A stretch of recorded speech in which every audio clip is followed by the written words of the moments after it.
Ginger. That's what you need. A mouthful of the good stuff and you'll see the back of any seasickness. Oh, thank you for your support, John. Don't suppose you actually brought any ginger? No, I don't get seasick. Terrific. Don't worry, Sherry. We've almost arrived at Cordona. I can see land through the porthole. So much for docking by tea time. The captain seemed more interested in his maids than in his maps. Oh, is Sherlock grumpy? Cheer up. We're back where we grew up. It's exciting. What's changed? What's the same? Ugh. I'm starting to question whether the weeks-long journey was worth it. Travelling all this way, enduring this indignity simply to visit a grave. Even if it is my mother's. Ah, that's just Mycroft's nonsense, still rattling around in your head. Try to forget what he said. I have. I believe it was that this is a performative farce, a feeble excuse to avoid responsibilities, and that there was nothing to be gained from it. You needed to do this. Enough of the self-pity and doubt. So we're a little late. What of it? We'll retire to the hotel and visit her in the morning. It'll be worth it. Thank you, John. And if you want to notify the captain's wife of his indiscretions, I will not stand in your way. Ah, at last. I'm quite ready to get off this cursed boat. Come on. We'll go together.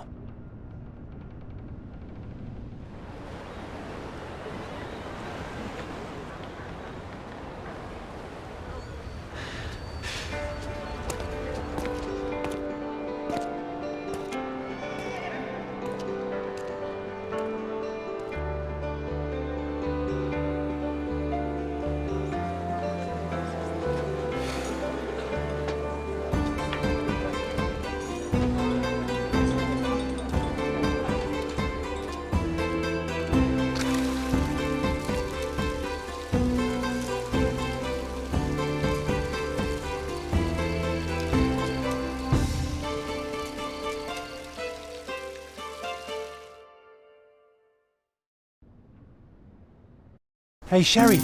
Come on, catch up. Yes, yes. Welcome to Il Palazzo di Lusso, sir.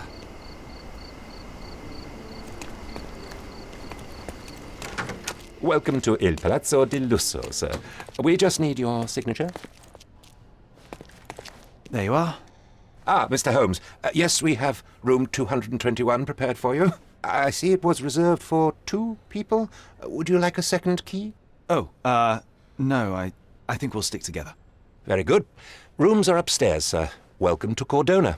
Hurry up, Sherlock. I want to see our room. I hope there's a balcony with a view. I apologise, sir, but your room is not yet ready. Perhaps, in the meantime, you would like to relax in the foyer? Tonight, the restaurant is offering a complimentary marlin ceviche to all our guests. Let's check what they have on offer. Hey, Sherry. Just our luck. A medium, John. Haven't we been through this already? Come on, it's not like we've got anything better to do.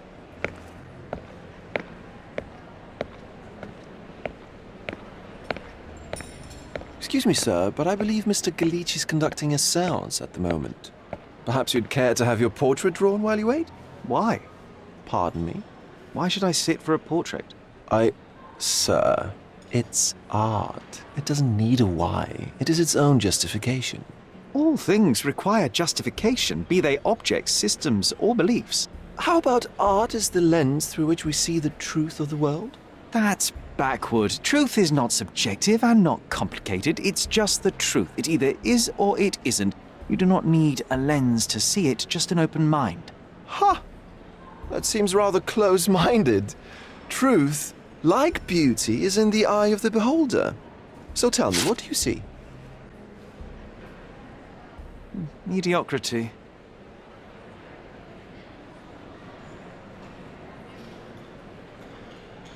Come now, Sherry. What did he do to deserve that?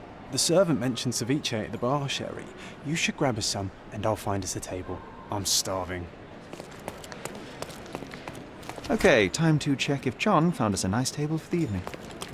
Sherry, I'm over here with my new Ursine companion. Cordona's even quieter than I remembered. It's going to be a long evening. Ah, come now, Sherry. What say we amuse ourselves with a little game? What were you thinking? Oh, promise me it isn't nonsense. After being cooped up on that boat, I am itching for activity. No. As you can see, someone left a cane on our table. I simply thought you could identify its owner. Ah, so it is nonsense. It'll take me a minute, John, at most. Well then, you can deliver it to him as well. Deliver it to him? Then what are the staff here for? Aesthetics?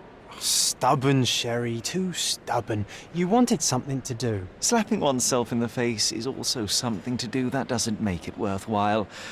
But all right, let me take a look.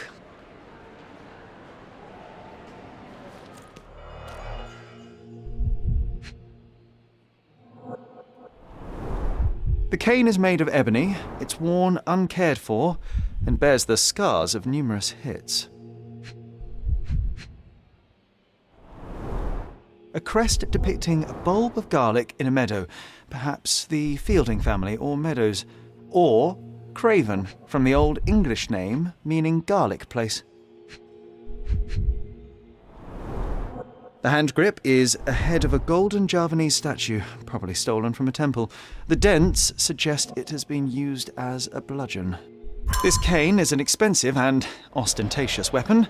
Its owner must be vain, volatile, and of noble English blood. Take it with you, Sherry. Let's return it to its owner. All right, I hope you noted down your observations in your casebook. But how are you going to find this nobleman? The cane itself is not enough. I may have to ask other guests if they saw who was here. Do you know anything about this? That's a question I can answer.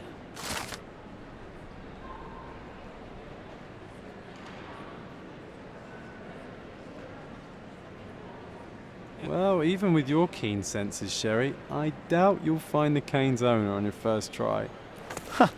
And would you be confident enough to bet on it, my friend? Why not? Let's see how good you really are.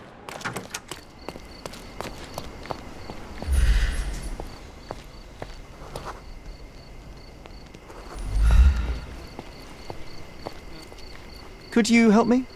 My dear fellow, you're talking to the right man.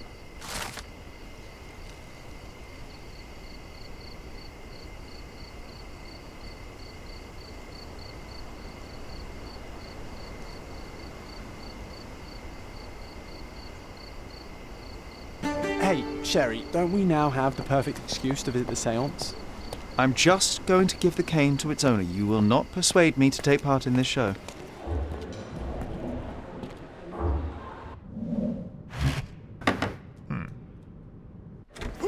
This hotel, this island, it's full of thieves.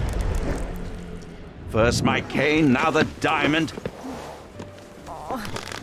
Take your hands off me! Do you even know who I am?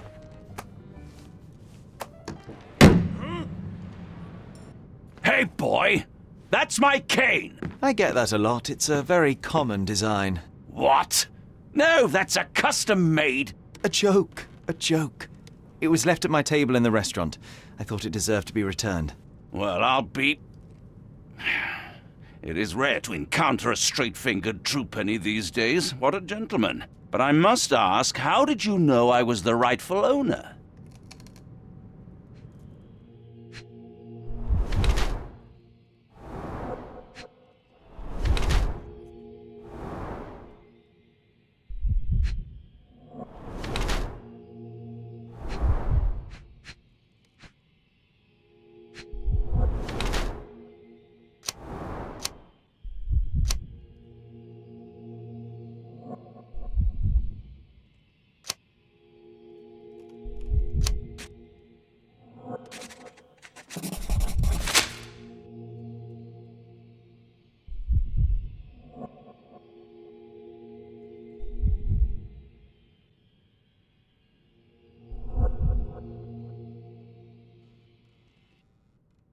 Simple deduction. Your cane told me everything I needed to know. I was after a strong, middle-aged man with a keen interest in adventure, noble blood, and affection for strong drink.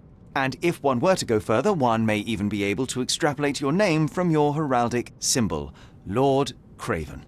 Marvelous. Simply marvelous. That's me, Lord Andrew Craven. You are the real medium. You hear that, Emma? Well, you found my cane. Perhaps you can locate my diamond, too. Yes, you should do it. It will be child's play for you, Mr. Holmes. And if a child can do it, then I'm sure the local police can suffice. The police? Why bother? I know this harlequin stole it. The only question is, where is it hidden? Fine. Give me my stick and I'll resolve the matter myself. This thief almost confessed after a single punch. I suspect a beating may result in answers of questionable veracity. Fine. I shall spare you and he the trouble if you first answer me this. You insist the medium robbed you during the séance. But what occurred exactly? It was a dirty trick. We were sitting here in the dark, chanting and holding hands, as expected. Then something began to appear from the medium, like a cloud or a bubble. The swindler called it ectoplasm. Ah, yes. Common in the spiritualist trade, and quite the spectacle. Indeed, perhaps too much.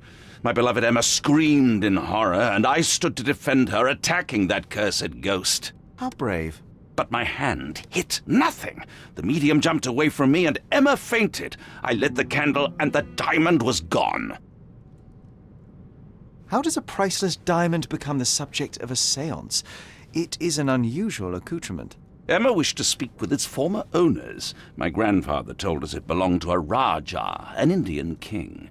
So you were summoning long-dead Indian royalty, and, pray tell, you were expecting him to converse in English? To be frank, Mr. Holmes, I don't believe in ghosts. But Emma was fascinated by the idea of meeting a real king, even a dead one. Well, a crown is a crown. Can you describe the stone itself? A yellow diamond, not less than 100 carats, and perfectly egg-shaped. There is not another like it. Stay here, and don't touch anything. I'm going to investigate further. Don't fret, I'll be keeping a close eye on this thief.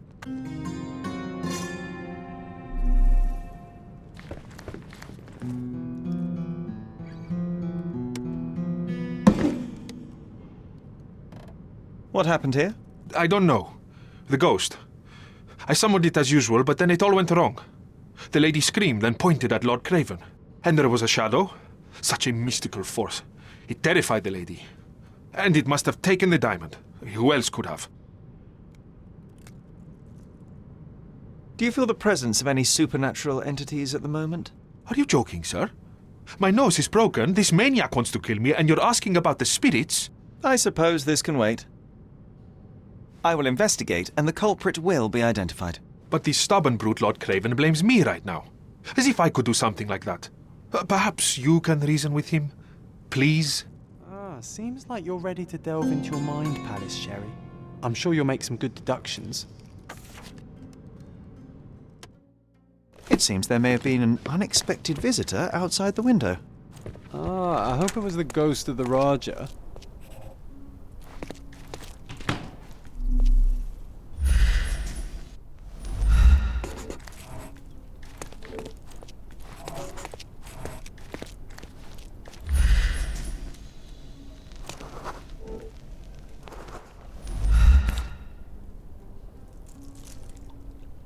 This looks recent. A shoe with a broken heel will surely leave scratches. Size 4 with a broken heel. Rose D'Amour. All the maids in the hotel wear this exact shoe. So, definitely not the ghost of a Rajah? Unless... No, what a shame. Our witness was a nosy maid. Searching the entire hotel could be difficult. Perhaps the other maids can help us find her.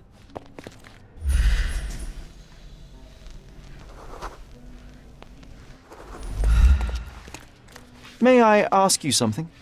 Oh, yes. I can tell you everything, sir.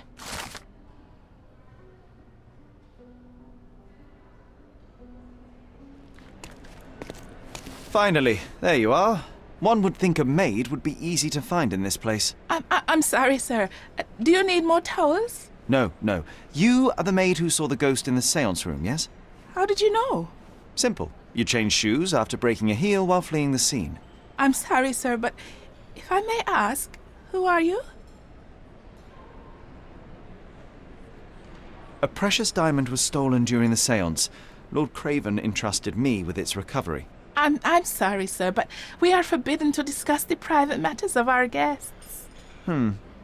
Are you also forbidden from peeking into private rooms, Miss? Saletta. Lucia Saletta, sir.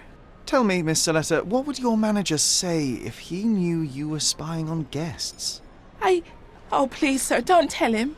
I have a family. I need this work. I won't, but only if you answer my questions truthfully. And don't play coy. I can tell. Describe what happened during the seance.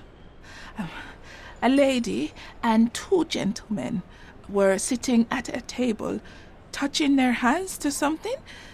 The medium started to whisper and chant, and a ghost appeared. A ghost? You're confident? It was unearthly, sir. It grew from the medium's chest. A glowing cloud or a bubble. I pressed closer against the window to see better. And the lady saw you? How did you... Yes! She screamed and pointed, so I hurried to escape, and I broke my heel. But I did see the ghost. A sickly, evil thing.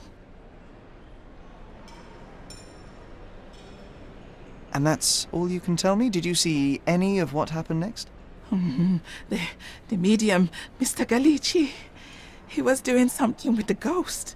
He grabbed at it like he was trying to catch it. And then I ran. I suppose I should be grateful you endured these horrors for such a long time. All right, I have your account memorized. Good day. You scared the poor girl, Sherry. Did she really deserve that? We all got what we wanted. She talked. I stay silent. Oh, let's get back to the crime scene. I always love seeing you explain simple things to simpletons. Lady Craven retired to her room to rest. Lord Craven remained here until the staff reported that the medium was locked in his room.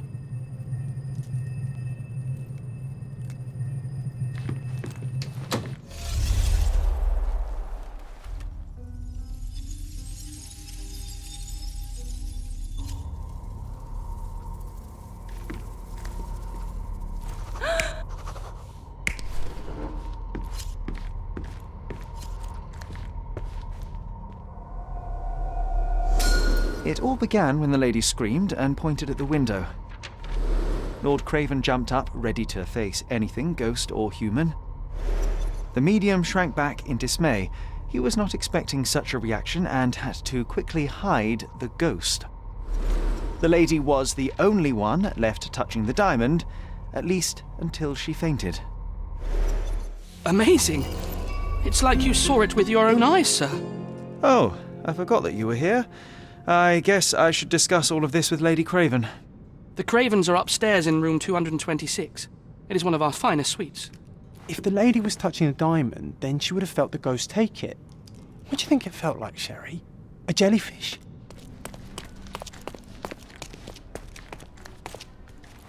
Lady Craven is not who she seems.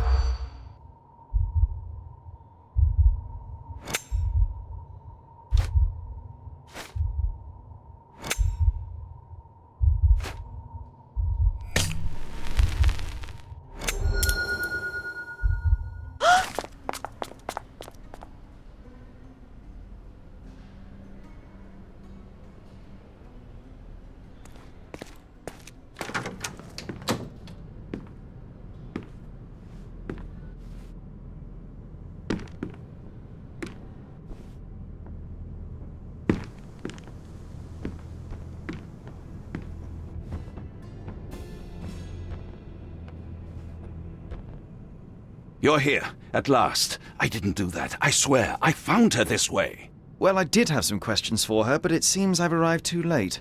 Now it's a matter for the police. Mr. Holmes, you said it yourself. They're children. They'll only make things worse. You promised me you would investigate. Investigate a theft, not a murder. Fear not. I will tell them all I've uncovered. Please, help me. The police will surely accuse me of Emma's death. You are the only one who can find the truth. Fine, but only because it's slightly more interesting than the walls of my room. Tell me what happened. Look, after you left, I waited in the seance room until the servants locked up Mr. Gallici, the medium. And was your mistress there too? Oh, so you know? I suppose I shouldn't be surprised. Regardless, the staff took Emma to her room. She was still feeling dizzy. So you didn't follow her. Interesting. Where did you go instead? To the bar. It had been almost an hour. I see. And how long did you stay? I partook of a well-earned whiskey or two before retiring upstairs. Ask anyone there. Is Mr. Gallici still being held? And where did the servants secure him? He's in room 225. But that pigeon-livered man at the reception desk refused to give me the key. Well, I will have to visit reception myself then. Perhaps he will listen to reason. Now we arrive at the tragedy at hand. So what transpired after your detour to the bar? I headed up to my room to find Emma on the bed. I didn't pay her much attention at first.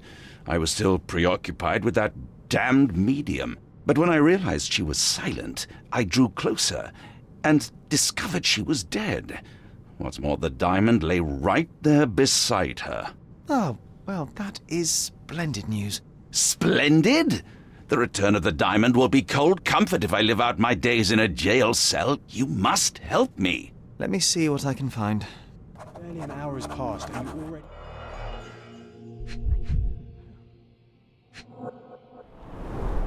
Strangled with bare hands, judging by the bruises.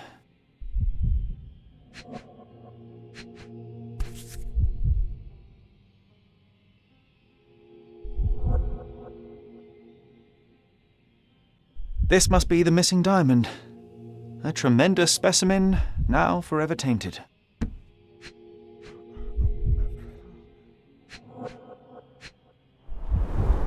Everything was tipped out of the bed as if it was searched. Do you think she stole the stone? It's certainly possible, but we won't get her confession now. Well, there is a professional medium right next door.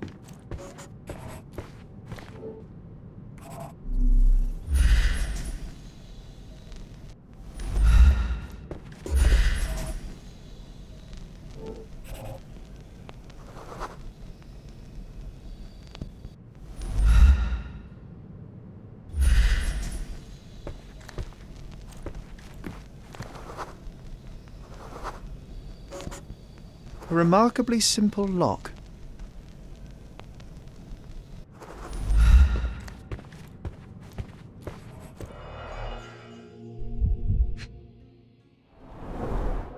Fard Rouge Calomel Mascara, a real altar of beauty for the travelling temptress.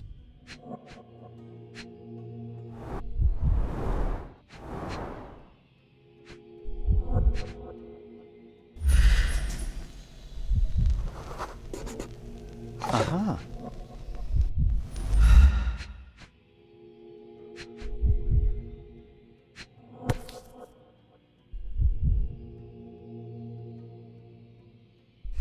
This ring looks out of place among the others, and the design is familiar.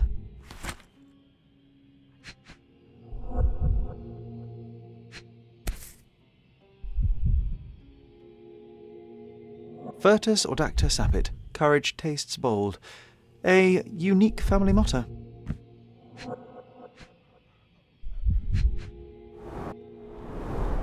Several £1,000s, that's quite a fortune. The mystery deepens. A victim with a checkered past and poor taste.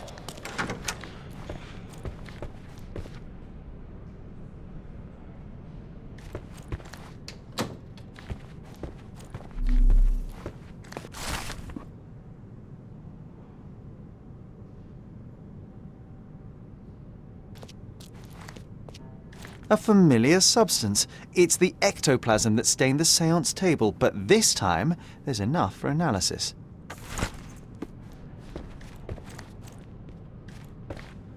I'm afraid I can wait no longer to hear your account of the seance, Mr. Gallici, so please tell me what you saw. Lady Craven wanted to meet the spirit of the Raja. My conjuration was successful. Perhaps even too successful. I am sure the spirit was the only one who could have taken the diamond. Lord Craven needs to leave me alone. Do you think the police will believe you? Of course. I didn't take anything, and spiritual phenomena are beyond their control. Or should I summon the ghost again so they may attempt to handcuff it? I think I would prefer to begin my investigation in the physical realm.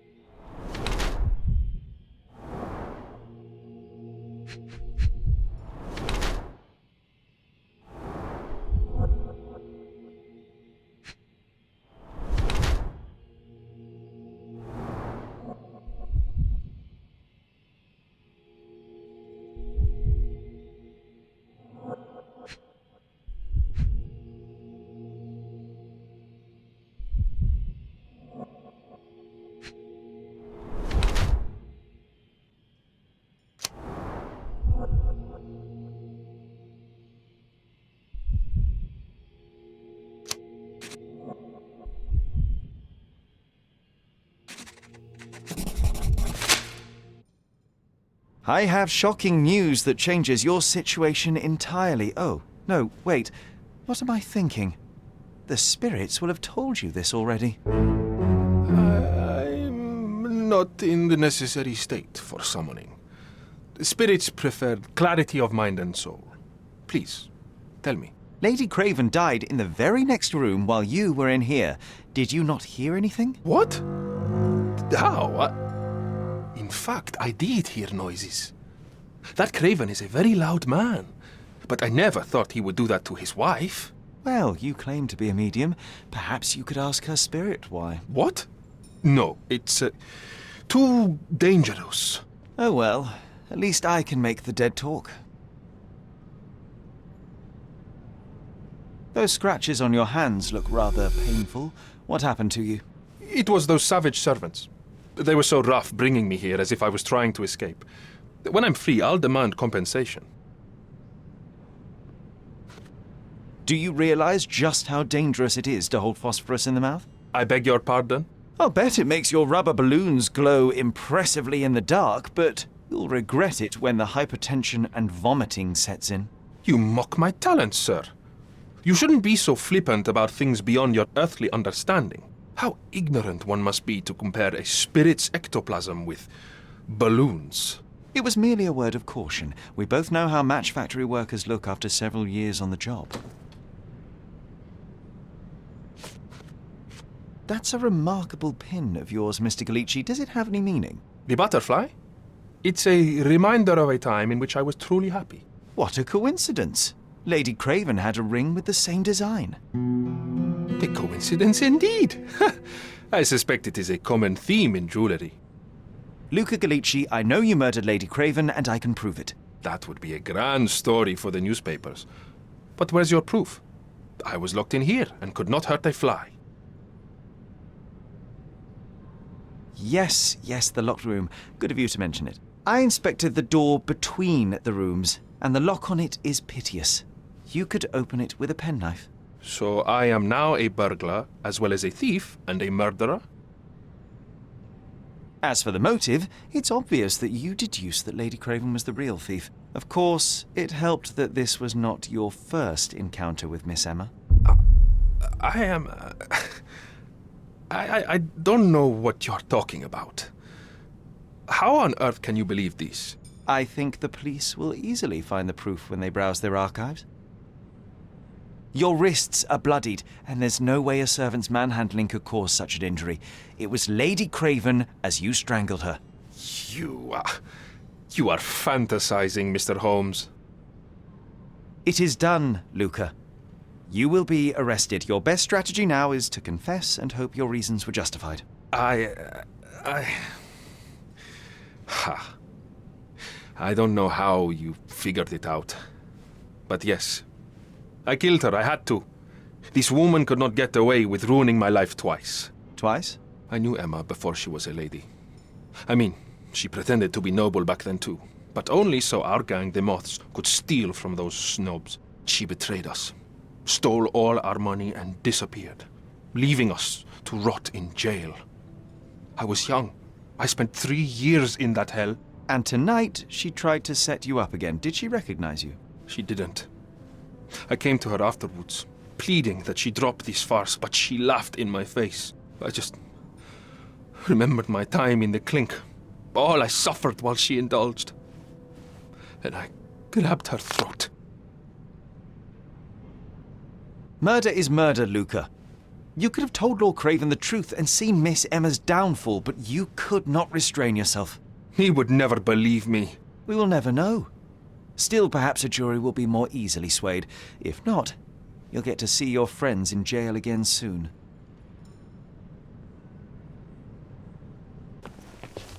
We'll meet again, Holmes. I will get you, in this life or the next. Get your hands off me. He murdered the woman who put him in jail. Should we be worried? Fear not, John. Unlike Miss Emma, I will see him coming.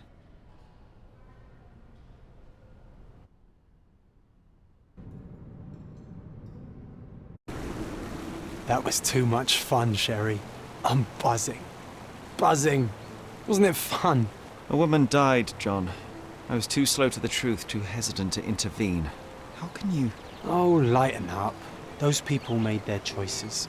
If you swan about with a diamond in your pocket, that's what happens.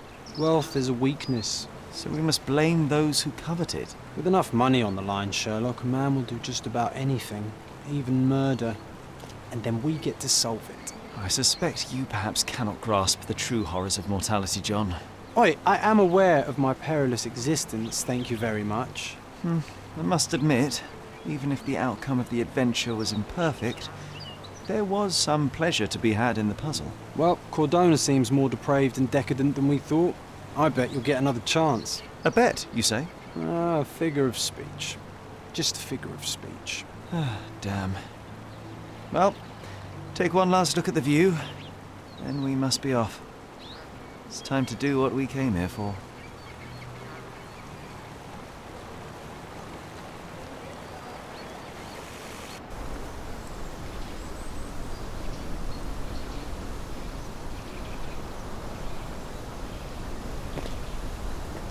Is everything all right? If you don't feel up to it, I won't tell anyone. It's just a goodbye, John. It won't be difficult. I've already come to terms with my mother's passing.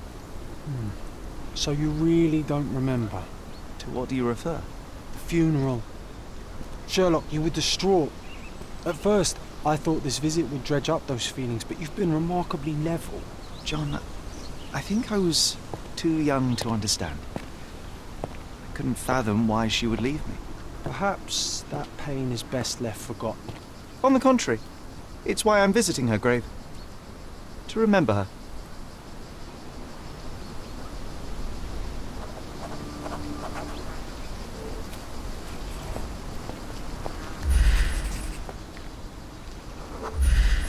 Mycroft was adamant that we leave for London immediately after the funeral. He never told me why, but I saw how unsettled he was by the long requiem. The service was sparsely attended. Though my parents were buried separately, the pastor said they're united in heaven. I didn't believe him even then. I wanted to see her one last time before the coffin was interred and say how I loved her. The chance never came. I feel rather faint. You're fine, you're fine. It's over now. You remembered everything. It will get easier soon.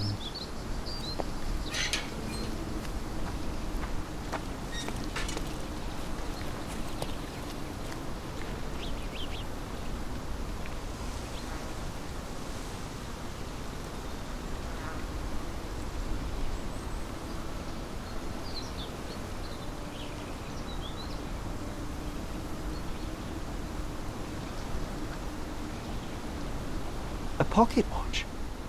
It seems familiar, John. Why is it here?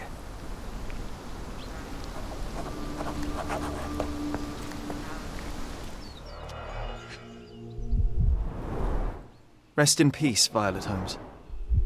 Goodbye, Mother.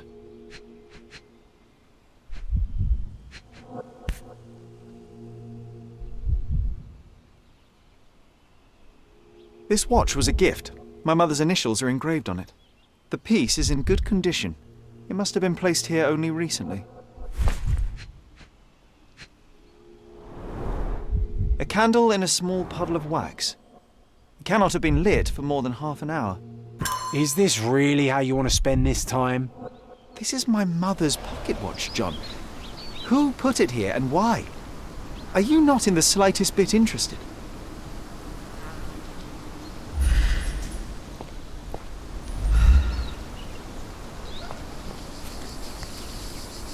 Oh, it's that ridiculous artist from the hotel. Be nice, Sherry. Make friends. Mr. Holmes, did you come for another portrait? No, I jest. You gave quite the performance last night. The hotel was abuzz with your name.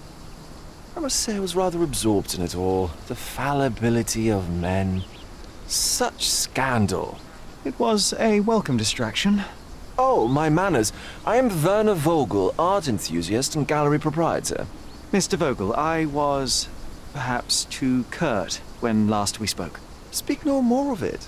Travel takes it out of any man, never mind when this is your destination. Once I learned who you were, the pieces fell into place. Your mother was well liked on Codona in her time here. I was sorry to hear of her passing. How did you come to possess my mother's pocket watch? Oh my! It is quite something to witness those powers of deduction firsthand. Yes, I left you her timepiece. After her death, there was an estate sale. All of Cordona's elite picking of her remains. I couldn't let such a lovely thing go to those vultures. When I learned your name, I could no longer keep the watch in good conscience. It is yours by right, and I knew you'd find it here. Thank you.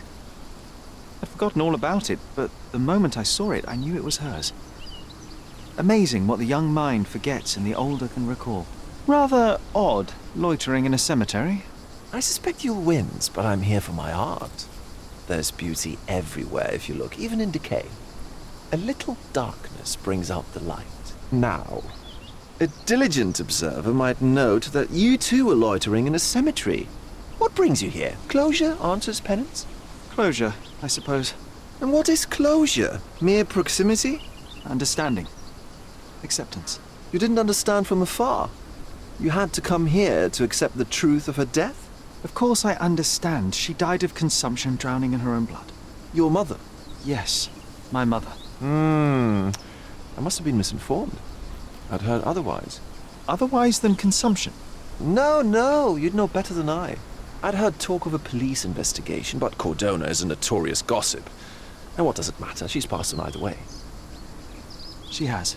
Well, I shall intrude no longer. I'll leave you to your closure. Do stop by the gallery if your travels permit. Farewell.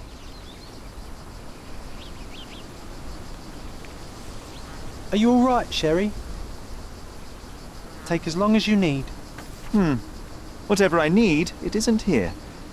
We should explore Cordona. Perhaps there are archives that may shed further light.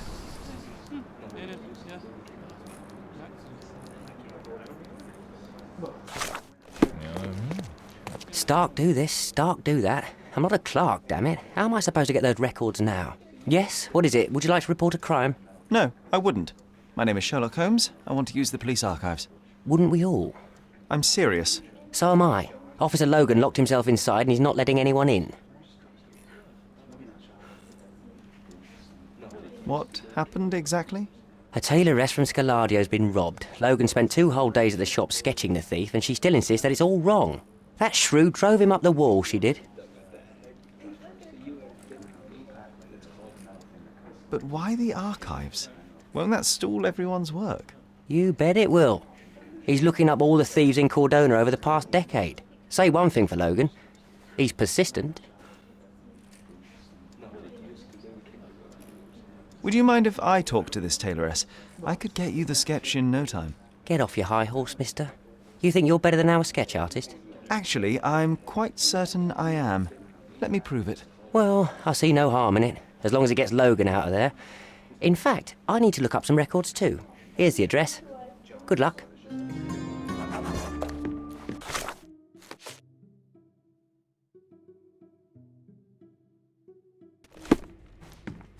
I'm pleased to meet you, Ma'am. My name is Sherlock Holmes. I'm here to sketch the thief for the police investigation. Oh, another one. I hope you'll be more patient than the previous sketches, signore.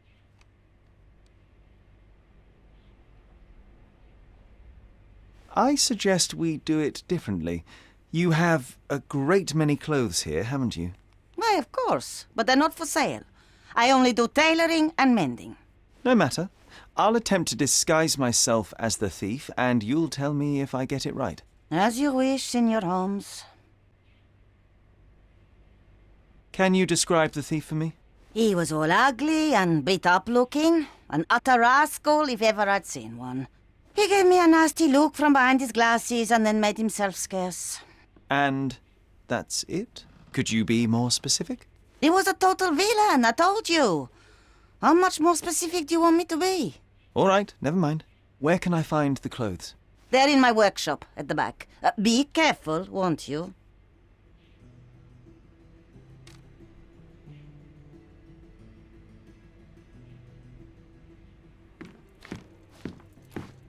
Oh, look at this old chap putting on airs like some Italian doge. Why don't you disguise yourself as him instead? We have a job to do, John. Oh, come on, at least do him first. Uncle Giovanni? Oh, signore, you look exactly like my uncle.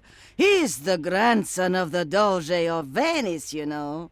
I knew you reminded me of someone. You are as alike as two peas. Perhaps you have some royal blood in you, too. That is flattering, I suppose, but I sincerely doubt it, Ma'am. I told you he's a doge. Now that's a deduction. He's not an actual doge. If you say so, my lord, the doge. Ah, it's you. I mean, it's him. It's him. Excellent. Now I can make a sketch and take it to the police. Yes, please do. That rascal is still on the loose.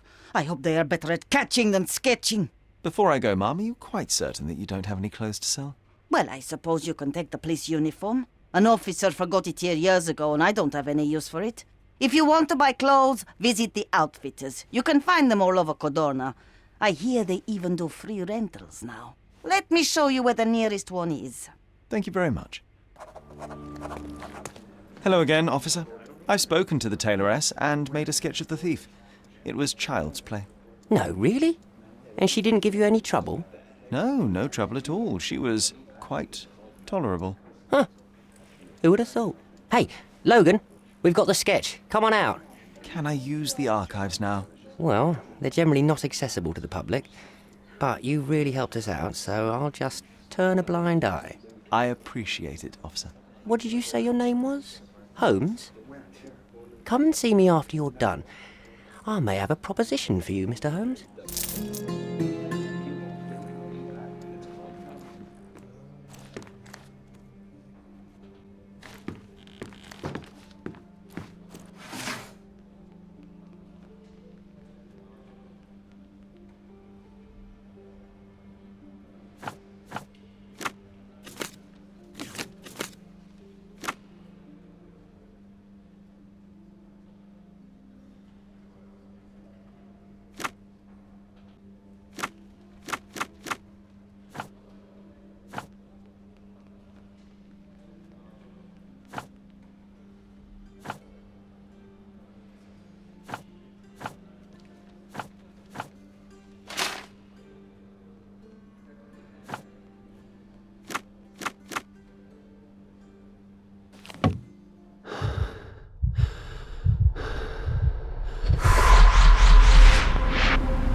John, I just recalled that we were living here on Cordona in a manor. And there was a policeman. Really? What else do you remember? What happened to our mother? The memory was vague, a mere flash. I have to find our house. Absolutely. Let's do it. Hey, Sherry. There's post here. And it seems as if the letter was delivered recently.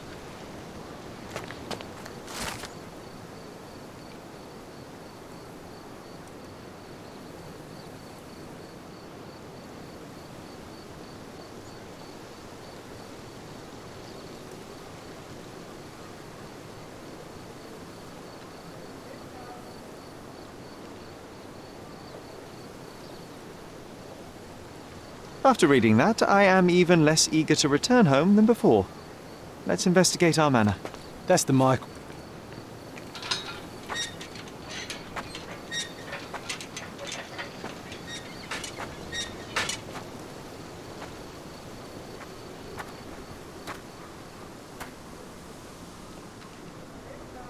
There she is. Our old manor. It's smaller than I remember. You were a couple of feet shorter back then, Sherry. Or maybe it's bigger on the inside. Look at the ash all over the door. I don't recall hearing of a fire. We don't have to stay here. You can afford another night or two at the hotel. It's stuck. Oh well, let's just head back. They probably haven't even stripped our room yet. Come on. Must be locked. Move aside. Let me have a go. Seems fine to me, Sherry. This barrier, perhaps it's mental, not physical. Or perhaps the rest of us are simply constrained by reality, John. I wonder if there's a key secreted somewhere in the garden. Try to recall that memory about the policeman, Sherry.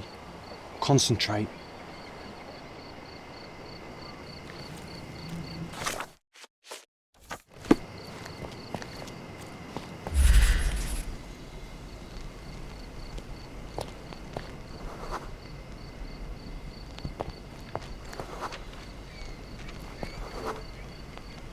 The policeman brought us both home, John. That's why he was here. I'm pretty sure he brought something else with him too. Do you remember what it was?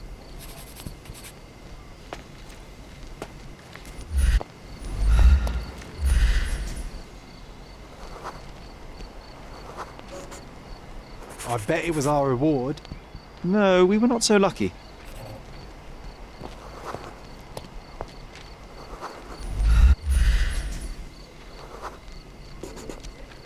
It was a set of lockpicks that we had used to sneak into someone's house. That's why we were arrested.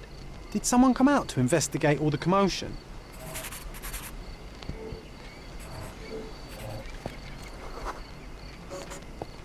It was Mycroft. He smoothed things over and convinced the policeman not to press charges. The officer left and never returned. But we had to endure a serious talking to from my brother.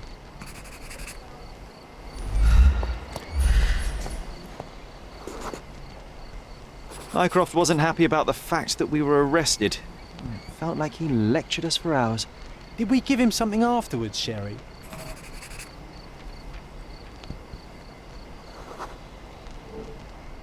Oh, yes. Yes, now I remember. It was a letter. That's why we snuck into the house. Mycroft asked us to. He wasn't angry we stole, but that we got caught. Oh, that's right. It must have been only a couple of months after we moved to Cordona. Ugh, the good old days. Whoa. How very odd. It appears that memory stood between me and the manor. It's as if my mind palace had seeped into the real world. This deserves further investigation. Perhaps there's more to discover inside. As long as there is a comfortable place to put my feet up, I'll be happy. Maybe a chaise longue. Aha! In we go. Home sweet home, Sherry.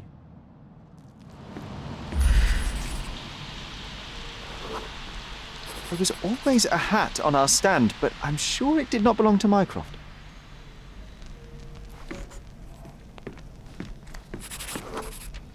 Our mother brought a slew of belongings with her. She refused to leave a single thing in London. Mycroft had to spend the whole day dealing with it.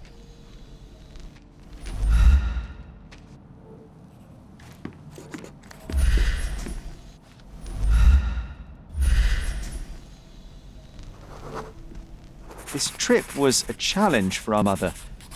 I tried to help her. Do you feel it? Is it the air shimmering, or is it my imagination?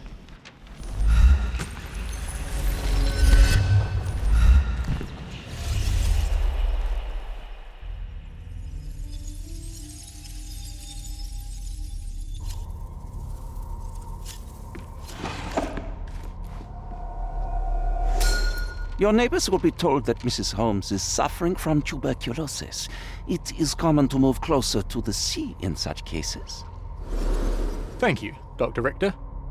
No, Sherlock, step away from her. Upstairs, go to your room. Lean on me, Mother. Take your time.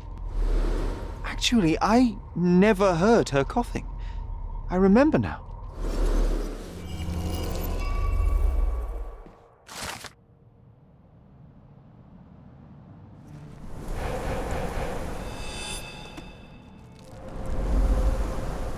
Oh, I feel dizzy.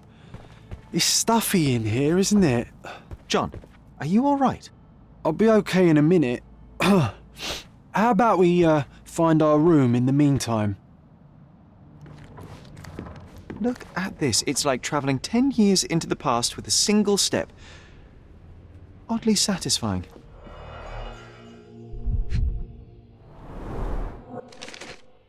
Interesting. What's that over there?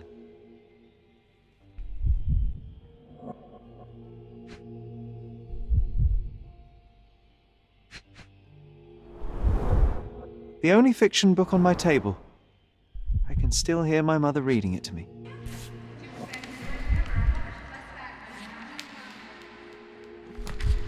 This doorknob has a cross-shaped end. Too intricate to be merely a handle. You know what? That definitely looks like a key.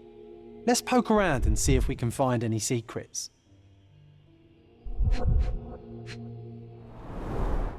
So many pleasant evenings were spent here with the Encyclopedia Americana. Oh, it reminds me of our neighbour.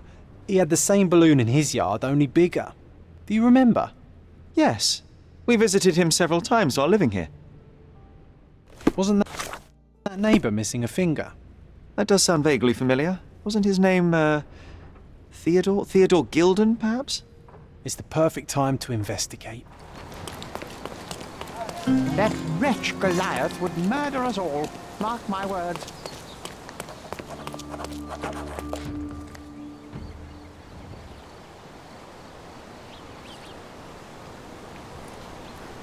Oof, a contortionist you were not.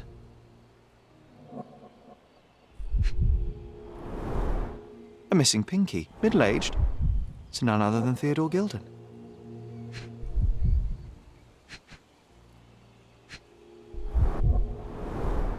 A belt from a dressing gown, curious.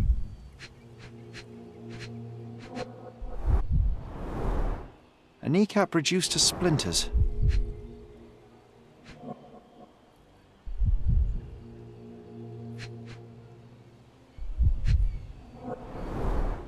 Disjointed vertebrae. Difficult to say if it was a way to start or finish him off.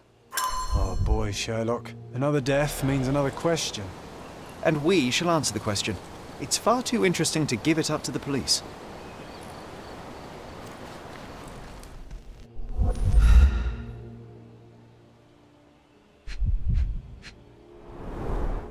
A pool of blood and saliva, possibly as a result of impact. Sherlock, take a picture of the footprint. It's valuable evidence.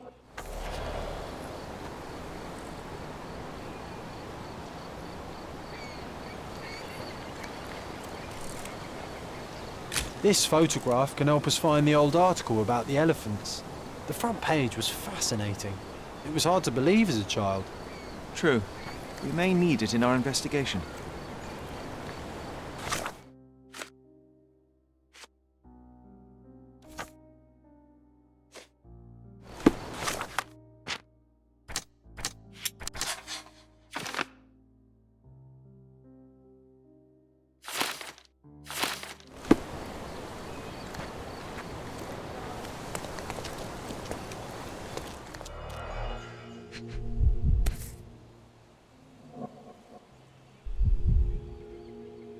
It's seen a lot of use. The blade is worn from grinding.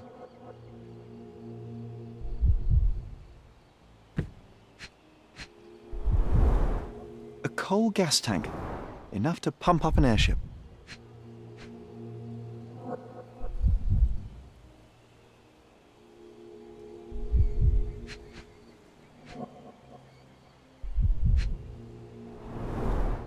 Fresh signs of impact.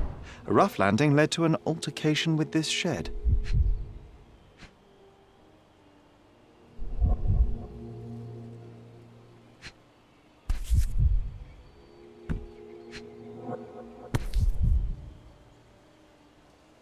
A sailor's knife useful for cutting wet and thick ropes.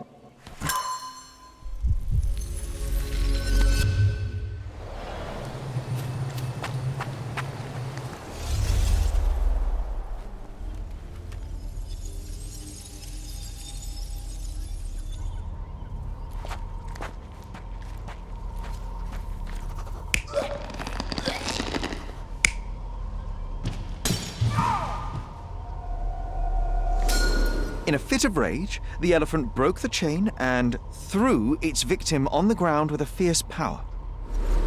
Escaping the scene, it pulled the body with it, but dropped it at the gate.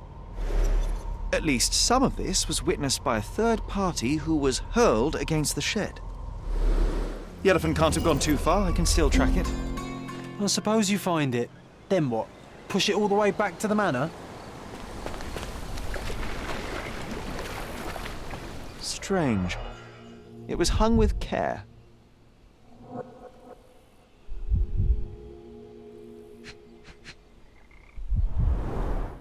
The game has escaped us for now. We'll find a solution to the elephant problem later.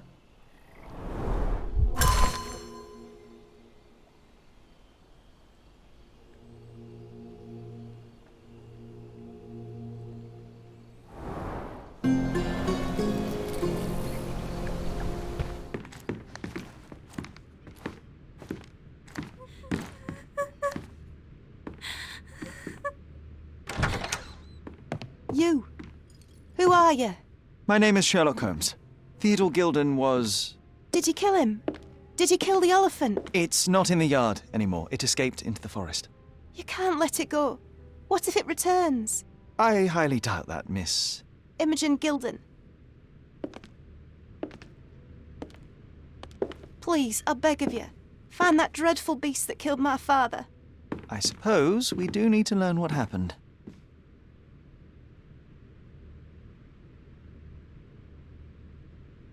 Can you tell me what happened? From the very start. I was here, so I didn't see how it began. My father visits the enclosure every morning to wake up Goliath. Today, I heard the elephant scream. I've never heard such a horrifying sound. My heart stopped. I knew something was wrong. I looked through my window and saw how it lifted my father up by his neck. I rushed downstairs. I saw it dragging my father as if he were a doll. I threw stones at it. It dropped my father's body and charged outside, screaming. Its roar was almost human. I was frightened, so I ran inside and hid here. That is a terrifying experience, Miss Gilden. I'm sorry you had to go through it. Thank you. Goliath must be caught, Mr. Holmes. Well, thank you for the information, Miss Gilden.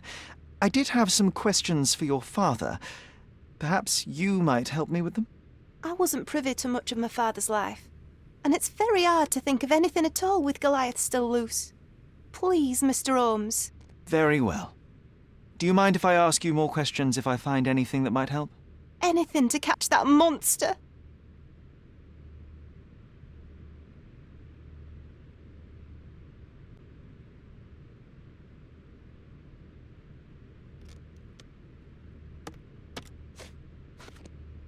Did you observe anyone else in the yard? Any of your servants, perhaps? Servants? Do you imagine that we would have any with Goliath?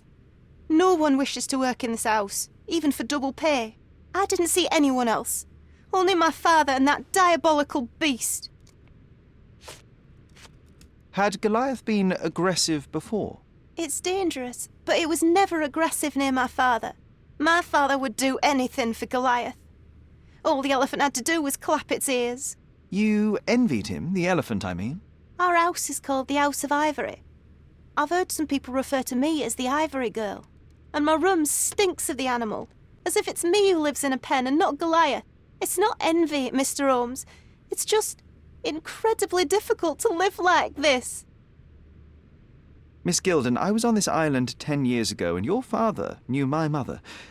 I believe I even had the opportunity to ride that balloon outside, but I do not recall seeing you. I lived at my late mother's in Sheffield at the time. I'm in no spirit to reminisce right now. The elephant is out there. You've never heard the name Violet Holmes before? Perhaps your father... Please, Mr. Holmes. With that beast roaming free, I can't think of anything. Very well. So idyllic. Enjoy your happily ever after before it stales. The same dull poses on all romantic photographs.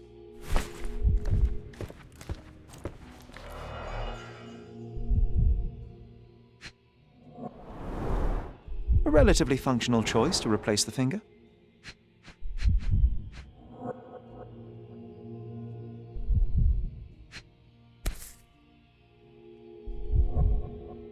Oh, the pungent stench of an animal. Did Theodore seek some pink elephants with this?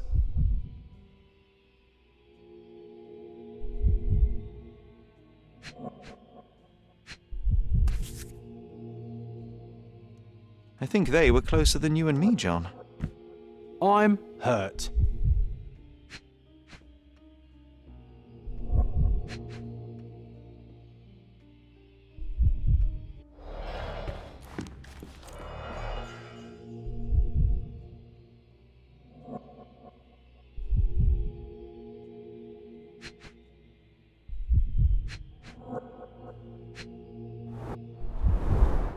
A partnership annulled with a single stroke of a pen.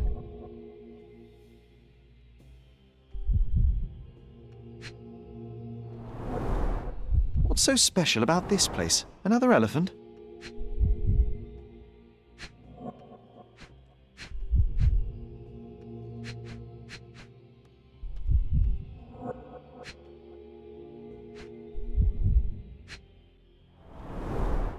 A catchy title. I should take a photograph of the plans. I don't want to carry them around.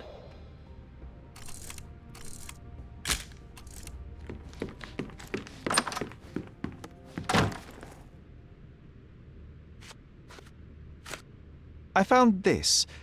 Who's this young lad next to you, your faithful knight? Paul. He's my pirate. He's not really a pirate. I just call him that. It probably sounds very silly. Your secret is safe in my hands. Does Paul work somewhere? What is his surname?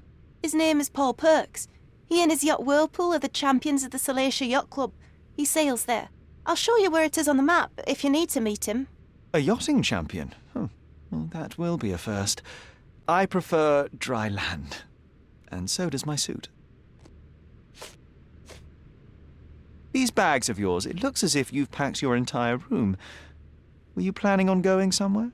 My partner and I, we wanted a change, a fresh start abroad.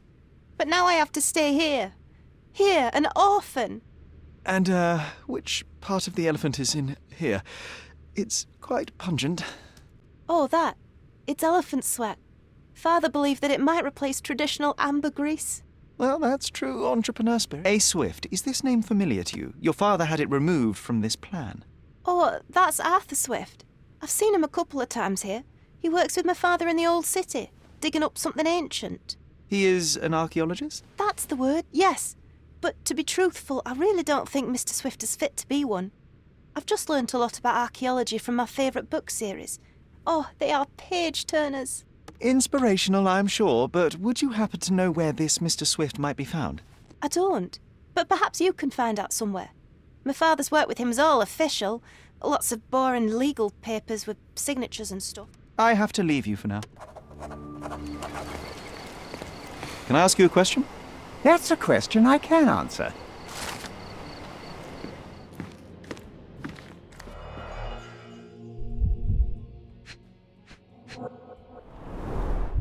An expensive set of tools for woodwork.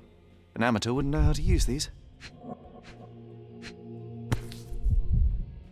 A box full of darts. Each has a needle and can be loaded with drugs.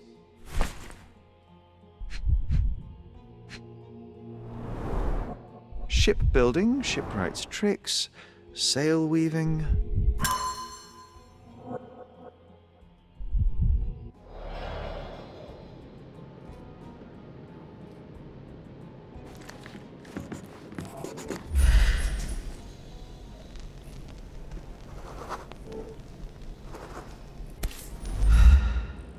Undeniably psychotropes.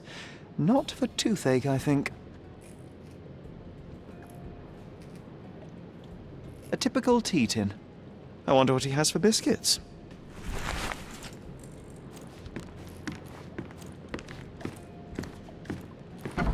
Oi! Hands off my possessions before you lose your fingers. Are you illiterate? The rules are written everywhere. Ah, Mr. Perks, the cabin boy himself. Champion, you mean? I was right. You are illiterate. I think a couple of shiners might teach you. One last chance. Who are you?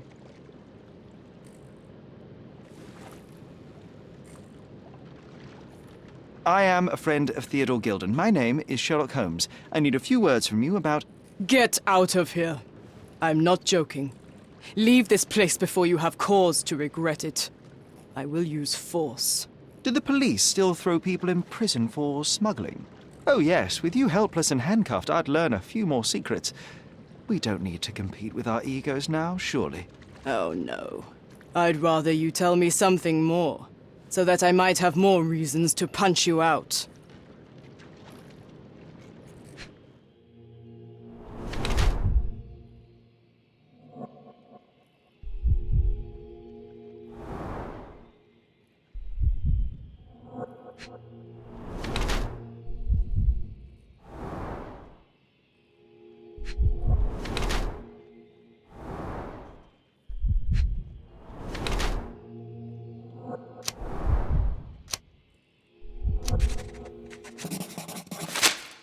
I'm impressed by how well a woman can handle a yacht and endure so many hardships on the open sea. The revelation of your nature could well humiliate so many rich men here, not to mention how you have broken the rules. But I understand. You've done this to forge a real career in the sport. But tell me something. Has no one asked you why you don't grow a beard? Shh! Have you been following me? You better not be wanting to end my career, because I swear you'll regret it if I get outed. Damn you, Paul. I'm sick of... Who's this peacock? Does he know who I am? I definitely know who you are not. You're not a dictionary reader, at least. I wanted to see how you... pals interact with each other in your natural habitat.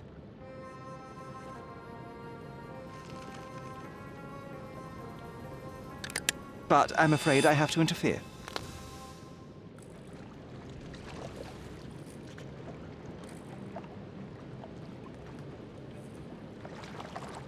I'm coming for you.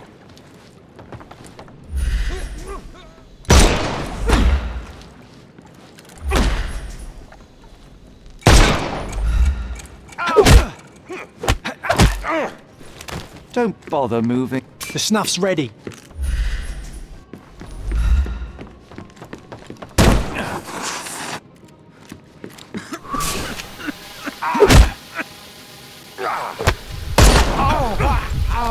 No more crime for you until next month. And there's no reward for risking our lives. Paul's explanation will suffice.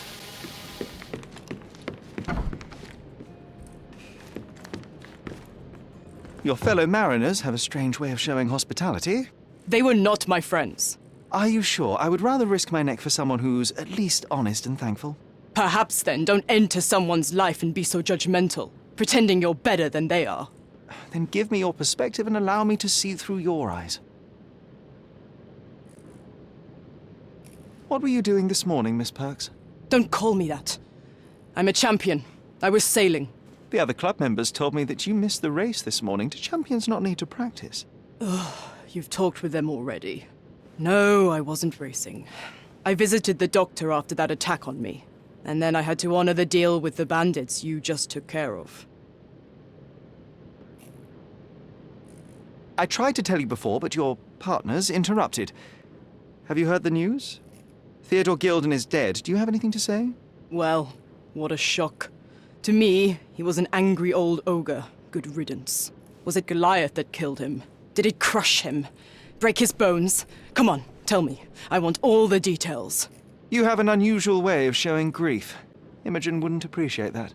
But yes, the animal could have been involved. It's poetic in a way, isn't it? It takes a beast to kill a monster.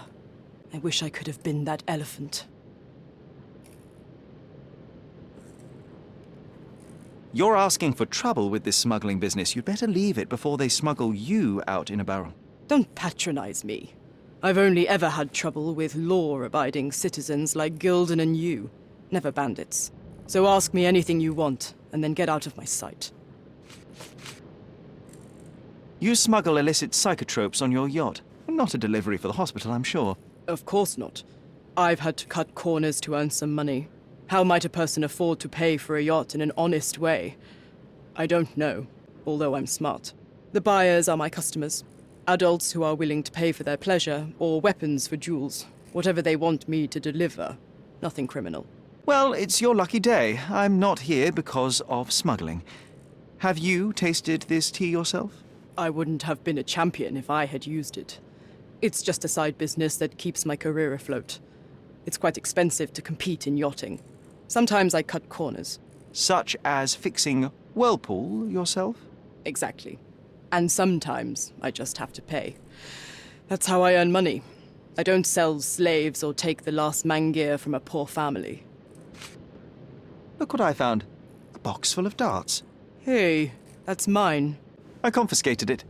These darts appear to be filled with something. Poison? How powerful is it? It's strychnine. Enough to instantly kill a small rodent. I haven't tried it on a human. Yet. I hope you know what you're doing. Could it immobilize a larger animal? Say, an elephant? I've never tried, but I have wondered. It seems as though Theodore Gilden hung a sword of Damocles over your life and career. Were these only words, or something more serious? Pfft, check my forearm. Pulled muscles and bruises. Small cuts. Nothing that you could call serious. I doubt that a man in his late 50s could wrestle you. It wasn't him. He behaved like a rat and hired brutes. His boys tried to lock my hands behind my back, but I was faster and I escaped. Was he so protective of his daughter, or was it your feminine secret that provoked him? My guess is that he was protecting his property. As he saw it, he owned Imogen, and he treated her like a piece of furniture. He didn't want his daughter to be loved by anyone. What's more painful is that Theodore didn't allow me to love his daughter. Typical. I'm not sure that your relationship with Imogen could be described as typical. Are you afraid of a woman in trousers? Now that's typical of men. Between yachts, darts, and notes from bandits, I've discovered many fascinating facts about you. But this, an installment of Nabe and Laura's adventures. Why did you sully your library with this? It's a gift from Imogen. I didn't buy it. I might have turned a couple of pages, but nothing more. I swear. I will give you the benefit of the doubt, but your literary taste has put you on my blacklist. A charming picture. I've heard that champions do often pose with their trophies. Cheeky. It is a lovely trophy, though. I'm sure you will agree. What is it that you like most about her? Her naivety? Her father's money? A somewhat difficult choice. Especially now that her father is out of the equation.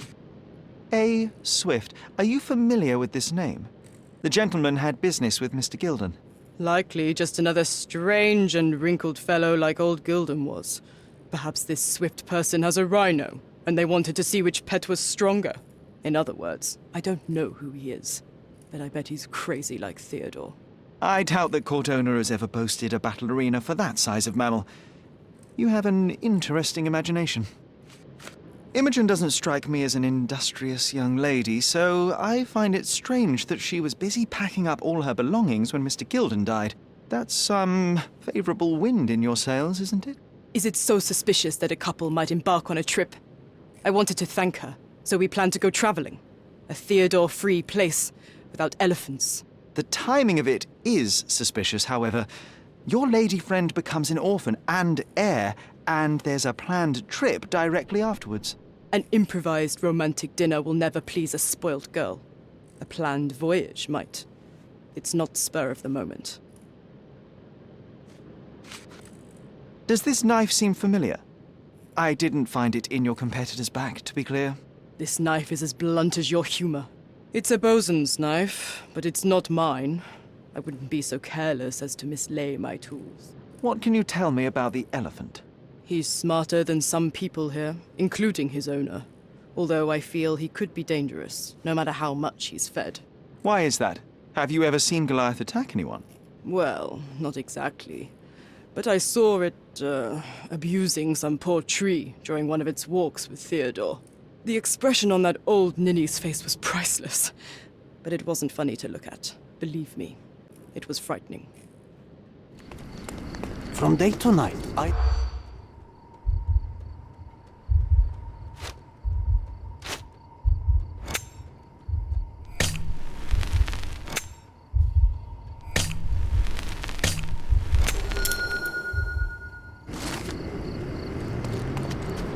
Oriental rugs at a good price. Clothes.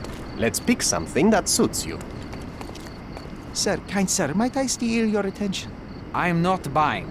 Ah, that is the thing. You won't waste a single mangir.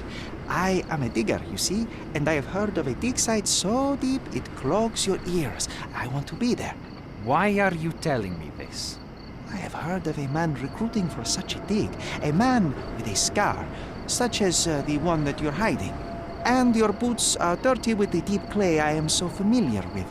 Oh, I hope it wasn't too rude of me to point that out. You have a good eye. And you just want to dig? Dig deep and that's it? What's the catch? Are you in desperate need of money? Oh, there is no catch, sir. I won't even ask for advance pay. Just give me a shovel and I'll dig a hole like you've never seen. Huh. Is that so? Well, I have to ask you an important question first. Would you be fine working for Brits? I am all for them. Well, you say that, but can you prove it? I'll sing you a very special song. God save our gracious queen. Cut it! Or people here will make you their queen. I can also speak in limericks. Please don't. You might be a little bit weak in the head, but a natural born digger with a keen eye is what we need. Take this permission slip and go to this address. The guard will let you in and check with the professor once you're there.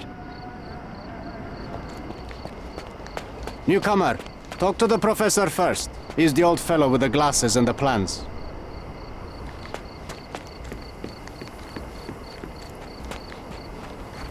Where's the fire in your eyes? Where's the smile? I am sick and tired of seeing apathy among the new workers. Sir, believe me, I do have the spark. I want to start work straight away. It's as important to me as it is to you. Ah, that's the spirit. I'm on the verge of a great discovery.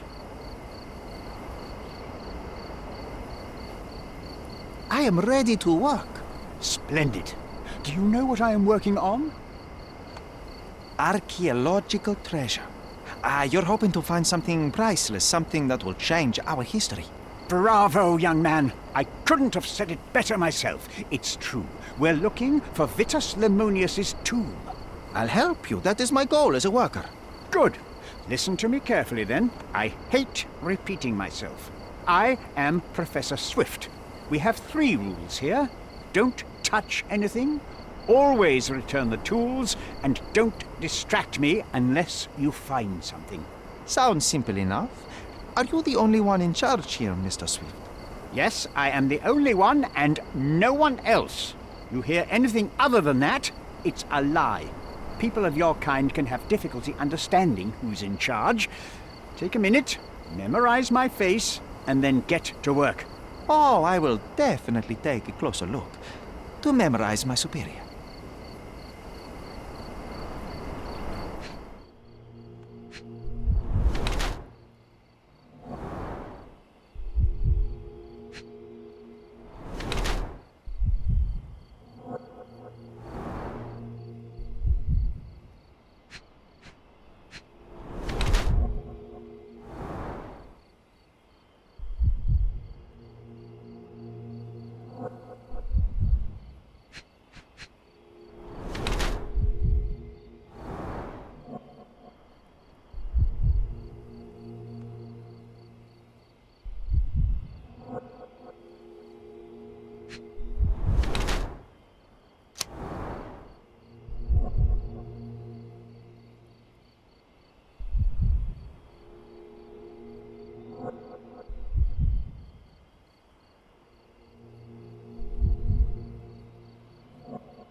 I wish I could be as passionate about something as you are, Mr. Swift. You value knowledge and dedication over everything else. It's a long road, young man. A sharp eye and attention to detail are the only stepping stones along this path. You have to sacrifice everything you love for the larger prize. Exactly. So much in life is superficial. I wish more people would understand. I never heard a truer word, lad. Folk will ignore what truly matters in life, and for what? Convenience. Bold words indeed. I doubt that many scientists would be willing to support their bragging with fieldwork. The academic world is full of restrictions.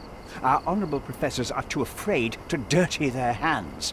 God forbid if they have a stain on their shirt. You can follow in my footsteps. You can start learning by returning to work. Show me what you can find.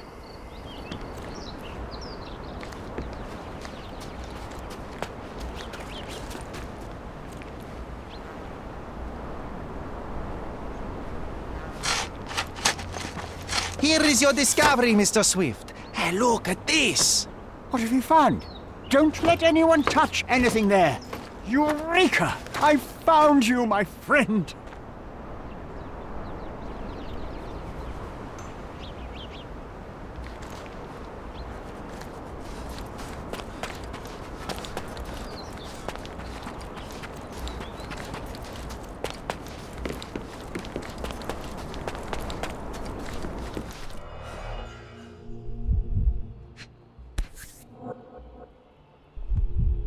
A box of darts. Handy against rodents of all kinds.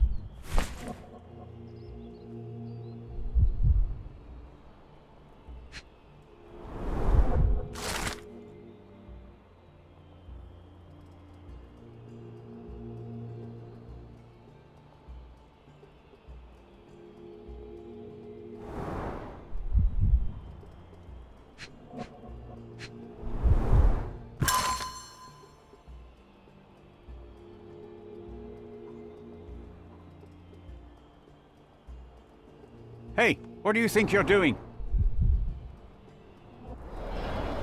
Trying to take over my research, are you? I come here to pick up my diary, and I find you snooping around. Explain yourself. Mr. Swift, if that were true, I would have been on my way to the newspaper. My name is Sherlock Holmes. I didn't have a chance to introduce myself properly. Outrageous! You deceived me, sir. What is the reason for your being here? Who sent you, Mr. Holmes? Theodore Gilden's premature death brought me here. Theodore is dead? How can that be possible? I'm thinking of all the possibilities, and I'm not crossing out anyone who might have been involved. Even his elephant. The land you're excavating belongs to Mr. Gilden, does it not? Did I hear an accusation? I have nothing to hide. You can ask me whatever nonsense you've prepared as a token of my diminishing respect towards you. Very well, Mr. Swift. I appreciate your cooperation.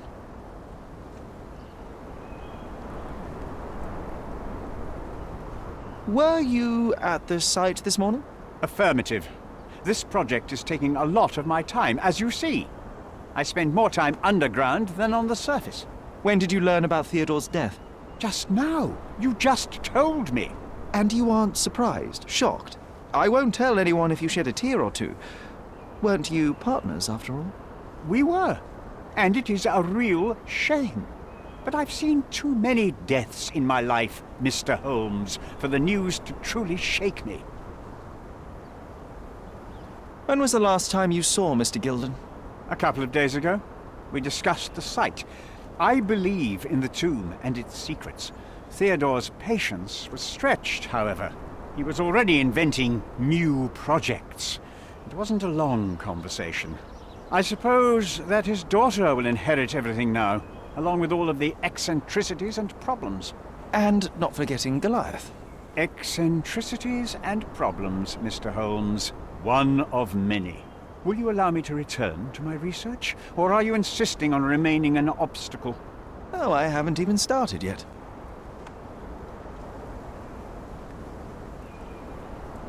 You have a weakness for nostalgia. Or, rather, Do you use it to record a list of enemies? Young man, you need to check your moral compass. Reading another person's diary is a sin in every culture that I can think of. But you aren't answering the question. You've already read it. Why bother? I simply record my life to keep my memory clean from misinterpretation. Letters and pages don't lie. But the writer of the text can. With this book, you attempted to plan an attack on the elephant? Your insinuations are out of place. Goliath is a frightening animal. All I wished to do was to understand the creature. As any scientist would do, I researched, analyzed, and drew conclusions. And what conclusion did you draw? That Theodore Gilden made the animal miserable. He couldn't provide the proper environment for the beast. My interest in the subject ended there. What's with this box of darts? Is it for a scientific argument? A little darker than that. Rather for killing the kind of rodents that might nibble a nose or a toe in your sleep. Let's just say I have to protect myself against a larger animal, such as an elephant. Might it be enough to stop it, make it faint? If I were you, I wouldn't bank on it. Did this plan cause a rift in your business relationship with Theodore Gilden? Nothing like that. Admittedly, we didn't share a common vision of what is more important, the past or the future.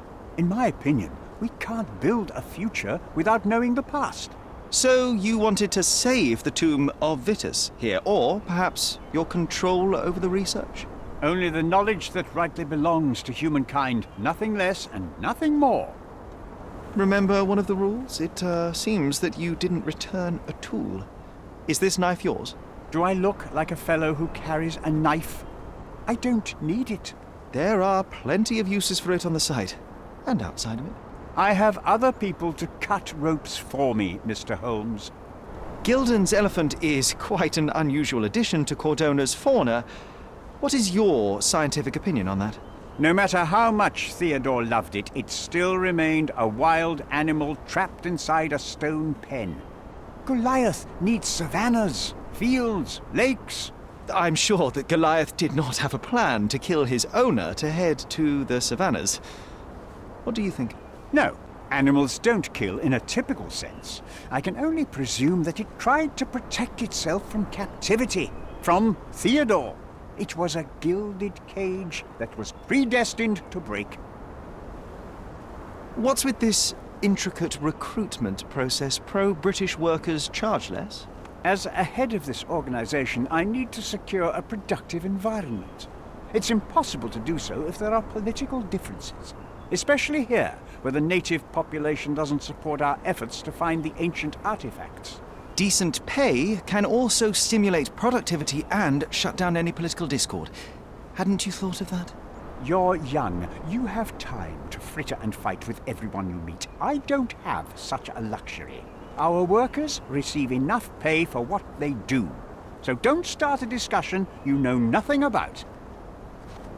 Have you seen this person before? The one beside Imogen Gilden? No, but he's with Imogen, so I suppose that he's a friend of hers. That girl always has her head in the clouds. I could have said Theodore was different, but that wouldn't have been entirely true.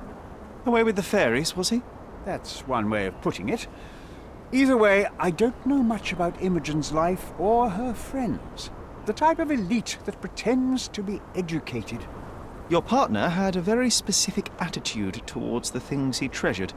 Was this habitual for him? That would have been too much even for him. Don't get me wrong, he had a harsh temper.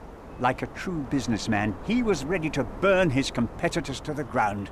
But threatening someone physically would have been something new even for him, am I correct? Absolutely. Besides, I had never seen him this angry. The fellow who received the letter must have been extremely alarmed. Good day, madam. I've come to you with a special requirement. The tailors on the street can't help me, I'm afraid. Could you make a doll for me? Oh, Signor Holmes. You taught the police how to do their job, and they found the thief. Of course I will help you. But what sort of doll? A child's doll, such as my great niece might play with? A little larger than your typical doll. Signore, I don't understand. Boy, girl, animal, and what color? Animal, a passionate, perhaps amorous animal. Ah, signore, you talk in riddles. I am an old lady who's seen it all. Tell me what you need. I need a life-size elephant. I think Mrs. Nini outdid herself with this one. Is that a tail? That's a trunk, John, but I must agree with you that it's her masterpiece. Well, let's not waste any time. The game is on. So, what's the plan? I hope it all doesn't go horribly wrong. We know that the elephant is seeking a female. We can arrange that. A doll with the appropriate scent might do miracles. So you're a marriage broker? Well, I suppose that makes me a groomsman. You forgot about your new friends, Sherlock. Nabe and Laura. You won't reunite the trilogy. Oh, are you enjoying torturing me? Those are your friends, John. I have a case to solve. Well, it's up to you. But I think you'll regret it. Oh, she is a bit breezy, I must say. Well, Goliath is eager for a single female elephant in his area. It should be just enough for his taste. You'll need to trust me. Are we ready? I can't stand the tension. We're ready. Let's call the elephant.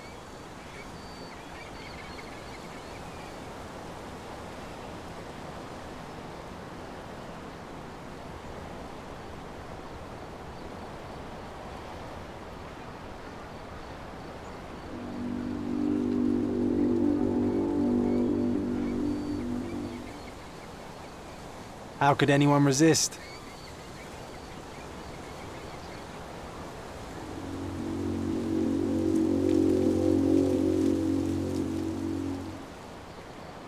I knew a lady once who said just that.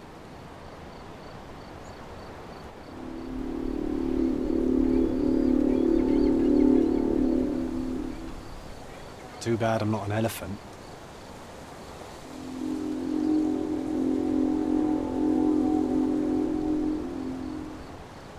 Take your time, Sherry.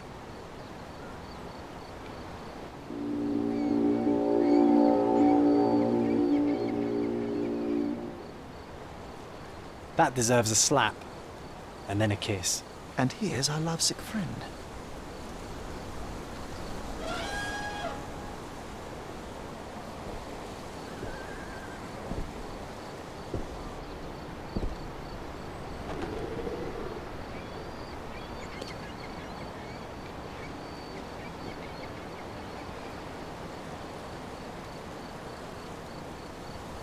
What is the meaning of this?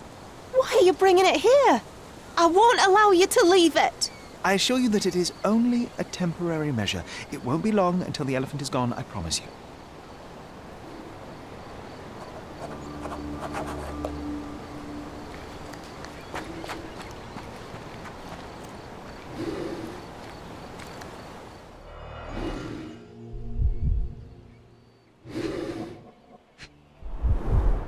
It injured itself while running through the forest.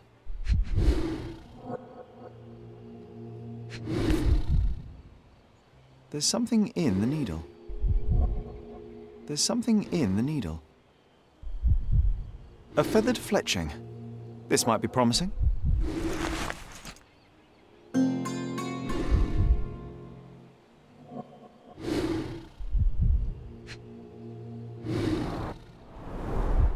The left tusk is larger and more worn. You're a left-tusked elephant.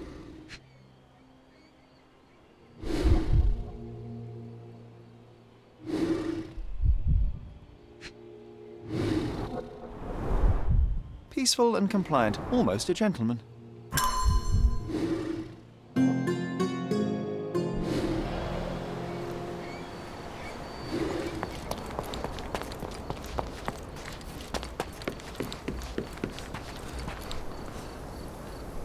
You are guilty, Mr. Swift. Killing Theodore Gilden was a testing challenge. You succeeded. What makes you think I'm somehow involved in Gilden's death? My partner's death, I might remind you. You were there when Theodore Gilden died. Nonsense. I visited him many times, but I wasn't there when the elephant killed him. Then I must have made a mistake because the murderer met Goliath's rage personally. The perpetrator was hit by the gate and thrown into the shed. Your bruise matches the contour of the broken hole. One further detail is that the murderer had a bosun's knife, fairly useful in a place where one might cut ropes and fabric, such as, I don't know, the dig site? That's your interpretation of the facts, Mr. Holmes. You've simply aligned them to suit your hypothesis. It's not a hypothesis once proven, it's theory, Mr. Swift. Your dart uses strychnine to kill rodents at the site, is that correct? Well, yes, that is its purpose. The same dart with strychnine was found on Goliath. The very same substance is a powerful stimulant. It causes convulsions, a flow of energy. You shot Goliath. The elephant became extremely energetic, agitated, and so terrified that it killed its owner.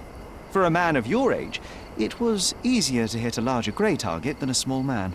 You said it yourself. Goliath killed Theodore, and your strychnine speculations are absurd. Only athletes use it as a stimulant, not elephants. True, but one dart of strychnine would not be enough to kill the elephant, and you knew it. Let me tell you a story. A man spends almost 5 years of his life locating an artifact. He puts every ounce of energy and money into his research.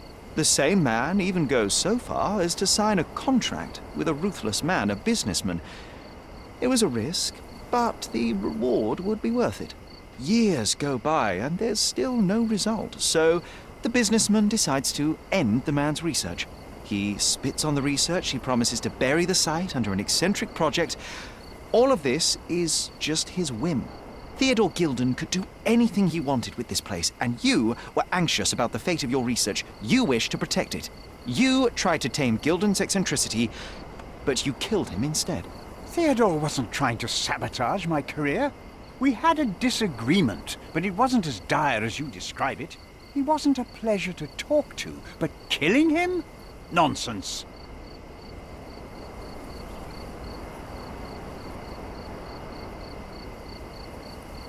Theodore Gilden was a capricious man, extremely impulsive. But the cold-blooded nature of your plan makes you even more dangerous. You feel nothing. You show no remorse. It was simply a calculated move. And that is why you are under arrest. Nothing. You have nothing on me. I think I'll let the police decide if my findings are substantial enough for prosecution. This is all a dreadful mistake. This can't be happening. The elephant killed Theodore. Goliath is innocent and he should be free. He is not the real murderer here. That is the apex of your career, Mr. Swift. Farewell. I told you Mr. Swift was not a real archaeologist. He was a murderer. I knew there was something wrong with him. Fortunately for us, being a murderer was not his profession. And about the elephant? While you were busy, I've dealt with it. No thanks to you. I asked you to solve this wretched problem, but you didn't. I couldn't be in two places at once, Miss Gilden. I was catching your father's murderer. But how have you dealt with it? A man agreed to take the elephant away. He came to me asking for permission to relocate it to his property, and I accepted. Well, congratulations, I suppose. That is one less problem. Actually, two, Mr. Holmes. I found my father's possessions that you can take with you and disappear. I appreciate it, truly. Well, someone has to do something. Take everything if you need to, and leave me be. Take care of yourself, Miss Gilden.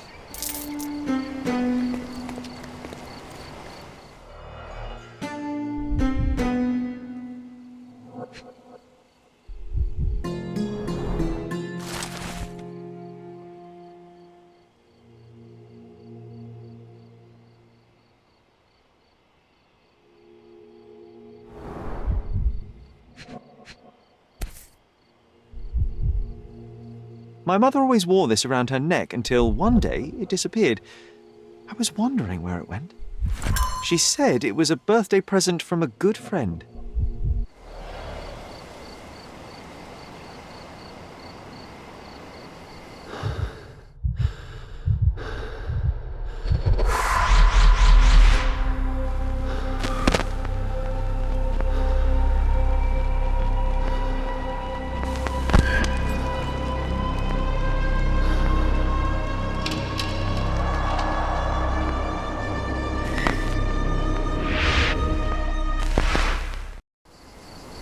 I just had another glimpse of a memory, John. It's fuzzy, but I'm sure it happened somewhere in the manor. Finally moving forward. Shall we go?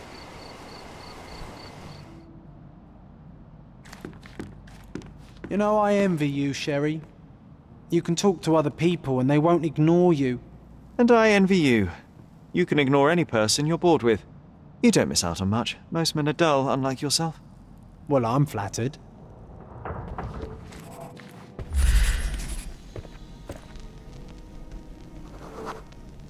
I had a surprise for my mother.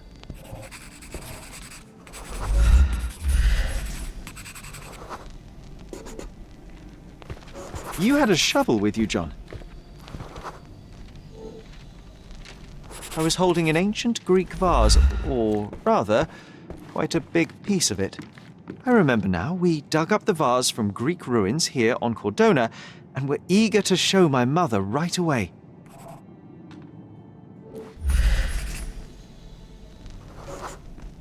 For some reason, the door was closed. We knocked.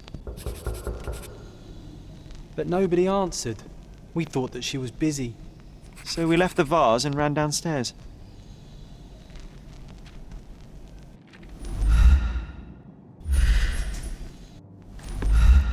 Another one.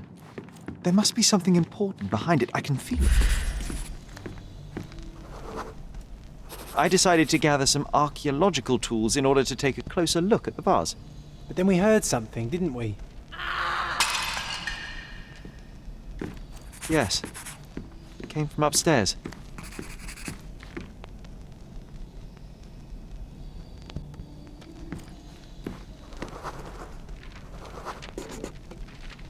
The vase was broken, shards scattered all over the floor.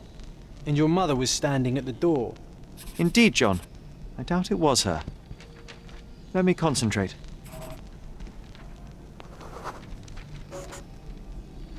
Otto Richter was standing there, furious at us. Dr. Richter told us never to disturb my mother when the door is closed. He said she had broken the vase. But we didn't believe him. I bet he smashed it. Her things are still here. Presumably Mycroft never felt the need to sort through it all. Or couldn't bring himself to. No.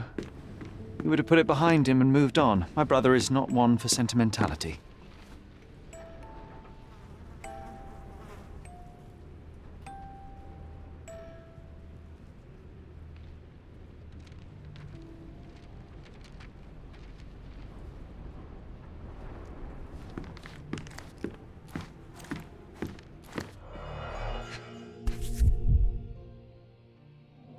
Seems this was the most frequently used medication. 1 dram dissolved in a glass of water, administered daily. Not to exceed 1 dose in 24 hours, not to be given to children.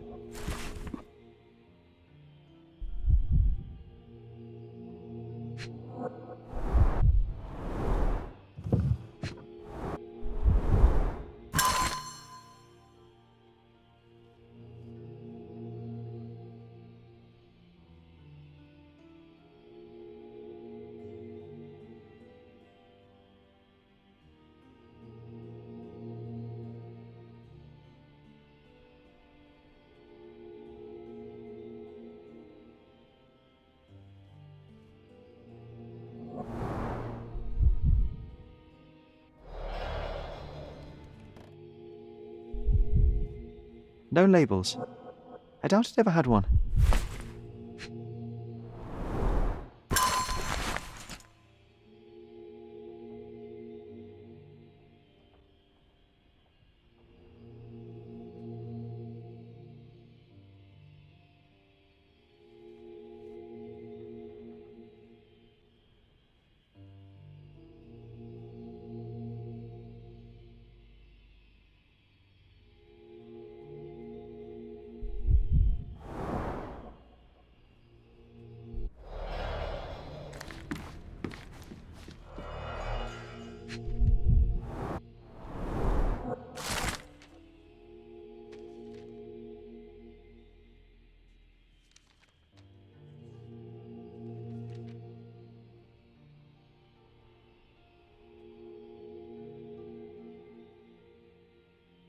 It's a strange feeling to read about my father's death in the newspaper. I can't recall anything except the deep feeling of loss. You were too young. It happened before we even met. It's so sad. I'm sorry.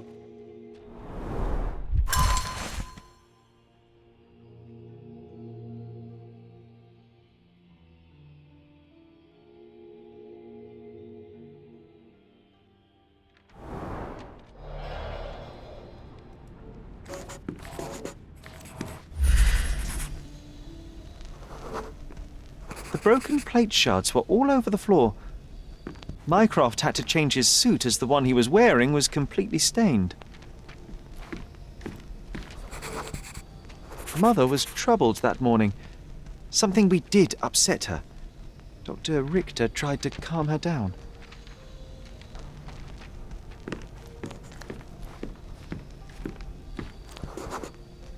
We had to put the tray with Mother's morning tea down, but why?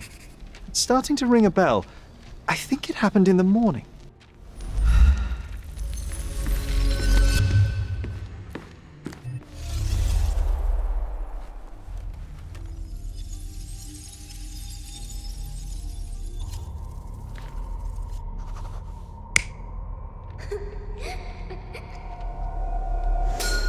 I don't believe you! Liars! Get away from me! It's not true! It's not real! What? Oh. Everything will be okay, Sherry. I promise.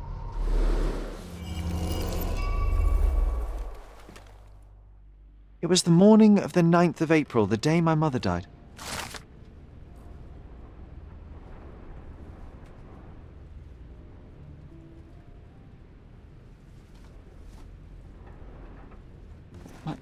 My mother, she was not just ill, but mad.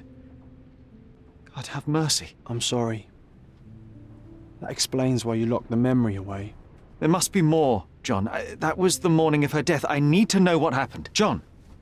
Every time you... I just don't... Please, Sherry, leave it be. Just breathe, John. You know that I cannot leave the last stone unturned. We are so close.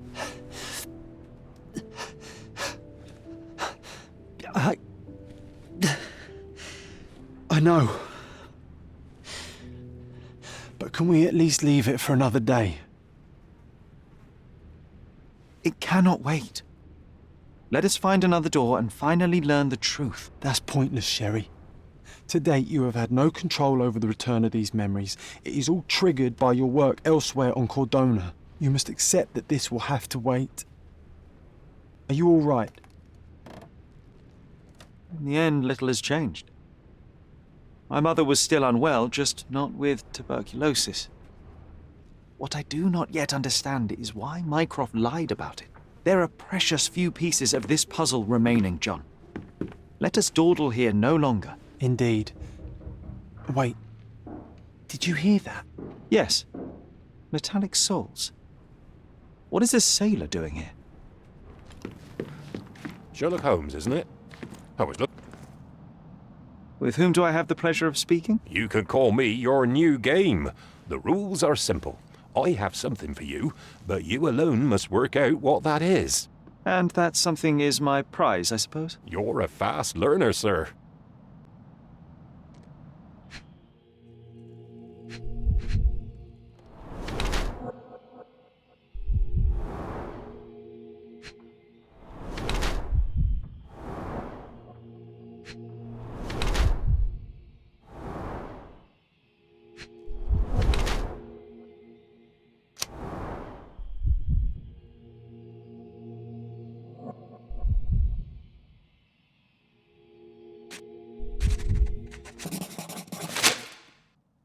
I cannot believe that Mr. Vogel has somehow successfully called my attention to his gallery. You're here with an invitation to visit it, obviously. My word, you are fast, Mr. Holmes. Could you explain how you came to that conclusion? Of course. Explanations are my favourite part of any conversation. Hands without any sign of regular physical activity, in contradiction to one who would most usually wear such a uniform. The paint in your hair is pink. I don't know of any military service that paints their ships pink unless they have launched a new fashionable fleet.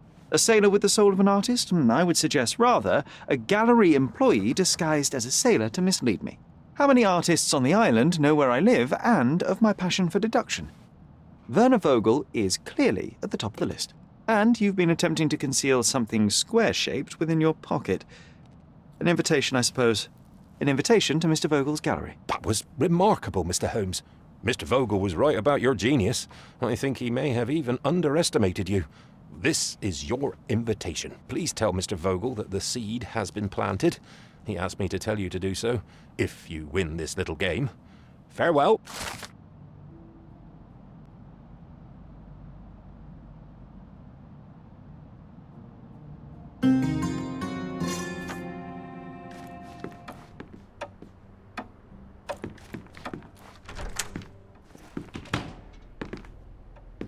Mr. Holmes, you came. Oh, how kind. Though now, of course, I realize it is because of my game, not the works on display. It needn't be one or the other. Your man's disguise was easily debunked, Mr. Vogel, but I shall admit that you planted in me the seed of curiosity. Ah, terrific. I had no doubt you'd put the pieces together. Let us call it an opening gambit before the real game begins. So, this little game of yours, what's it about? An enigma to solve. A locked area in the basement with no windows found brutally vandalized. I have no clue how it was possible.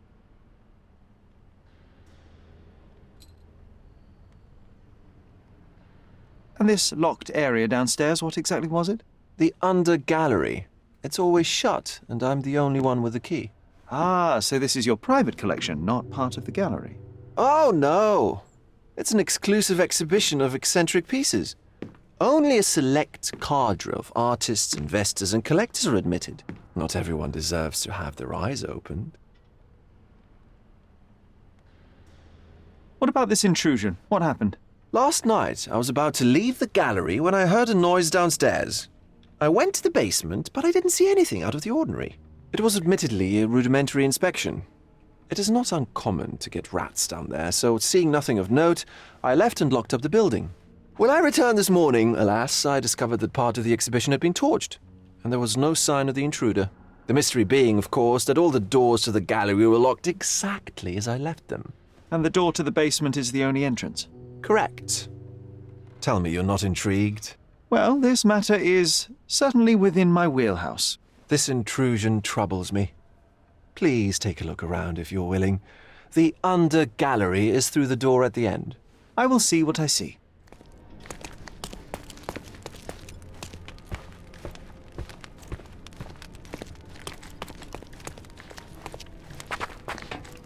Closed with a metal bolt.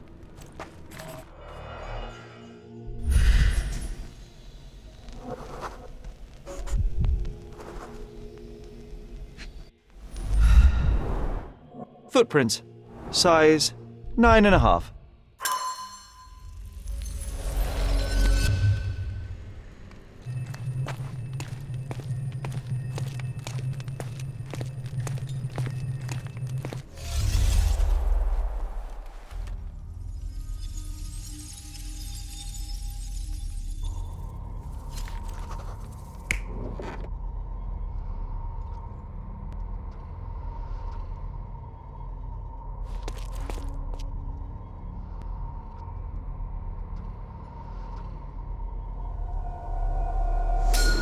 The intruder entered the basement through the coal chute. He used a magnet to open the hatch bolt. He accidentally pushed a shovel to the floor. Vogel heard the noise. At the sound of his approaching footsteps, the intruder hid inside the coffin.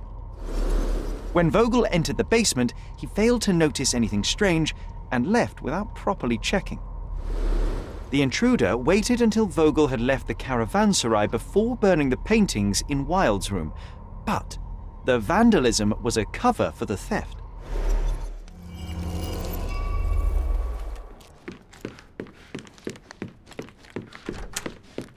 The pieces are not what I expected. What do you think my collection is about? It's a reflection on mortality. Nothing lasts forever, no beauty sustains itself, and everything succumbs to darkness. Am I right? I don't know. Well, that's absurd. Of course you know. It's your gallery. There is no one answer, no singular truth, but many filtered through the subjective mind. That forgetting, embellishing, lying machine. Besides, what's wrong with a lie if it makes life more interesting? What's wrong with a lie? It corrupts the ability of others to behave freely and rationally. Men never act freely and rationally anyway. It matters not what is or isn't in the end. The only important thing is how you feel. And I simply want to feel and consume as much as I can. Don't you? Feelings are simply one's animal ancestry trying to wrest back control of the brain. I try to avoid the distraction. You try not to feel, even in a place like this? None of it moves you? To be frank, I struggle to maintain even a whit of interest in art. But Mr. Holmes, it is joy incarnate, mankind's greatest achievement. Mankind's highest achievement above all others is objective and rational thought. I see then why you dislike art, for it means whatever you want it to. Or perhaps, Mr. Vogel, I was lying. Aha.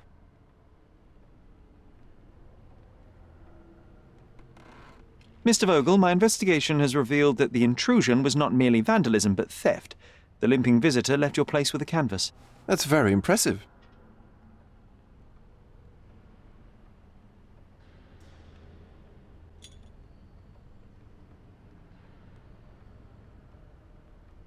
This thief was familiar with the gallery and he was sporting a limp. Do any of your clients or artists come to mind? My, your attention to detail is remarkable, Mr. Holmes. I should introduce you to Bosch's works. Alas, I'm afraid I cannot suggest a culprit.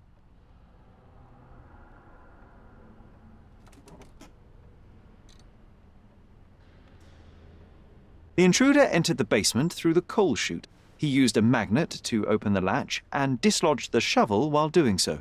That's the noise you heard yesterday. When you went downstairs to investigate, he hid in the coffin. It seems I should have checked the space more thoroughly.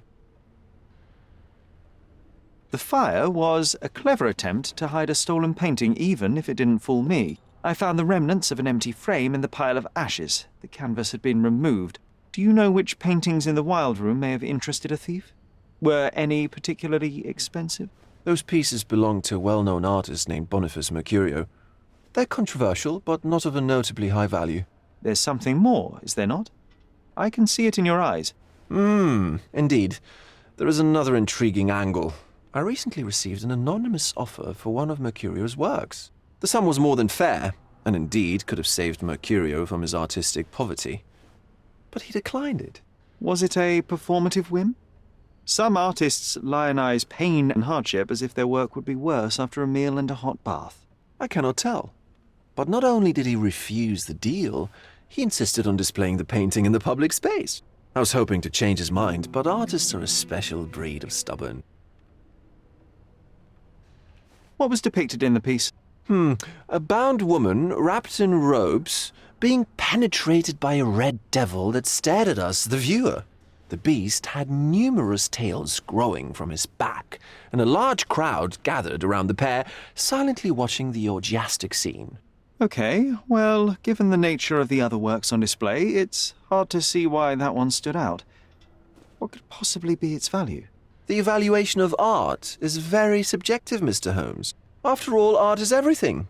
A poem, a bruise, the beads of sweat on your beloved skin. Even a masterfully solved crime. I'm not sure I see the connection. Regardless, the painting was one of a series called The Sabbath Night in Cordona. The works depict sex, violence, and other controversial acts that life, for better or worse, contains. Ah, I see. I'm not sure that you do, but that can wait for another time. So where can I find Boniface Mercurio? I know he lives somewhere in Old City, but couldn't be more specific. He's a prominent figure, so finding him shouldn't be a problem. Well, I believe I have enough to begin. Thank you, Mr. Vogel. Your gallery certainly has unexpected depths. I'm delighted to have been able to please a friend. In return, I expect you to come back with good news. Or at least with a good story.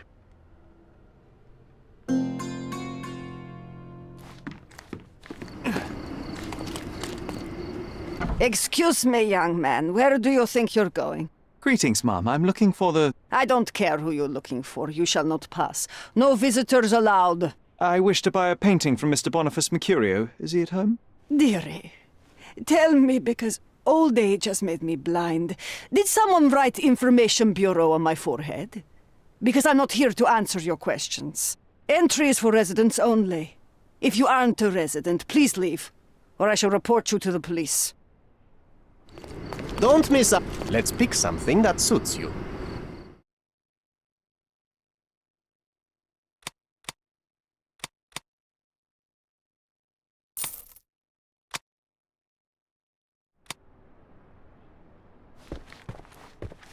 Boniface, sweetie. Is that you? Ah, old age does terrible things to one's sight. I didn't recognize you at first. How are you, Mum? I'm ashamed to admit that I've lost my key. Do you have a spare? For heaven's sake! How many times will you lose that key of yours? Of course I have a spare. You artists all live in your own little world. Please, accept my thanks. I would rather accept your rent. You promised to pay me several weeks ago, and I'm still waiting. I will pay you, I promise, very soon. You'd better do, my dear. Or else I'll just change the lock. And I won't fall for those cow eyes.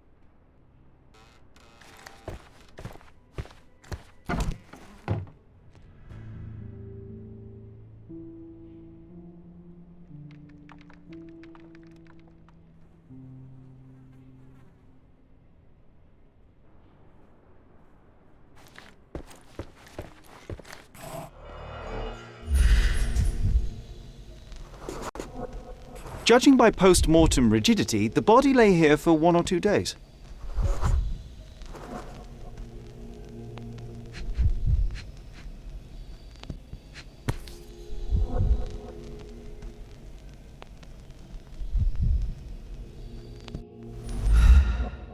A normal kitchen knife. Could be the murder weapon.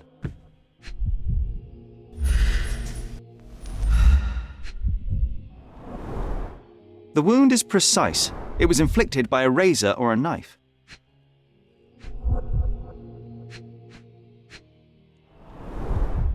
Soaked in blood. It seems as if the puddle of blood was here before the rags.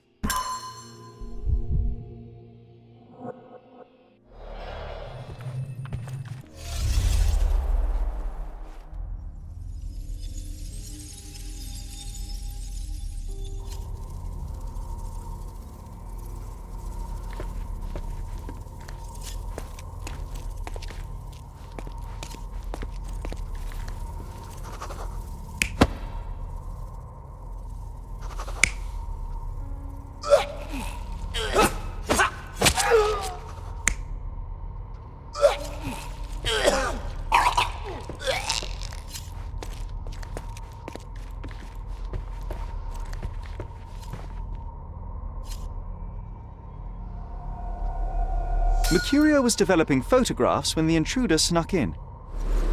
Mercurio heard him coming. While the thief was searching the chest, the painter ran towards him with a bottle in his hand.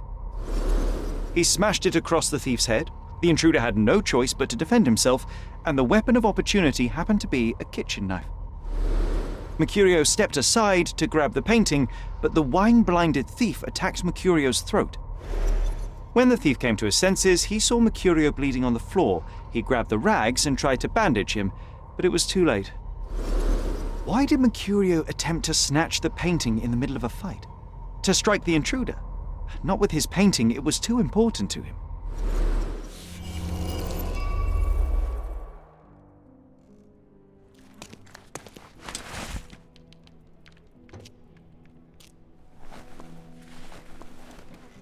Monster was actually a man. Poor girl. John, you ought to be thrilled. We are now hunting the devil himself. What were you saying, Sherry? I was too busy sketching the scene, you know, crimes and such like, daily routine. Did you find something? A photograph. It depicts a man in a red suit with tails sprouting from his back and multiple people in masks watching the scene. It all adds up. But the act of love. It wasn't given willingly, John. It was a violation. And the girl... she was with child. Give that to me now. Did you recognize someone? No. Although the victim is not from Cordona, she is African. Look at the ritual scars on her face. Get that image out of your brain. You have to continue the investigation. I must speak to the landlady. Perhaps she saw or heard something. Sherry, you cannot tell her the truth about Mercurio. It will hurt her. John, that's illogical. Sooner or later, she will come here and discover a corpse, and I still need to talk to her. Just avoid mentioning corpse, all right? Stick to the character, tell her to call the police. I'll take that into account. And wait here. I've redrawn the people in the photograph. Now you can proceed with your investigation without those horrific details.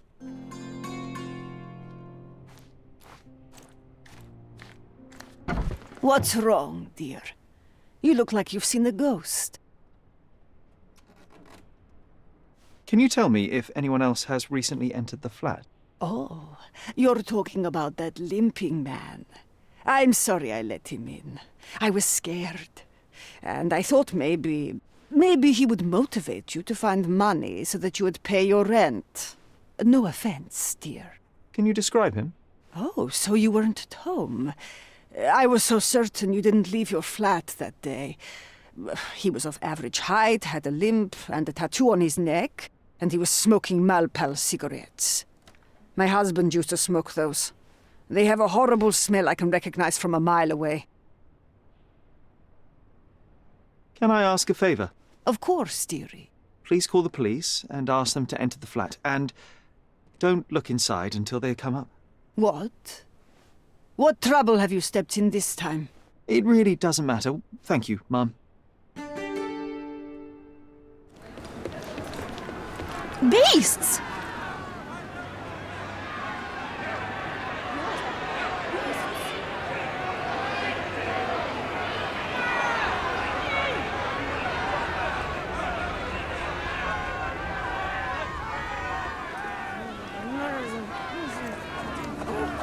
Murderers! They're completely livid. First they come to our land, then they murder our people. Drop them all into the sea! Where do you think you're going? Speak with the chief. Sir, this place is off limits to the public. Please state your business or leave, or I shall request that the police escort you out. My name is Sherlock Holmes. I'm a private investigator. I'm looking for a witness for a case. A private investigator? Really? Even so, you're not authorised. I can't let you in. And you are? I'm Ronald Harlow, here to handle the refugee situation on behalf of City Hall. I'm the acting supervisor here, so I have full authority here to ask you to leave, or I shall order the police to detain you for trying to pass the blockade. Please, step back.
The people in the crowd are shouting about a murder in the camp. Are you trying to hide it? It's mere assumption. I assure you that the situation is under the police's control. If it was under control, if there was no dead body, you wouldn't be as nervous as you are. You would be sitting in your cozy dark corner of a City Hall room doing nothing as usual. Yet, you're here, trying to deal with a series of problems you never asked for. These insults are inappropriate. You don't know what I'm doing for this camp. Even though the rest of City Hall doesn't give a bloody squat about the refugees, maybe I didn't want to be assigned to this camp. But I'm trying to do my best for these people. If not for my work, they might not have any shelter or food even. I apologize, Mr. Harlow. Perhaps I was prejudiced towards you, but in any case, I'm sure that you would still want this to be over as quickly as possible. The current reality is that neither you nor the police are managing things well here. You are unable to calm the crowd. You have simply never handled a situation like this before. What are you driving at, Mr. Holmes? I can help you to handle the situation if you're truly interested in solving things quickly and quietly. And how exactly would you manage that? Simply tell the police that I'm with City Hall and I'm permitted to investigate the scene. I'll work out the rest, but in return I need your help finding my witness. She's a young refugee. She's with child or was with child recently. Look, there is indeed a dead body inside the camp. So even if the girl you are looking for is there, all the refugees are now being detained and interrogated by the police. They won't allow you to speak with her, and I can't do anything about that until the situation settles down. So it's in our mutual interest to settle it. Oh. I suppose that things are bad enough that I ought not shy away from help. All right, Mr. Holmes. I'll tell the police to allow you to come inside. Just tell me when you're ready. Mr. Harlow, what exactly do you do here? What are your responsibilities? What I do and what I am responsible for are two different realities, Mr. Holmes. On paper, I am in charge of the camp territory, security, provision, and the refugees in general. What I actually do most of the time is knock on every City Hall door trying to obtain some funding, or at least rations for the camp. The police here on City Hall's behalf too? They are, minus those who came here after the body was found. The governor won't let the refugees disperse into the island, so there's a significant police presence guarding the camp. Naturally, they answer directly to the police. I have some influence here, but I'm not their direct authority. Mr. Harlow, how did the refugees end up here exactly? Oh, so you're not from around here yourself? I've been away for some time, but I read the papers. Yes, this whole story has been in the papers for almost a year now. They were smuggled to Cordona on a ship from Africa. Smuggled? Then why didn't you deport them? The smugglers managed to sneak them to shore and hide them inside an abandoned warehouse. When the police raided the warehouse and found the refugees there, the ship was already gone. We aren't even certain as to which ship it was. We have busy shipping routes with other colonies these days, you see. So you decided to lock them up under a bridge? There was no other option. We're still trying to work out what to do with them. I only hope we'll find a humane solution and not put them on a raft and float them out to sea.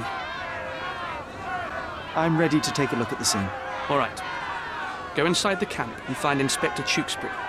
He's the officer investigating the scene. Tell him I sent you. Say you're an independent expert from City Hall. He'll fill in the details for you.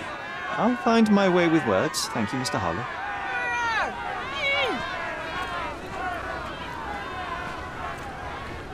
So they keep these refugees under a bridge like proverbial trolls. No wonder the people outside are so disturbed. Who the hell are you? How did you get in here? Mr. Ronald Harlow let me in, sir. I'm Sherlock Holmes, a surveyor of refugee affairs with City Hall. You're Inspector Tewkesbury, I presume? A surveyor? What does that even mean? In short, I've been sent to conduct an extensive report on the incident for the Colonial Office and to assess all the damage inflicted on state property. Got it. Another paperworm sent to count money and get food for archive mold. Go on, look around, but don't make yourself too at home. As if I didn't have enough problems before you appeared. Could you first tell me what happened here? What happened? People from the bridge above the camp heard a woman screaming and saw a mass of refugees attacking a man. Clearly not a refugee. When the camp guards came by, the man was floating in the sewage canal with a knife in his chest. Bam. A murder. Big news for Cordona. I'm sure. Thank you, Inspector. And none of the refugees were harmed? One fellow was cut. He's lying over there near their kitchen. He's in a bad way. You mentioned a woman screaming who attracted the bypassers on the bridge. Was she harmed? No, she's all right, but perhaps the whole debacle started because of her. She started wailing and the refugees stood up for the girl. And where is this young woman now? Back there in the shacks, same as the rest of the refugees. She's been questioned by my men, but she's just some refugee girl. Can't understand much English. Do you have any suspects yet? You're joking, right? I've got a whole camp full of suspects. And if you ask me, this bloke had it coming. Better bury him and forget about the whole thing. And now there's a crowd gathered at the camp, and my superiors say we must thoroughly interrogate the refugees. At least those who can understand any English.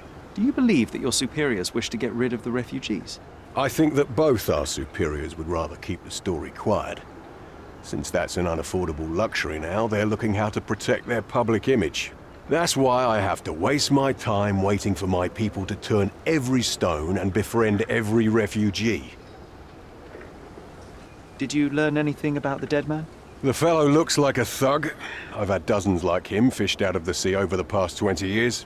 Ever since these refugees arrived, there have been people on Cordona with bad blood in them. My best bet is that this thug had something against them too. And no clue as to his identity? He had some items on his body, but nothing to indicate who he was or where he was from. I think I should catalogue his possessions in my records. Go on. They're on the table near the body.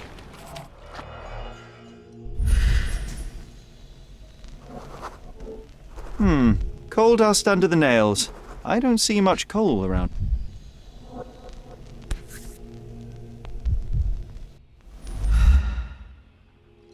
A steel dirk. Sharp. A common accessory among sailors and soldiers.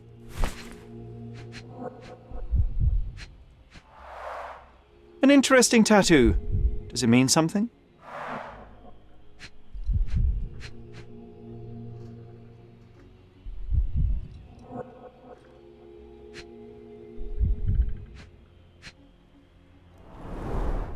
I'd say the blade penetrated upward, however the wound is too messy to be certain.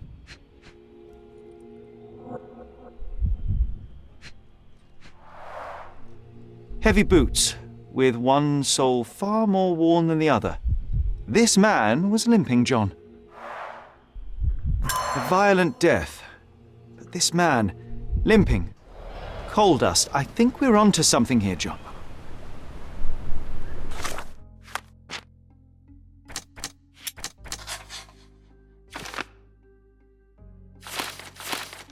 If they find out about the...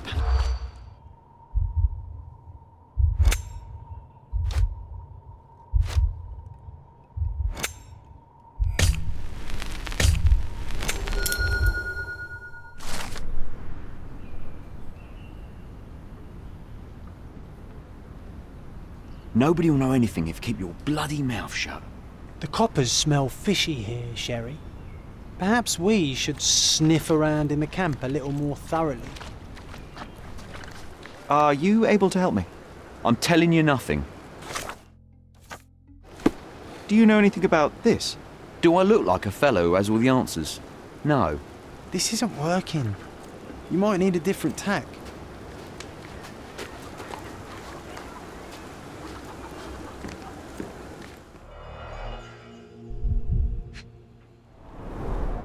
The cut is deep, potentially serious if not treated immediately.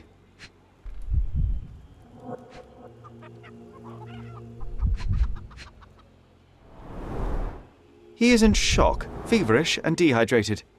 Sherry, you know first aid. Surely you have a duty to help this man. You can't leave him to certain death. Thank you. This should make you feel better, my friend. Now remain lying down and drink as much water as you can. Well done, Sherry. At least he won't die from the infection. You still here? The guards at the sewers were speaking about taking refugees out of the camp. Do you know anything about this, Inspector?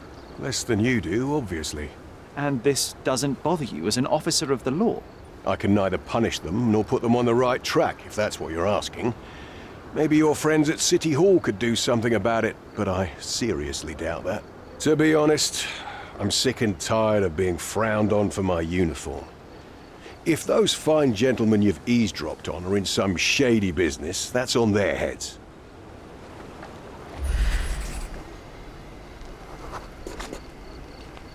It's unlikely anyone could get in or out of the camp by water without alerting the police guards.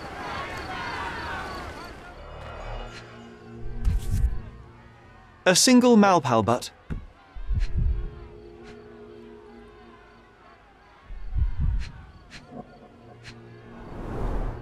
Roadman's cigarettes. A brand highly regarded by law enforcement officers. So there wasn't any sophisticated infiltration plan. The good old police just let the man into the camp. Now we have everything we need to get the full picture of what happened at the camp.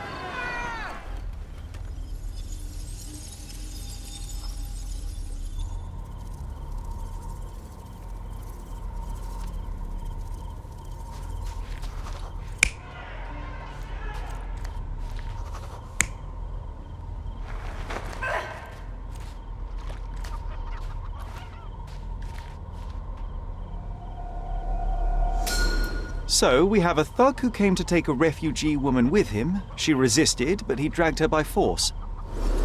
One of the refugees stood in his way, armed with a stick, yet he could do nothing against a cutthroat with a blade. The man didn't anticipate that the other refugees would intervene and stand against him. In the confusion, the woman managed to break free. The thug took fright and fled. He was stopped by the falling crates. He stumbled and fell, piercing his chest with his own blade. However, the wound didn't cause instant death. He managed to stand, but still bleeding, he lost his balance on the bridge and fell. Before all of this, the man had freely entered the camp through the main entrance. The police admitted him after they had a short smoke together. You live by the sword, you die by the sword. In our man's case, it's the same sword. Inspector, I believe I can aid your investigation.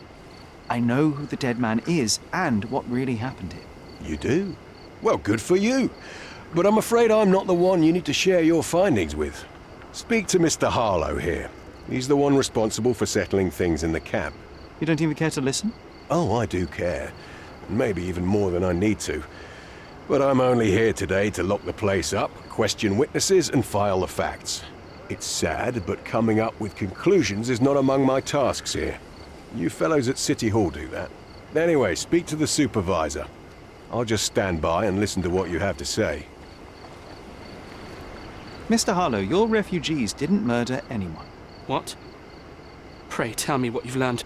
All right, listen carefully. This might solve one problem for you, but will create a few more. Oh, well, that's a great start. The man came to the camp intending to kidnap one of your refugees, a woman.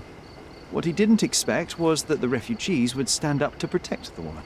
A brawl had broken out. In the chaos of it, the man stumbled over those crates and fell on his own blade. How do you know he fell on his own blade? The wound in his chest was inflicted from an unusual angle. It was not an offensive stab, shall we say. The refugees didn't touch him. And judging by the blood at the scene, the intruder managed to raise himself but was unable to walk very far. He ultimately fell into the canal. But how did he sneak into the camp? Why didn't the police see him? And this is where your new problems emerge, Mr. Harlow. What do you mean? You're not a dull-witted man. You know what I mean. There is no feasible way to get into the camp without the police guards knowing of it. The pile of mess I had to sort out has just become bigger, but somehow that doesn't surprise me. Anyway, I thank you for your help, Mr. Holmes. I'll take it from here. Meanwhile, I'll make sure the police aren't detaining the refugees any longer. You can go back in and look for your witness. Do you think one small clock can make any difference in this place? Who knows, John? Just one ill-fitting cog could make the whole machine crumble. You're the one who tended to our man's wounds. I thank you greatly. The police didn't allow us to help him. The police will leave you alone now.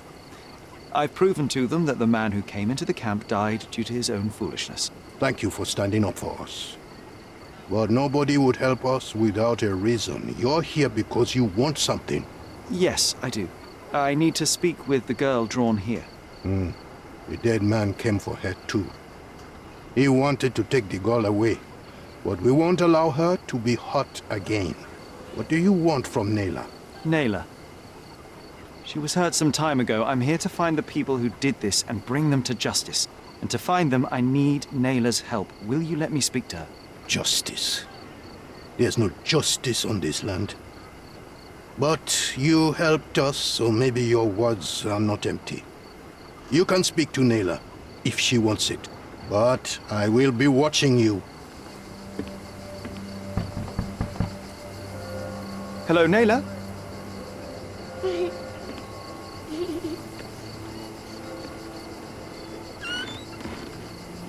My name is Sherlock. I know someone hurt you. I am here to help. I'm trying to find the people involved and bring them to justice. Please. There is a photograph, and I'm sorry, it is terrible, but I simply must ask. Where did this happen? What can you tell me about these people? Christ, Sherlock. Nayla, I'm sorry. I'm not very good at this. You come here for me, but you are rude and cruel and condescending. A cross. The man had this cross. Now go away. Leave us be. I do not need another white man's help. Oh, glad that wasn't me. Not my best work, John, by a long shot. Nayla doesn't want us meddling. I'm starting to wonder what this all achieves. But she helped you anyway. Now we know that maniac's face and the cross he wore, we can still catch him. I owe you a lot, Mr. Holmes. You still here?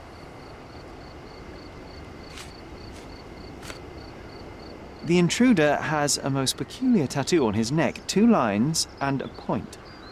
Do you know anything about it? You really want to know, kid? Why? You want to play a policeman or something? I'm sure you have it in your records, so it won't hurt if I have it in mine.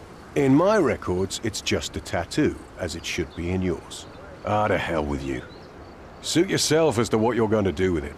Off the record, though, such tattoos are often connected to a man named Mr. Niccolo Bernadotti. Bernadotti, you say? A respectable businessman in Scalario. His company imports goods and wines, and smuggles everything that can be smuggled between the colonies and the mainland. His people can be identified by an obscure tattoo, just like the one over there our friend has. But these are all merely rumors, you see. If Mr. Bernadotti was a criminal, he'd be in prison now. Or hanged, right?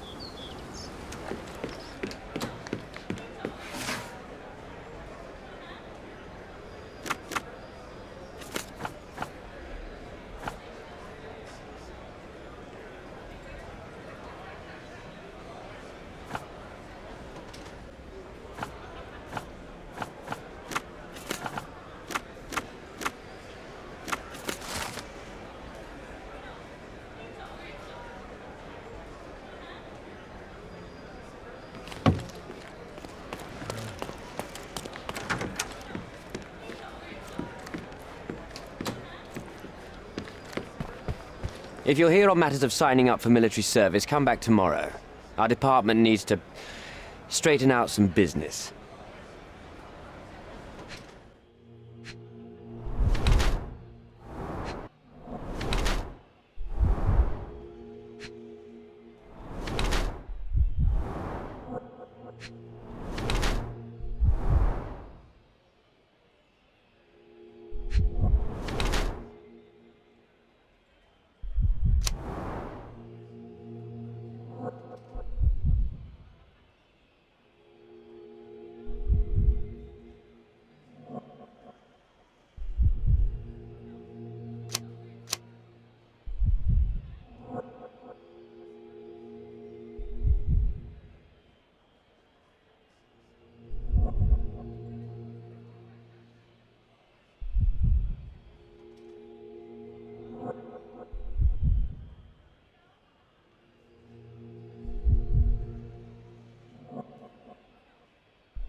Why are you staring at me like I'm a Madame Tussauds figure? Didn't you hear what I just said? On my way here, I was wondering whether you might regret what you did. I tried my best to retain at least a shred of faith in humanity. I had hoped that you would hear her scream, see her face in your dreams, or at least once ask yourself how Naylor might feel. Who? Neither of my hopes were fulfilled. Why are you here?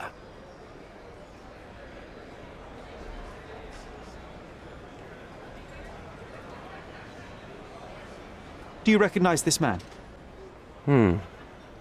We definitely look alike. But you have the wrong person. Really? Then you won't mind if I pass this along to the newspaper. All right. All right. Is this about money, as you said in the letter? What kind of sum are we talking about? I've never written a single word to you. Bribery, not my style. So, that letter, it wasn't from you? Well, it appears that more and more people in the city are finding out about your despicable hobby, doesn't it? You're in the clutches of justice, and very soon they will squeeze you. It's in your best interest to cooperate. Fine. I suppose now we have a nice long talk. Do you drink, Mr. Sherlock Holmes? And I do not. Shame. All the best discussions are accompanied by a glass of whiskey. But out of respect for you, I won't drink either. Respect? That's an unusual word in your mouth, Mr. Where are my manners? My name is Thomas Norton, a British envoy in Cordona on a military mission. So, where do we start?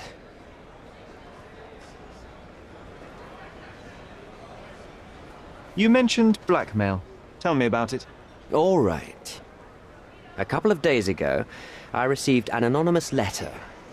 It said that in the art gallery at Caravansary there exists a painting that incriminates me. The blackmailer made it clear that if there is a painting, then a photograph exists too. And I should be wary of what it might do to my reputation. What does the blackmailer want from you? Money, of course. What else do such people want?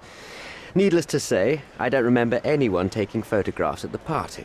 Up until the last moment, I hoped he was bluffing. But he wasn't, as you've just proven to me. Show me the letter. I burnt it as soon as I read it. I've left enough evidence. There's no need for any more.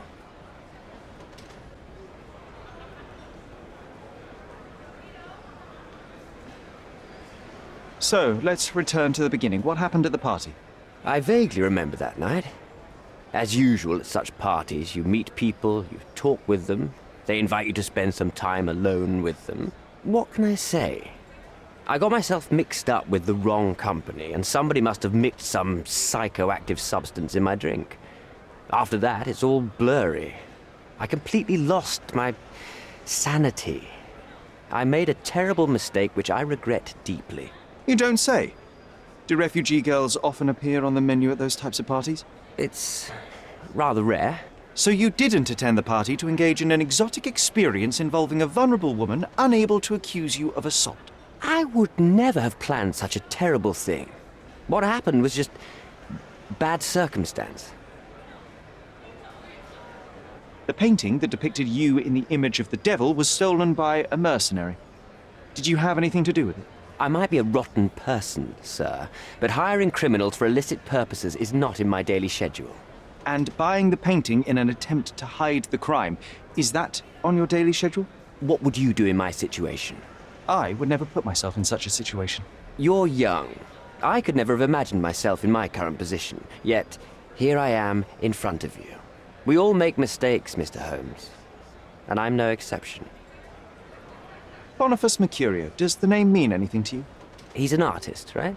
The one responsible for the painting that compromises you. I found him dead in his room.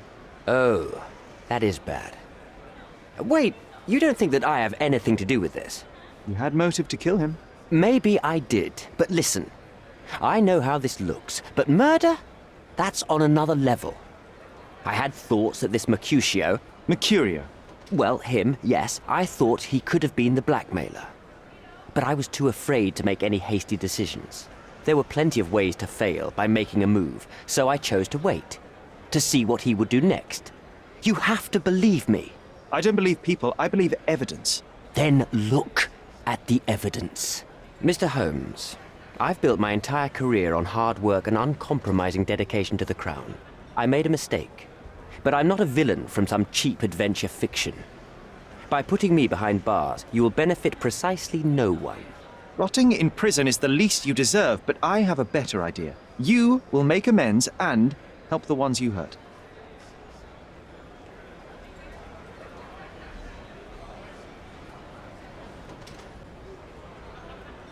Use your connections to help patriate the refugees, find them decent homes, give them jobs. There must be a meaning to your position and my decision. Yes, all right, I can do that. So, will you give me the photograph now? That's not all. Naylor deserves the very utmost of what you can do. Help the girl? I can't risk the press paying extra attention to her. I will do anything except that. I need to think this all through. Don't do anything foolish in the meantime. What makes you think you can... Hey, yo. This is private property. You lost something. I'm here to discuss business with Mr. Bernadotti. I tried the front door, but... Mr. Bernadotti isn't seeing anyone. You have 3 seconds to walk away or you'll never walk again. Capito? It's in Mr. Bernadotti's best interest to... 1... Listen, the man Bernadotti sent to... 2... I did try to resolve this peacefully.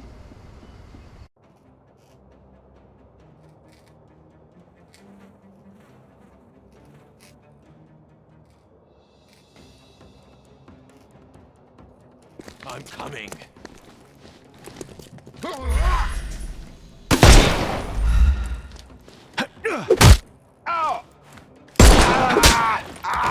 No more crime for you until next month.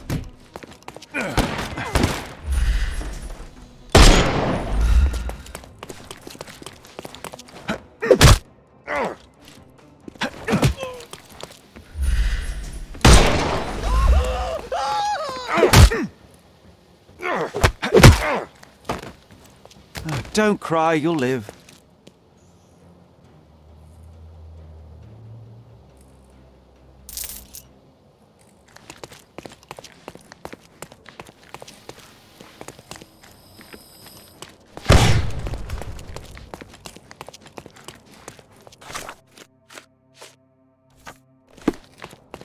Sherry,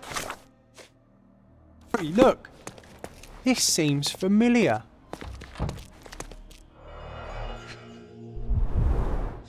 Let's see what's hidden there. Vogel's stolen painting. Isn't it curious how it developed into a much more interesting case?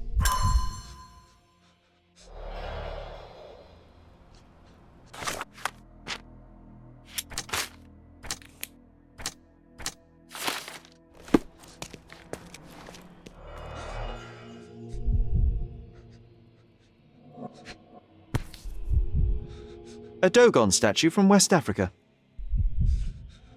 A century old at least.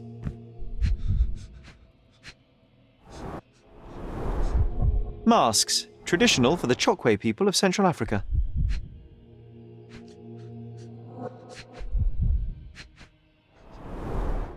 V.H. Grindley Flow Blue tableware.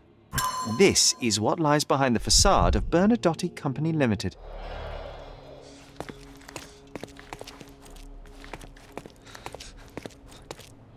No, sir. Don't hurt me. It's all right. I won't harm you. Like you didn't harm the folks on the way here?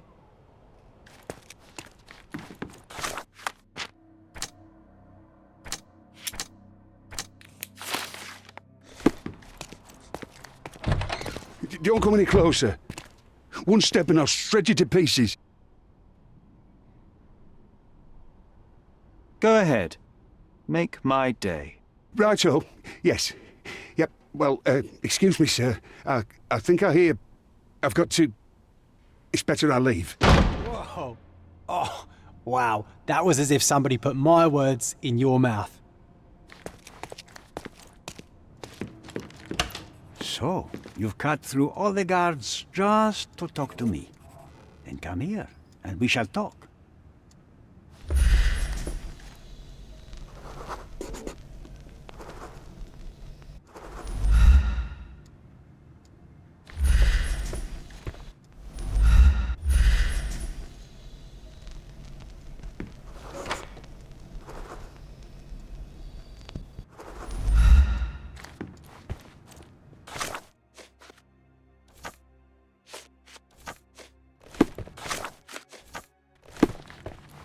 Whenever you're ready.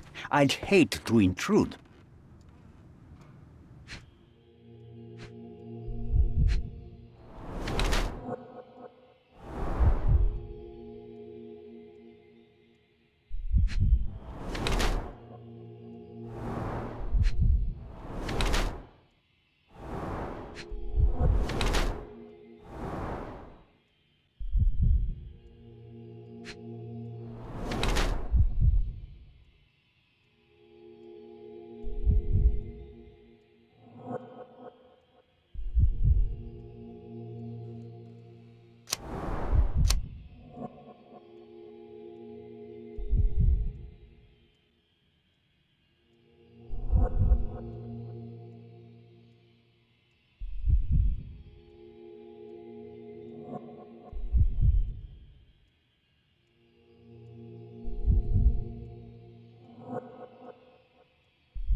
Bad news.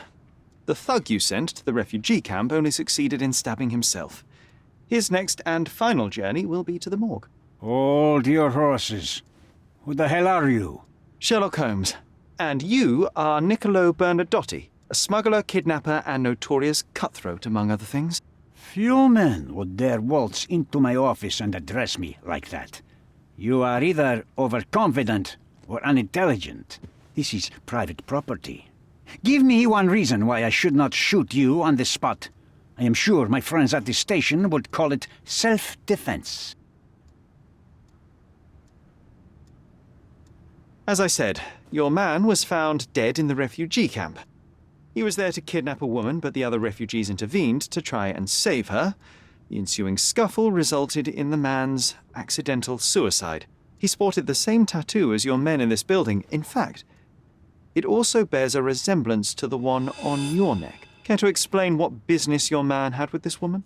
You have no idea what you are talking about. I can assure you this was no kidnapping. The refugees in the camp are on edge. What happened there is a tragic accident, one I am not responsible for. For what reason was your man there if not to abduct her?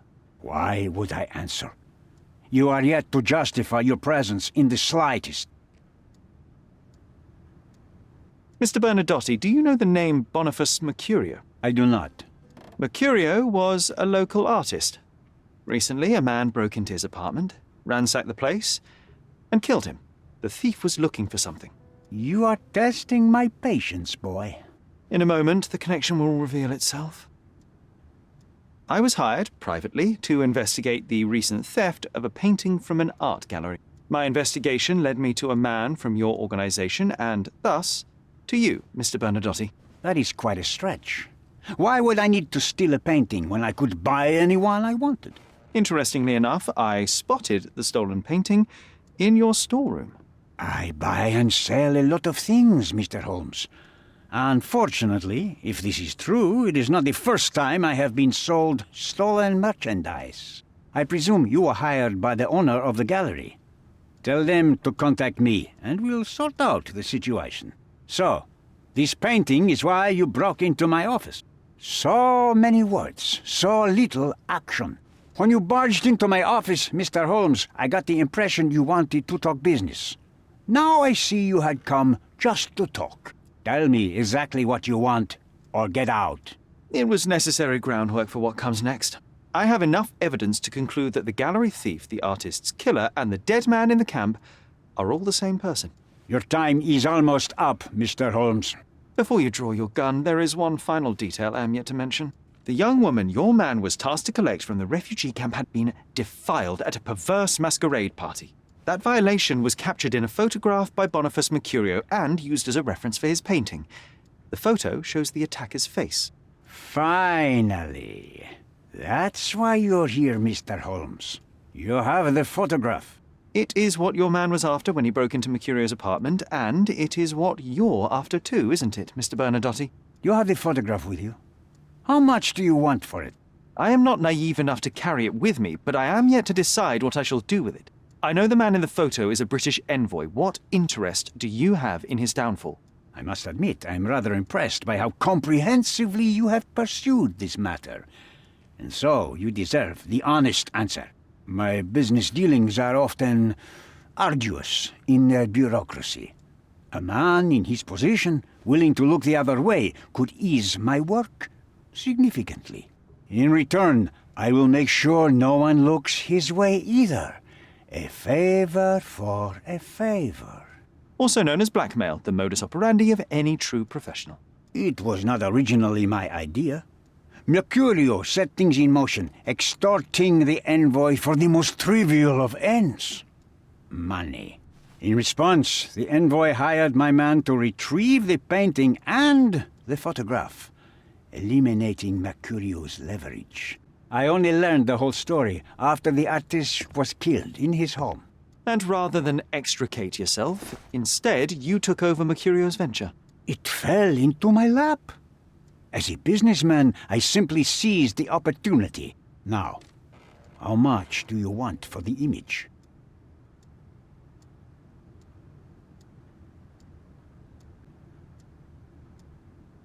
Why did you send your man to remove the woman from the camp? Without a photograph, her testimony was the next best thing. Securing her was in everyone's interest. Victims and witnesses all too often disappear. I thought the girl was safer with us. I did not anticipate what would happen at the camp. I could not help but appreciate the collection of smuggled artifacts in your storeroom. You have rather diversified your business. Oh, high and mighty of you, Mr. Holmes.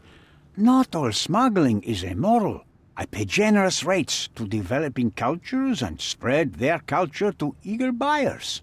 And furthermore, I supply many immigrants with a taste of home. A very convenient way of thinking. I have traveled widely, Mr. Holmes. I've seen people in far-flung lands for whom my services are a lifeline. Without them, they would starve. The tax on cargo is often so absurd that it would be more profitable to simply sink your ship than dock it in the harbor. And trust me, I am speaking from experience. I saw refugees from the camp at your warehouse. They work for you. I have made certain arrangements with City Hall and the police. Thanks to me, refugees can work and be paid. It's a pathway to freedom. And how much do you save by capitalizing on their cheap labor? I have heard no complaints. They seem happy just to get out of that slum. Why should I give you the photograph? Just name your price.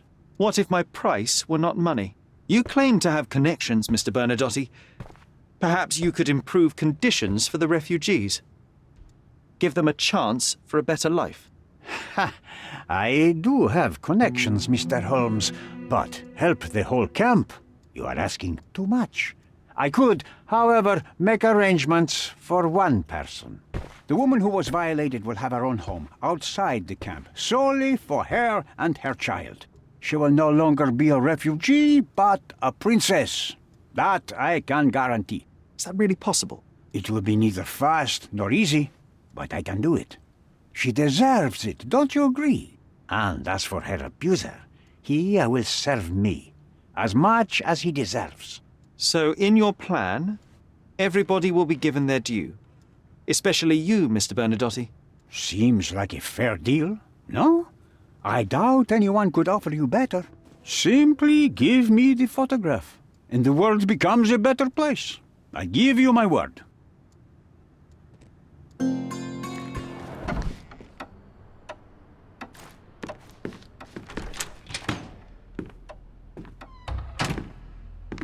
Mr. Holmes, you've returned. Have you uncovered anything new about the theft?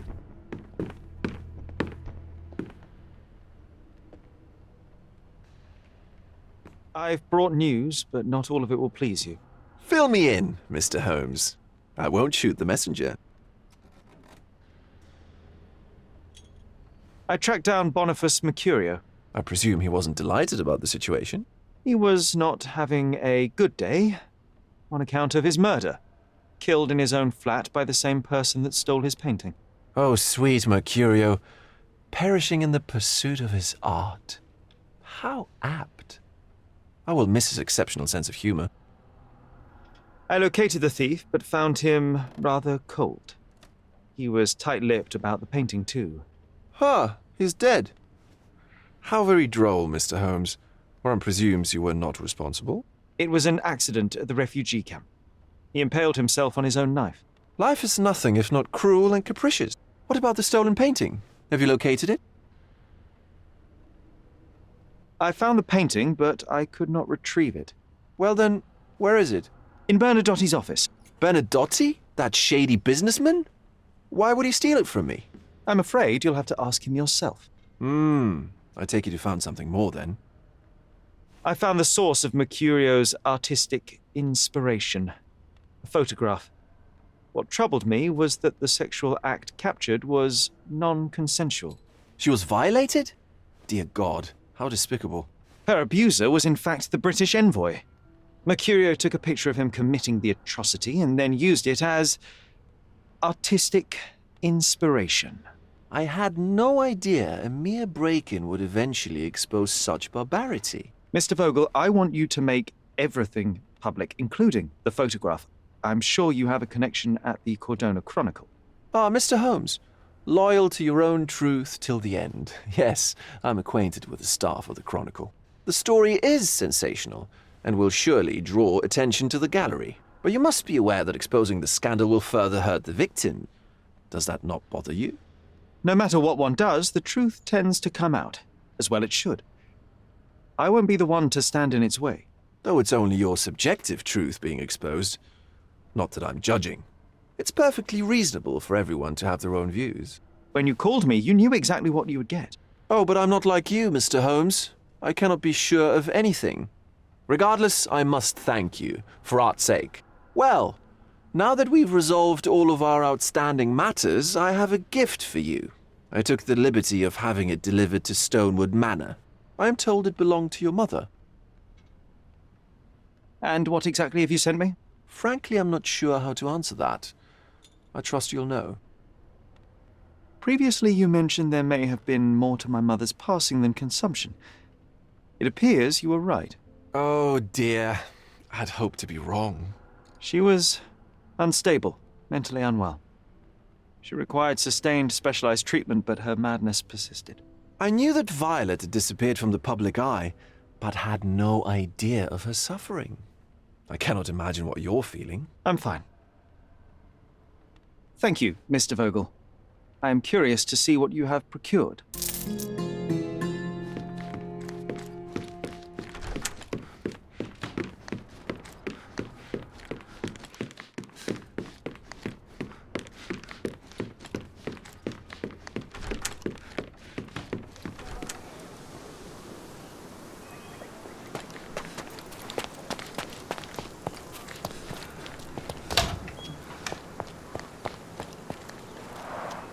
What a bizarre object, and yet oddly familiar.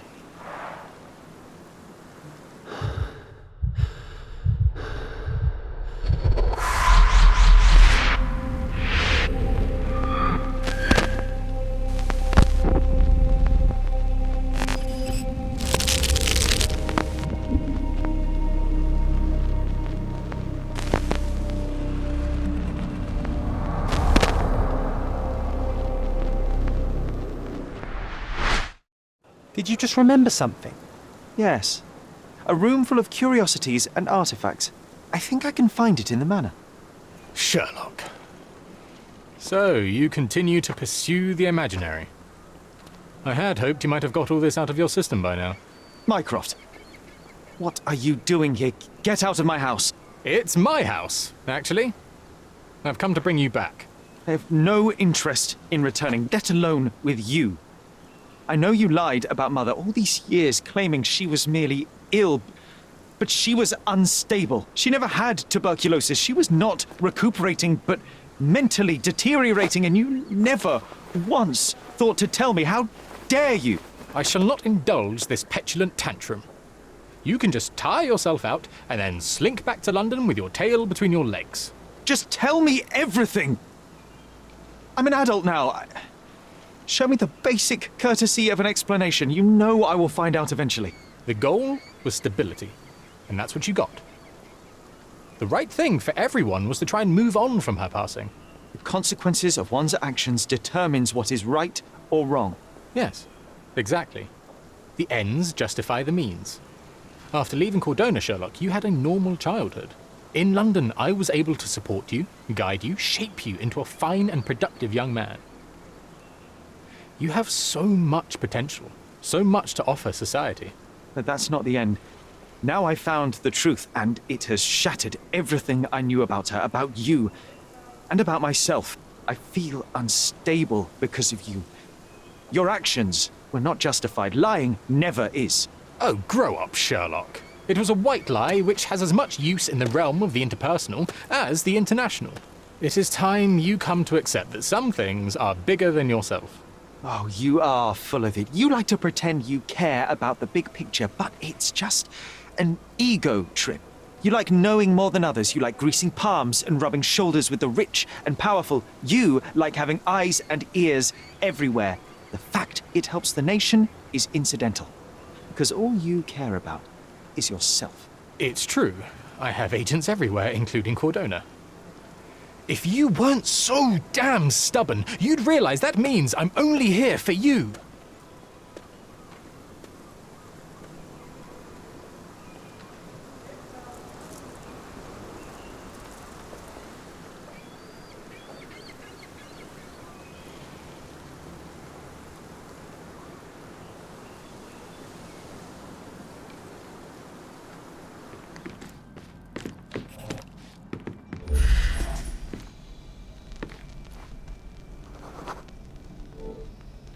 It was a giant aquarium with a living mermaid in it. Impossible. It must have been something else.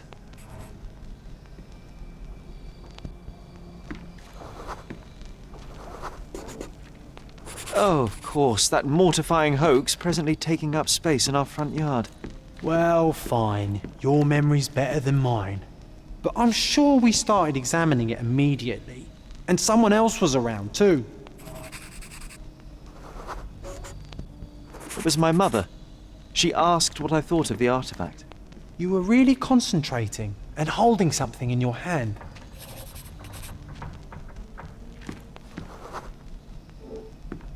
I inspected it with a magnifying glass and was able to confirm it was made of two different skeletons. The mermaid was a fake. And so it was time to smash the thing. Your mother took a hammer and... Slow down, John. That's not how it happened. I remember other people joined us. The workers took the artifact and placed it into the cabinet of curiosities. It became part of Mother's collection of fakes. She always said that the truth lies in the details. This mermaid helped me to learn that.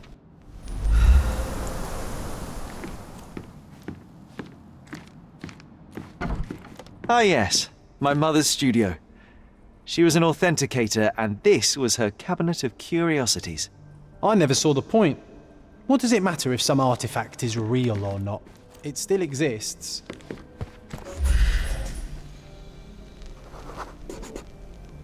Books and papers from the table somehow ended up on the floor. Now it's coming to the surface. I feel it.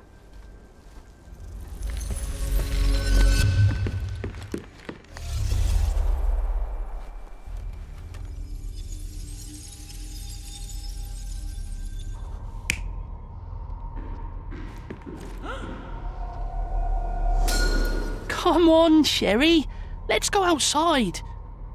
Wait. Did you hear that? Come here, Sherry. You call this progress? Charlatan, amateur. I'm not letting you anywhere near my mother again.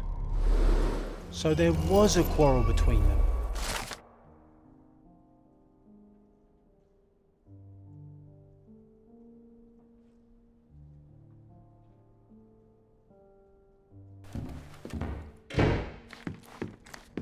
I heard a noise in the hall. Let's check it out.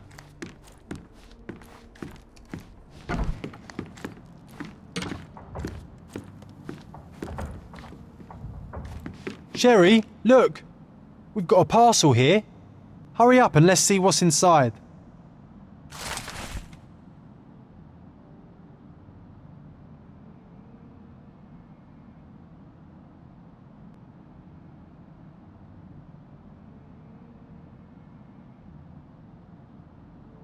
An invitation that comes with a mask. We can't miss this, Sherry.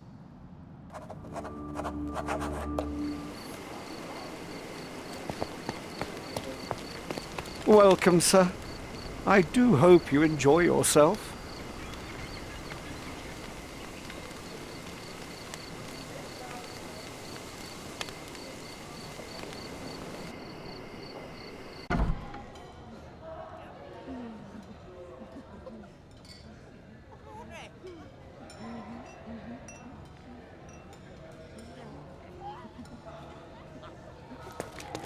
Enjoy the evening, sir. There is still plenty of time before the grand finale. All right.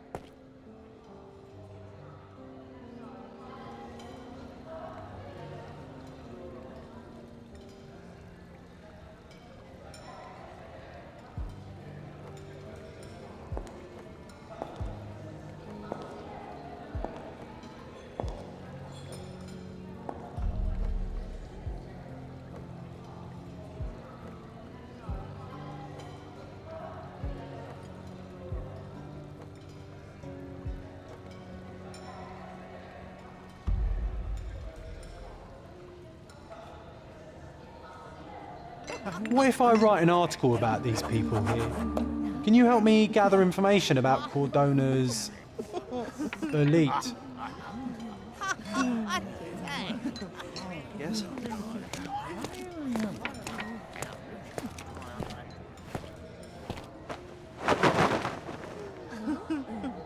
Sherlock!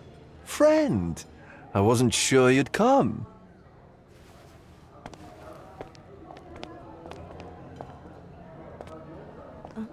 Werner, I see you are not yourself.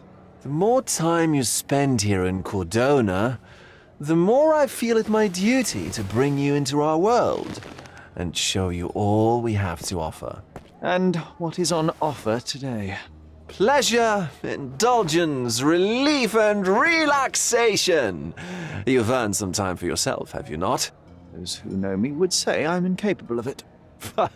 Nonsense. I refuse to believe there is anyone permitted to know Sherlock Holmes. Huh. You may be right. Then free yourself from inhibition and expectation. The night is young, and so are the guests. You should try to enjoy both. It's not healthy for handsome men to spend every night alone, and certainly not in a house filled with such melancholic memories. I must admit, my travels have proven more taxing than expected. I'm less confident in my life and myself. Time of relaxation seems a distant dream. So can I tempt you with a physical aid to your moral consolations? There's wine, of course, and something to smoke, or perhaps an artificial paradise? Yes, something more spiritual, a potentiator to sharpen the mind. A 7% solution of, well, that'd be telling, but you must try it.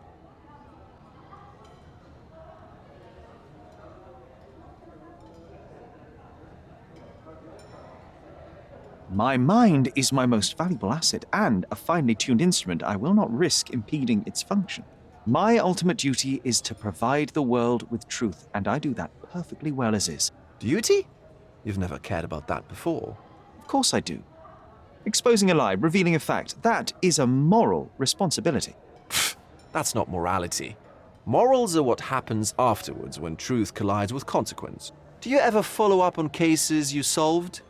Do you ever see what happened next, visit the victims, ensure justice is served in the courts? And how do you choose where to direct your attention? Are there not deserving causes to which your brilliance could be applied but isn't? You ascribe me more power than I possess. I have a narrow skill set and work within that mandate. What occurs afterward is irrelevant. With every action or inaction, you place a finger on the scales of morality. Many in the city would see you as abdicating your responsibility. I haven't. Not me, of course. Morality is subjective, just like truth. There is little to be gained from indulging in it, and far better things to indulge in. Now I must insist on easing any burdens I've placed upon your shoulders. Show yourself a kindness, and try this rather delectable concoction. I am perfectly capable of coping with myself without medical assistance. Then I shall press you on it no further. But please do not refuse my gift. Take it with you as a souvenir of this special night. Souvenir of what, exactly? But, all right, if only to put the matter to bed. And now, our evening begins in earnest. I just remembered. I'm sorry, Sherlock. My mind's delightfully impaired. Please take this key. It opens the altar room, past the library. Pardon? Altar room? What now, Werner? Go quickly and find our Fabio. Only you can make him talk. I'll join you in a minute.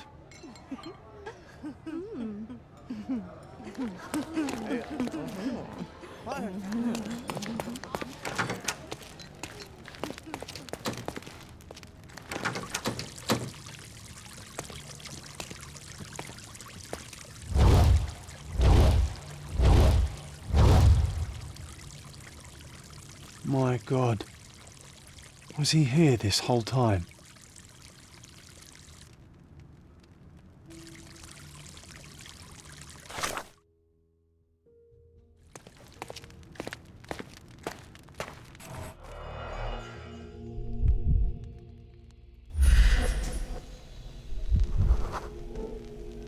This crude tattoo partially covers as slave branding. This golden handle has a bloodstain on it. The dagger is heavy and sharp, but lacks balance.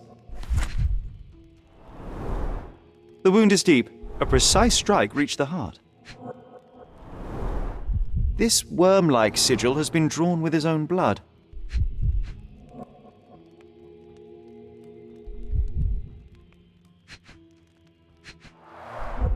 The victim has clenched the fabric so firmly in his fist that it's nigh impossible to remove it.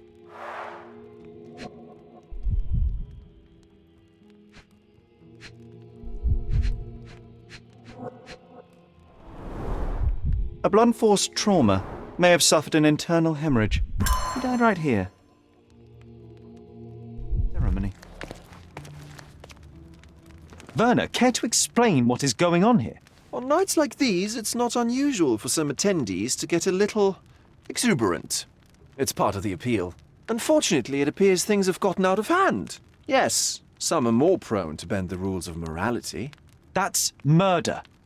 I doubt there's anything left to bend. Why did you not tell me immediately? We were chatting about trivial matters for some time. If I'm completely honest, Sherlock, I've consumed a rather potent cocktail of substances. My attention slips and drifts, but I'm glad I thought to call for you. You sent me a disguise. Oh dear, did I? Well, since I found the body, Mr. Manchios has agreed that you can investigate the matter. I promise my mind will behave itself going forward. All right. Pull yourself together, Werner. What is it about these nights that you are so eager to share with me? Well, they're not always in the evenings, but they are in the shadows. People gather to test their boundaries in a safe and consensual atmosphere, often with more stains than your typical crime scene. But that is the point. Who are we to judge? I suppose that's fair. What about today, then? Was anything different? Well, I was invited as a special guest. It was supposed to be a time of both divine and carnal pleasures. A scratch for every unconventional itch. I imagine you're reeling from your shattered expectations. On the contrary, there is still spectacle, stimulation, and release, merely in a different form. I like to let life entertain me. Or death.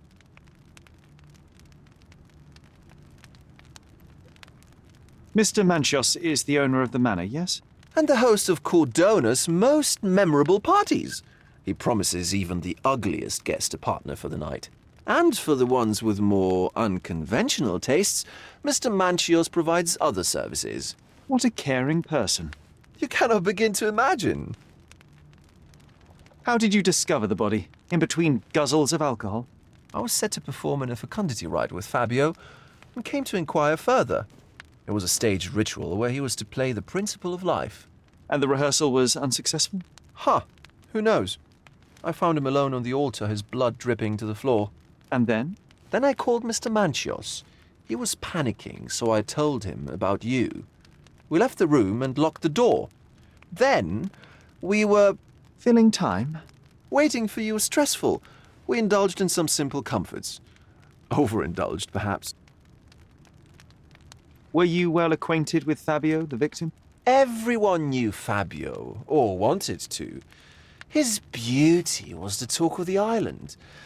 Too handsome to go unnoticed. He was magnetic. Fat wallets fought for the privilege of having him. He offered the pleasures of performance, and more. When you discovered the body, was the door open? No, it was locked. Oh, that reminds me. It's a minor detail, but the first time I came to speak to Fabio, I left without entering, having been unable to open the door. You didn't have the key? No, I had it. Don't look at me like that. I was mostly sober. I suspect there was a key in the other side of the door, blocking the lock. That detail may very well be major, Werner. Well done. So you returned later only to find the lock was not blocked? Correct. After an hour had passed, I tried again and was able to unlock the door. That's when I discovered poor, handsome Fabio. What about the fertility ritual? There was something about Fabio being a principle of life. Fabio was supposed to portray the beauty of life's origin. Flowers, oil, not this travesty that seems straight out of the Inquisition. So this ritual is not the fertility rite. What was it meant to look like? It begins with a woman lying naked in a flower bed on the altar. She represents Gaia, the earth. As I cover her in oils, we chant for the principle. As our calls reach a climax, Fabio enters and copulates with her. After he finishes, I stab her with a dagger. That part's just pretend, of course. But the intercourse is not? I did not expect you to be such a prude. Are you a virgin? It is nothing to be ashamed of, but it would explain the color of your cheeks. The fertility rite marks the start of our festivities. The principle of life is beautiful, intimate, essential. It must not be stopped. Yet it appears that someone did stop it. What about the naked woman? Can you tell me anything about her?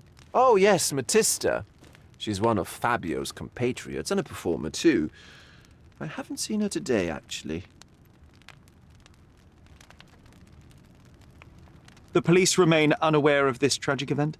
Some of them may be hiding behind their masks. They conceal many things.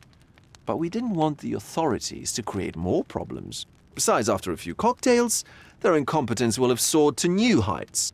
How do you know I even want the case? I promised you relaxation. If there's one thing I know about you, Sherlock, it's that nothing soothes you more than a good mystery.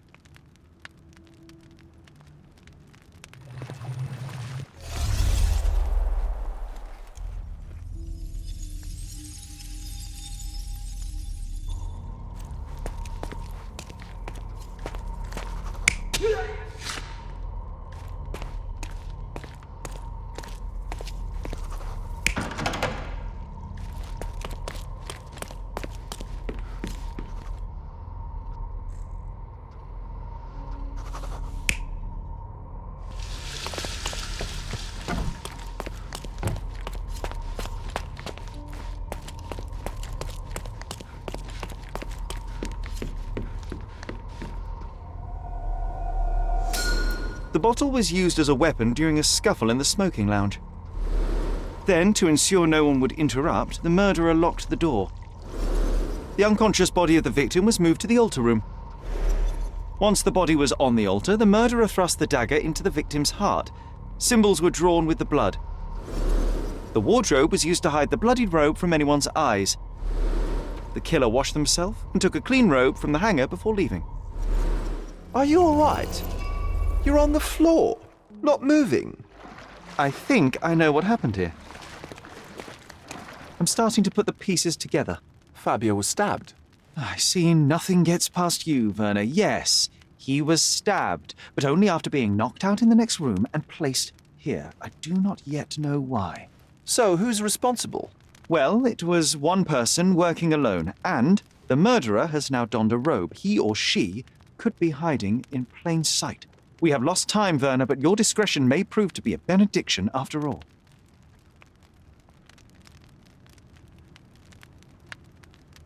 The murderer had to have access to this room. After the crime, he used his own key to lock the door. So, who had the key to the altar room? I'm not sure. As a special guest, I was provided one by Mr. Manchios. He should be able to tell you of any others. Where can I find him? Most likely in the main hall, entertaining his guests. He has a mask with golden stars. You can't miss him. But please be discreet. We don't want to risk disturbing the revelry.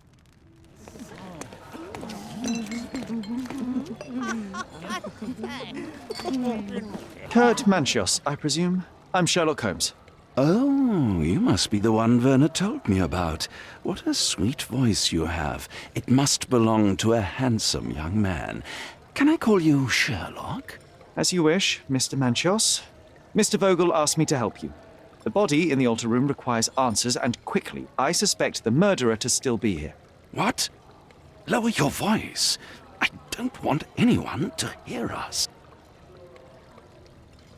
Did you know Fabio well? People are starting to look at us, Sherlock. Change the subject. I can't believe what happened to him. To me. Such an atrocity. Think what it means for me. A wonderful evening for so many good, influential, and rich people has been ruined. I have betrayed all my promises of exotic delights. I don't understand. Surely a murder would affect your reputation to a greater extent. Please, isn't this why you are here? I thought you were a silent magician. Do your tricks and make it go away. I need to find all those who had the key to the altar room. As far as I know, Mr. Vogel, Fabio, and you had access to it. Is that correct? That is correct, yes. Also, Matista and Santos. Santos? Who is that? Santos Pinchetti, my major domo. In his opinion, at least. I'd like to speak to Mr. Pinchetti and Matista. Do you have somewhere I might have a private conversation with them? Of course, of course. Let me think.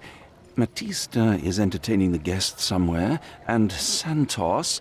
Oh, yes. He will be busy with the servants. Or the cook. What's that noise? What's going on? Freeze, filth. You're under arrest.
Committed a crime, and now I have to free you, kiss your hand, and apologise for the inconvenience. Your Grace.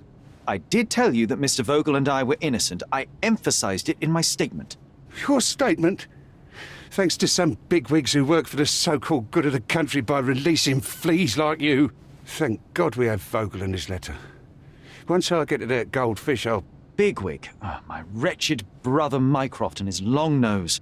Wait, did you say Mycroft? Mycroft Holmes? Are you the youngest son of Violet Holmes, rest her soul?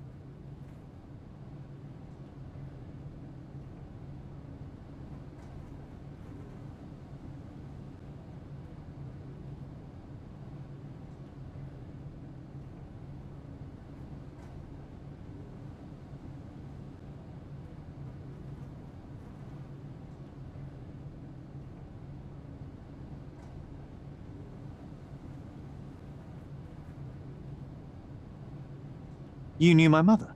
Not personally, no. Not exactly. I was working on the paperwork for that case. Would you happen to remember anything of the events?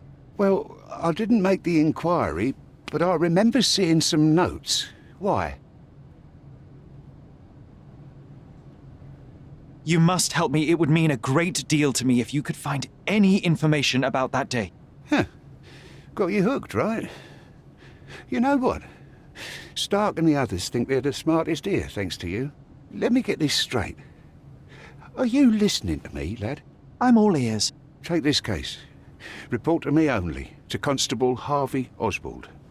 I'll leave everything I have on this table. Find the murderer. Be a real copper. Question the suspects, make them sing, give me something substantial. And if Mr. Vogel is not a suspect? If he's innocent, then you can take your favourite degenerate away from here. If you slip or mess with the evidence, then trust me, your brother won't save you from my bludgeon. Meanwhile, I'll be checking the archive for you. If anybody asks, then you're a consulting detective. Let's make a start then, partner.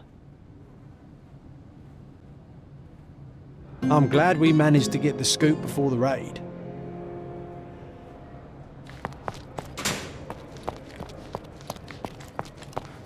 Werner, are you all right? Oh, yes. Everything's fine. In fact, it's something of a family reunion. My brother spent quite some time in this place himself. You should not be here. I told the police everything I knew, but they refused to let you go. They require proof to free you. Ha! What did you expect?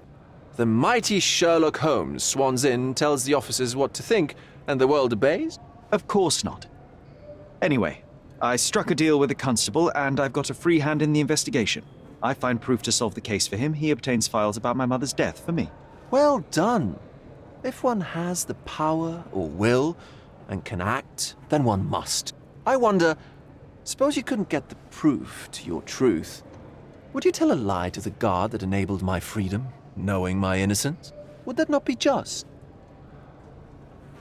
There are lines I will not cross, Werner. I will do my best to secure your release, but with proof, not deception. Really? How many white lies have you told on this island? Why not for me?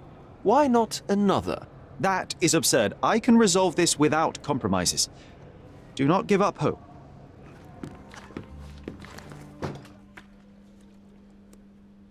Have you considered Mr. Santos Pinchetti as a suspect? The snitch? Have you seen him? I mean, my breath could knock him down. What's so special about him? As a major domo, he has keys that open all the rooms, including the one to the crime scene. Could have testified only to circumvent suspicion, don't you think? We need to question him. Right. I'll send our men to fetch him. Stay here. They brought him in, Mr. Holmes. Here's the key to interrogation room number 7. Mr. Pinchetti didn't even resist, our men said. Thank you. Good day. Your ticket, please, if you want me to help you. I'd like to check the evidence from this case. And who are you? Oswald sent me. I'm a consulting detective. His partner, then? Let me see. Ah, a ritual murder. What a bunch of degenerates. Wait a second. I'll bring it to the table.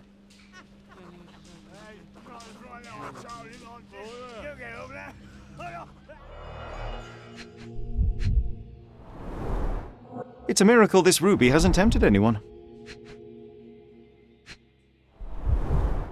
A heavily perfumed handkerchief with the initials KM in the corner.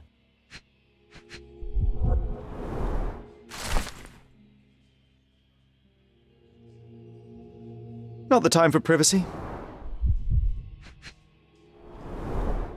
An emergency kit for boredom.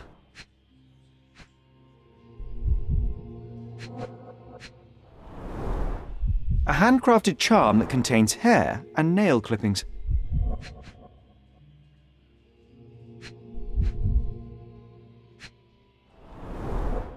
Her key to the altar room. That's not for bedtime reading. This ex libris belongs to Manchios Library.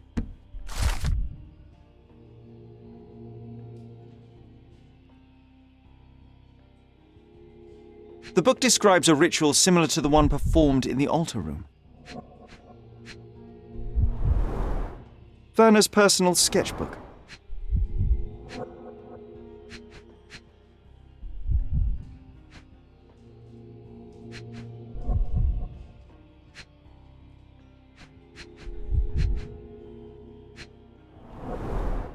All the keys of the mansion on one golden ring. Thank you, officer.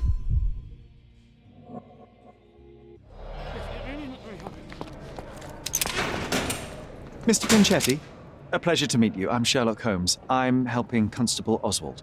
I've already told him everything I know. I'm only a witness, sir. Everything's in my report. And I've read it. You forgot to mention that you hold the keys to the room where Fabio was found. I need only to find if the crime was intentional. But I need to return to my duties. I doubt the house will fall without you, Mr. Pinchetti. Just be still for a few seconds.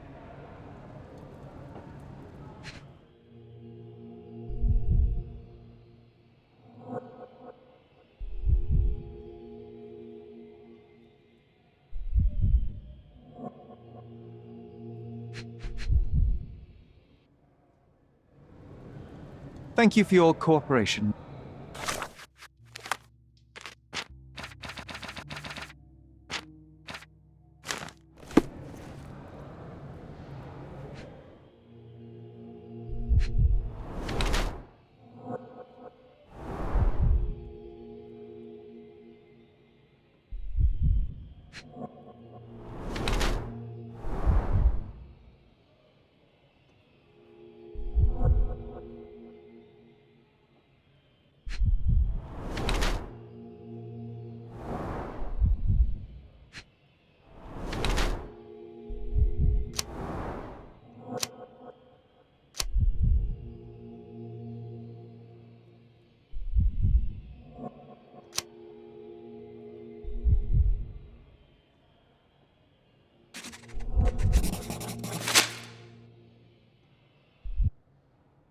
Is your greedy nature responsible for the lack of taste and attention to your appearance?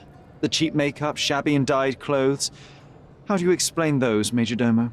The means to practice my profession are limited. I'm sorry you noticed it, sir. The parties overshadowed your state. You are lucky Kurt Manchios's attention was concentrated elsewhere. In a decent household, you would be asked to leave for far less. Yes, his attention was undoubtedly concentrated on something other than my appearance. But one detail stands out on your dirty rags and shoes. The drops of blood. Oh, that. I don't know anything about it. Did you know Fabio? Not personally. He was a frequent guest, and cleaning the mess after his performances was tedious. Mr. Manchios always had a role for him, and mainly the leading one. The parties were always, Fabio-centric? And Batista? Was she as popular as her partner? Don't tell her I said this, but I do not think so. Mr. Manchios hired her only because Fabio refused to work without her. Mr. Manchios used to see her as a worker. She was tasked with entertaining the guests, unlike Fabio, who could pick and choose. Mr. Manchios says that you begged him to be included in the heritage. Isn't that a little extreme, even for a majordomo? He's not only my employer, he's my uncle. And I'm his next of kin. The only one. Mr. Manchios flatly refuses to pay a family member. All I have to do is repay his so-called love, cleaning up the filth after perverts and decadents. He's imprisoned me. The best I can hope for is a new broom. That's why I wanted to have my part of the inheritance. Is it that bad? You have a roof above your head, a salary, and the status of a majordomo. For God's sake. I'm forced to dye and stitch my threadbare clothes, and the holes in my shoes are painful. I'm ashamed every time a guest looks at me closely. Why do you think your uncle treats you this way? My mother, my uncle's sister, had me illegitimately. She died, and I was given the surname of one of the maids. But you are entitled to some of the money that belongs to your family. He thinks not. I was not responsible for my mother's death. I work hard, and he pays me nothing. I feed on the leftovers. While he wastes our estate's property on decadent parties, he paid Fabio handsomely and showered him with expensive gifts for their disgusting relationship. I'm Sherlock Holmes. I'm helping Constable Oswald. You are Matista, Fabio's friend. This body, yes, it's Matista. But it's a mere shell that will die someday. Just like Fabio. Please accept my condolences for your friend. Thank you. I'm just here to ask questions and find Fabio's murderer. It will not bring Fabio back.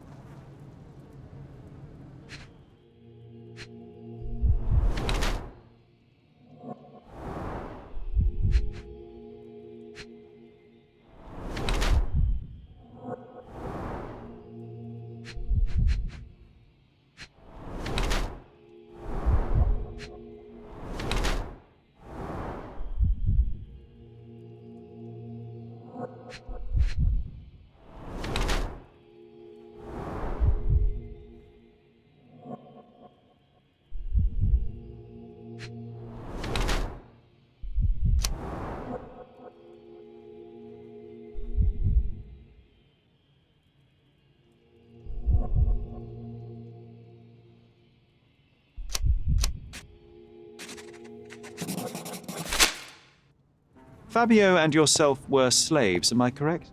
You have a similar branding on your body. Yes.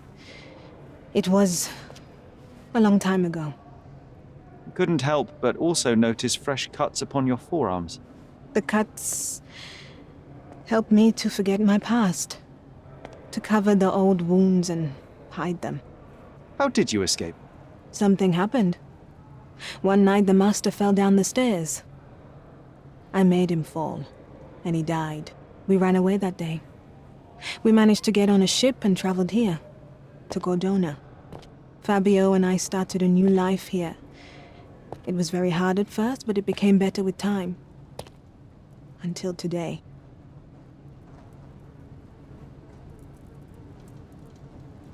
The bruises on your neck are not self-inflicted. Someone else made them. Some guests can't contain themselves. They even bite, sometimes.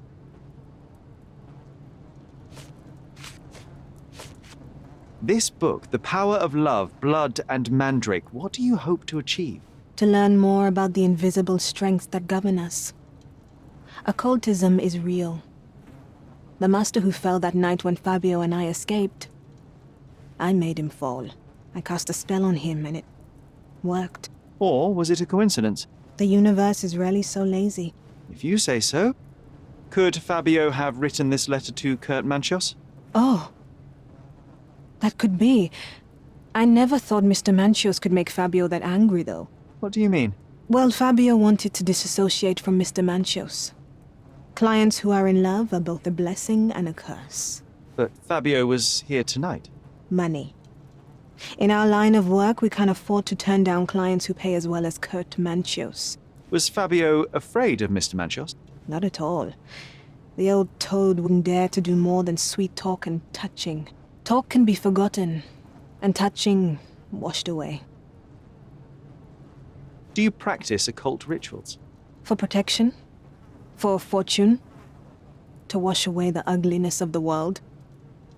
Sometimes to survive. I have the gift, and I'm learning to use it better. Did you use your gift on Fabio? I only used white magic. Love charms lately.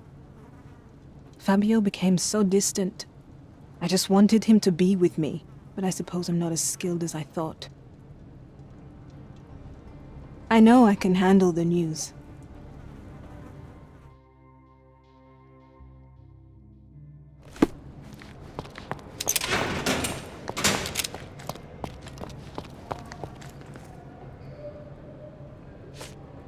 I have reason to believe that the intended recipient of the incriminating letter may have been Kurt Manchos.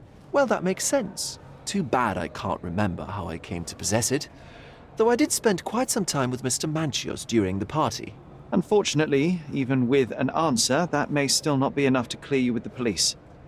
But fear not, I will persevere. I hope your attempt to put things straight will make up for... You being on a bender? Touché. I have learned who told the police about the crime. It was Santos Pinchetti. Do I know him? The major domo of the manor. He cleans up after you. Well, then he does his job perfectly. All but invisible. I couldn't tell you the first thing about him. Good day, Mr. Manchios. I am Constable Oswald's partner in this investigation. Be quick and gentle. Some of your colleagues are untrained boors. Although I don't mind meeting young officers. The new blood here. If you cooperate in finding Fabio's murderer, there will be no need to meet with the boars again. That voice. Werner's friend? You're the policeman. What a disappointment. Only an undercover agent can scour a ditch full of deviants. I am a consulting detective, although I'm capable of replacing the entire department through my consultations. Sharp-tongued, I like it. May I presume this tongue will get us out of this trouble? I would be so indebted and glad to repay you. Nothing's changed. I'm looking for the murderer. That's the only way to get us out of trouble. But it shouldn't take much time, correct? We're all busy, after all. I need to examine you first.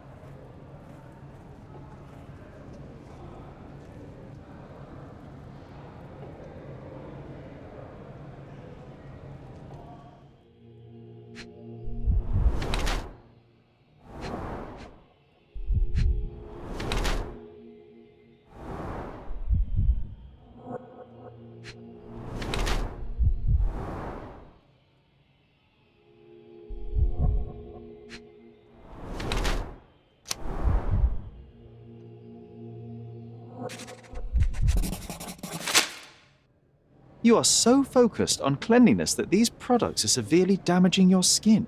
I would laugh at you. Ha! If only my cheeks didn't hurt. Not exactly. I try to take care of my body.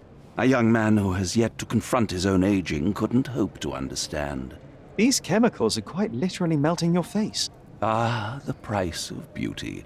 I'll be fine. I'm sure of it. Such a methodical man who cares for his body but misses the soap under his fingernails. Are you so impatient, or perhaps even impulsive? I wouldn't call myself that. Silly little details. If I missed it, it wasn't important. Or rather, it was less important than who or what I was focused on.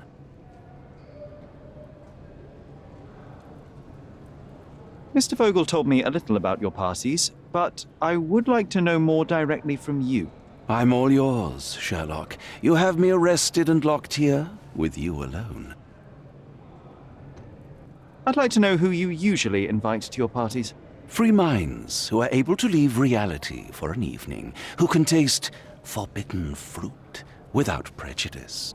There is nothing that quite spices up life like these parties, assuming one is old enough and has worked many years for the good of one's country. Oh, all true labourers, I see.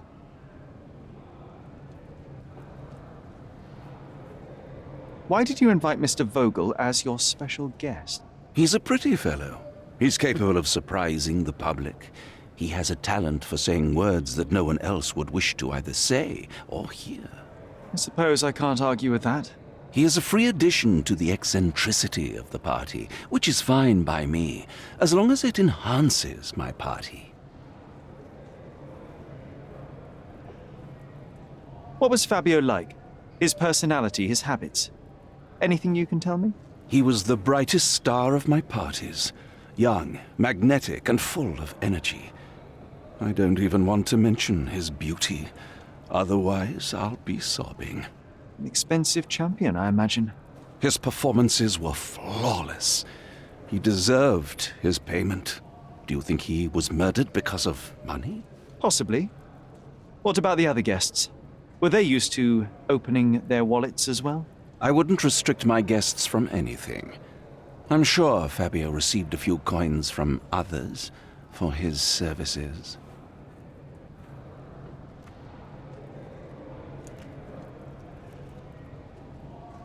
You'd better ask someone else. That's not something I know much about. I've no idea about that. There is undeniable evidence that you were the original recipient of this letter. What are you talking about? Is it addressed to me? Your protégé wanted a fresh start, it seems. This is sufficient to charge you. Me? Hurt my star? Are you insane that you would accuse me of such a thing? He did not consider himself as yours. Since you deny everything, let's move on. Do you have any idea as to how the letter could have ended up in Mr. Vogel's pocket? You were the detective. Perhaps he took it from Fabio. Werner was a little high. Do you recognize this book? Could Matista have borrowed it from your library? She didn't ask me. How ungrateful.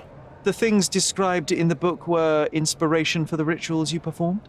Do you really believe that blood, symbols, and incantations can resurrect the dead? They are just eerie tales with a mix of occultism and voodoo. My rituals are a stage to show some of the forbidden pleasure. I've read the letter about your will. A harsh method of ridiculing Santos. I doubt he will use mustache wax when he wears no mustache to begin with. Where did you get it? Is the slug here? Tell him I shouldn't have to provide for him. He's a grown man who shouldn't sit on his uncle's neck. He conceives himself as my only heir. And who is he to you? He's a leech on my aging body. He has only added problems to my life since the death of his mother. I fail to see why you made him your major domo. He needed to know his place, so I taught him. Do you have any idea who tipped off the police to raid your mansion, Mr. Manchios? Of course. It was you. I could even say you Sherlocked me in here. A good guess, but the wrong one. The fellow who did that was Mr. Pinchetti, your major domo. What? Santos? But how could he even know? If he's not the murderer himself. The ungrateful swine. He has dared to besmirch my reputation. Not a very eloquent choice of words. What should I call him then, since he's a snitch? Make him talk, Sherlock. I'm quite certain he knows more about the murder than he has told the police. You bought an expensive pair of cufflinks for Fabio. Were they his price? Or were they a tip for an exclusive show? It was pure business. Fabio escorted me a few times. I was merely showing my gratitude. This pair cost a small fortune. You must be extremely grateful then. Tell me more. You've thrust a knife in an exposed nerve, Sherlock. Yes, he was my protégé and my beacon also. With my experience and his beauty, we could have achieved anything. I had faith in him. I would have made him. The murder of Fabio did not have a ritual purpose, Mr. Manchios. It was staged by a man who wished to distract the investigation. That might be true. That poor girl Matista wouldn't dare to kill the only man who cared for her. So, Santos. Mr. Pinchetti snatched at the chance to solve his problems. Ungrateful little scum. Will he be executed? But what for? He informed the police as to the crime, that was all. He couldn't stage the ritual, but he found the body, I believe. I can't believe it. Why did Werner do it? Mr. Vogel. He had no reason, and he won't be a scapegoat as you plan. You put Fabio's letter in his pocket when he was intoxicated, didn't you? You can't be serious.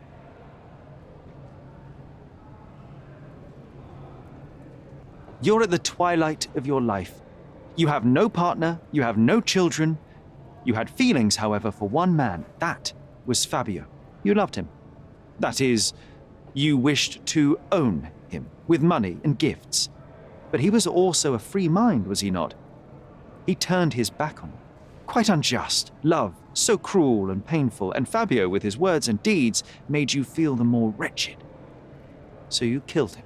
You must surely perceive that my sensitive nature wouldn't allow me to hurt anyone.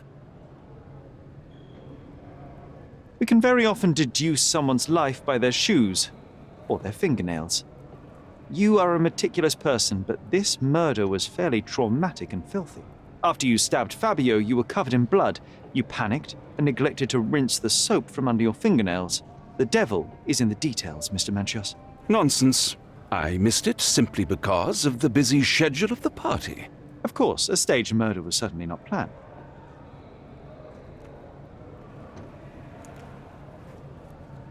You staged the murder as a satanic ritual. It was easy for you since you were the one who wrote the scenarios for the parties. It was your way of avoiding suspicion. A respectable man in his 60s, early 60s, who hosts the cream of Cordona's society, cannot possibly be a murderer. But the guests who behave like animals in his mansion, of course, one of them could have killed Fabio. I did oversee a few of the rituals, but I did not stage Fabio's death.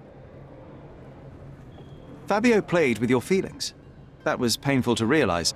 You spent so much time and effort to be with Fabio, but he didn't respond in the way that you would have liked. You wanted to be loved, but Fabio shattered your dreams. In the smoking lounge, he teased and mocked you. He wanted you to suffer by offering himself to others. The deception was unbearable. You were passionate, and so you struck him. Once you understood your mistake, it was too late. You were afraid, so you staged the ritual. With such a story, you might be sentenced to a few years. It might clean your conscience, and soon the case will be forgotten. No. No. This is my decision. I'll talk to Constable Oswald to see what I can do. There's no fool like an old fool. Kurt Manchios did it. A young boy played with the heart of an old man. The latter couldn't handle it. The evidence I obtained clearly shows that the quarrel was not intended to end badly. It was an accident. Showing pity towards your own kind, Holmes. Whatever. All I'm saying is that prison won't take much away from an old and crushed man. Fine. A big name like that will still give me a promotion. As for my part, not everything was in place. Perhaps some documents were transferred somewhere else, but I couldn't find a trace of them. Then I remembered.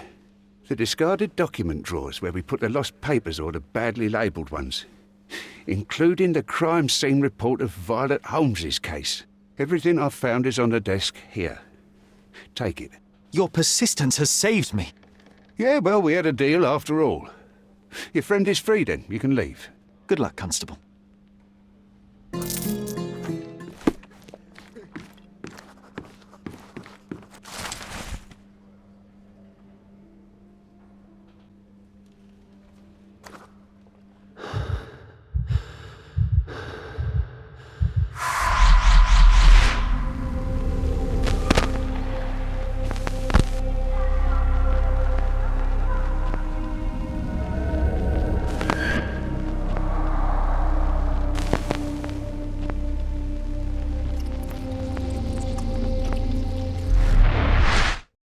Garden.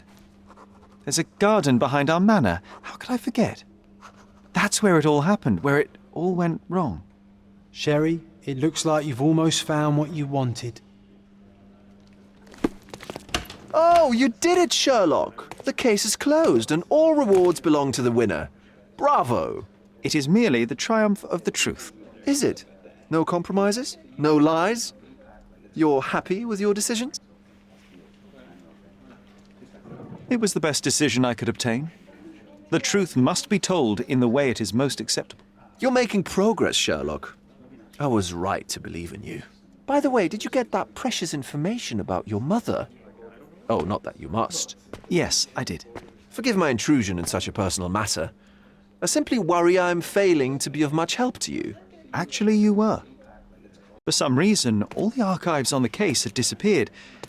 This was a rare opportunity to obtain the impossible. Outrageous. Perhaps someone found the truth unpleasant. Society usually rejects those who speak with too much honesty, doesn't it? A comfortable lie is often preferred to an uncomfortable truth. Still, I believe that the latter should prevail, and I cannot remain silent. That's quixotism at its best. Your mere truth cannot defeat institutions, systems, and power. Etiquette, religion, marriage, they're all lies told to preserve connections, love, and sanity, and it's all corruptible. Lies destroy human dignity. How could you make a free decision without any knowledge of the truth? Are we really free to decide anything in this world, Sherlock? Oh, yes. It's a struggle, but yes, we can make our own decisions. That's what I fight for. What an endless fight it is. Will you ever give yourself a break, Sherlock? You're a walking contradiction, Sherlock. You refuse to lie to others, but constantly lie to yourself. How long until the train comes off the track? I cannot look away, but perhaps I should take a few steps back. You're an accident waiting to happen, dear. Until then, I shall bid you adieu.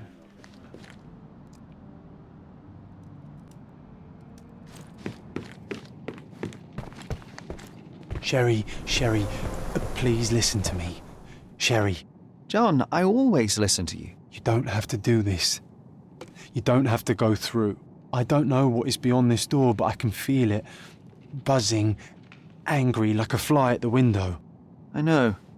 I can sense it too. You locked away this memory for a reason. There is only pain here. Pain? And truth. You do not need to suffer either. There is so much more we can do on Cordona, so many others we can help. There is no coming back from this. John, my anima, my brother, there is nothing more important in this moment than this truth. I know you fear for me, but my path was set long ago. I can no more step off it than I can ask the avalanche to roll back uphill. Just... please be careful, Sherry. I love you. Quite. Come on. We'll go together.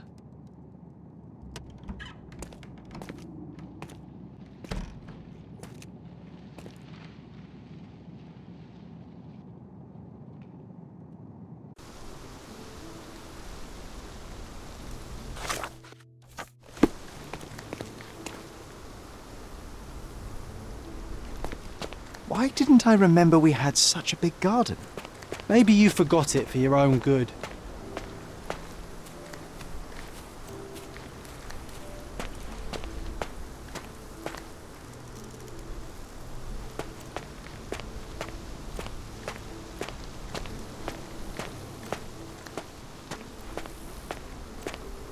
Is that the raft we made together, John? Looks more like a pile of rotten planks now.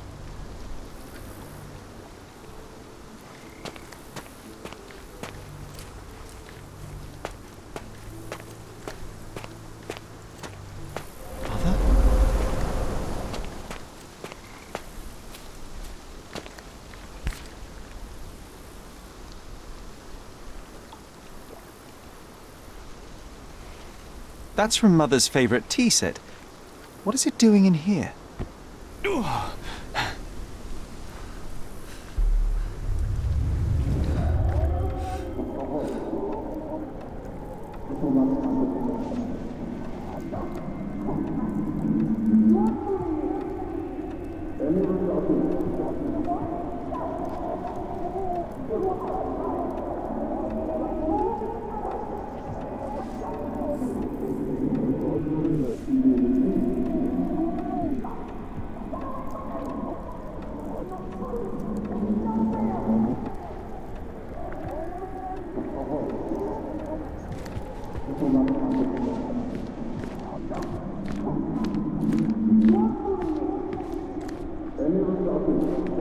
Come here, Sherry. Hurry!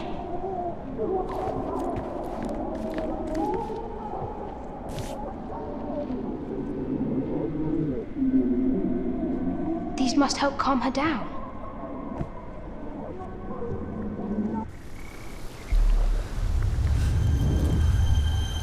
What are you thinking about? Is everything all right?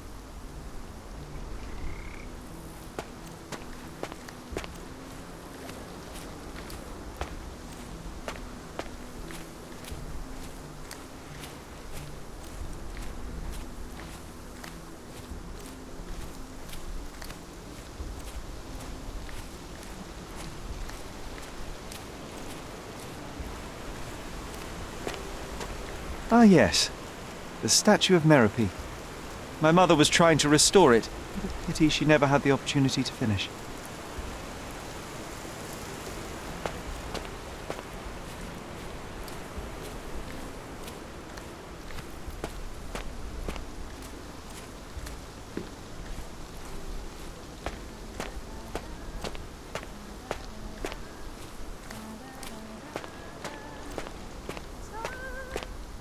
Don't go, Mother, wait!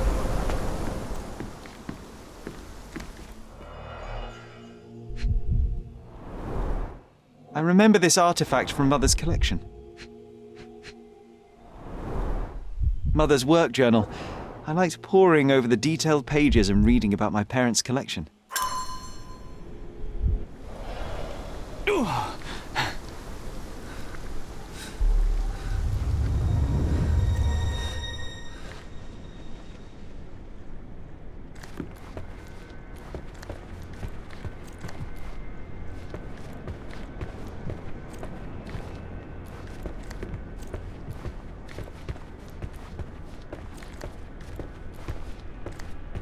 Here it is. We'll just borrow it for a while. Did you hear that? Someone's coming. Let's take a peek.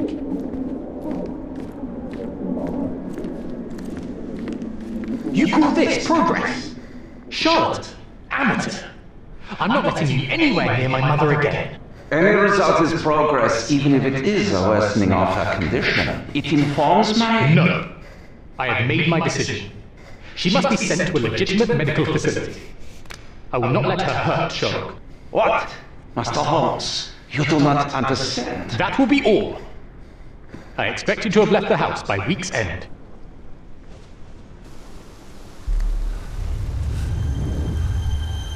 Sherry, say something. Can you hear me? You're scaring me. I'm waiting for you.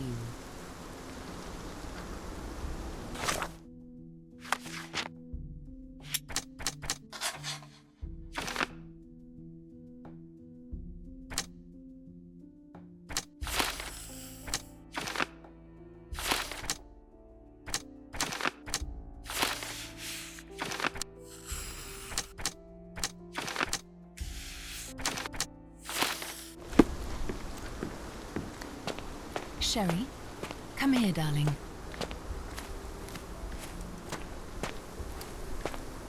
I'm waiting for you. Coming, Mother! This was for my mother, wasn't it? I remember how we came to the garden for a breath of fresh air.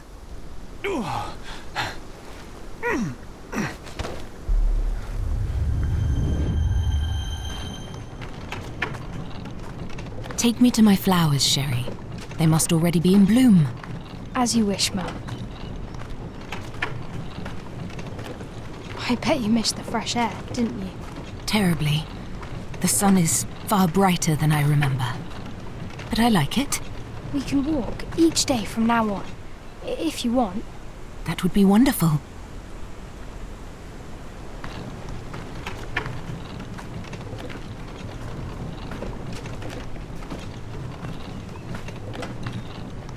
Just look at them. The stars of the earth. Even the sky must be jealous of their beauty.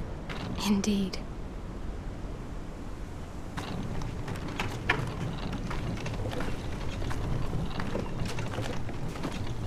Mother, would you like to go around the water? That would be perfect. I always wanted such a nice pond in London.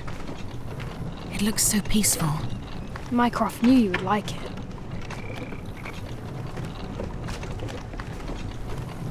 We should put some fish in it, don't you think?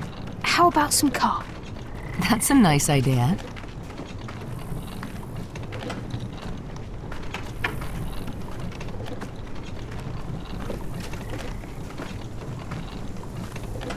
Let's visit your father's tree. It grows so fast, just like you. We could even build a tree house in it. Yes, Sherry.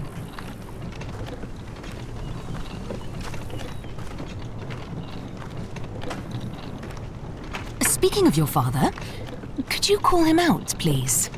Mom! I'm sorry. He passed away. He's gone. No, he's not. I'm telling the truth. Did you forget again? No! Don't you dare say such things! You are a liar like all the others! Mother! Don't call me that! You aren't fooling me! No! Mum, it hurts! My son would never lie! Mum, stop! Who are you? Reveal yourself! Please, stop! It's me, Sherlock! You are not my Sherry! Give me my stuff, I can't tell you!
Sherlock. Sherlock. Can you hear me?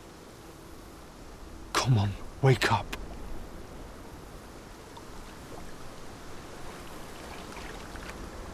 Get off me. Sherry. You knew, and more than that, you hid it from me. You couldn't bear the truth, Sherlock, so I shouldered it for you. I took your pain, your horror. Otto Richter murdered my mother, and Mycroft covered it up. Whisked me away from this place, buried me in schoolwork, and left the past to rot. And you needed a way to cope, so I helped. You were a lie, John, a fiction, a crutch. No, I was a friend. Sherlock, please. Sherlock? What? Are you okay? I don't know. I told you not to come, Sherlock. Where is he? Who? Your friend, John. He's beside you. Was all this worth it? Is he worth it? Why is he here? I think, in his own way, he was trying to protect me. A truth I couldn't bear. But now I must face it.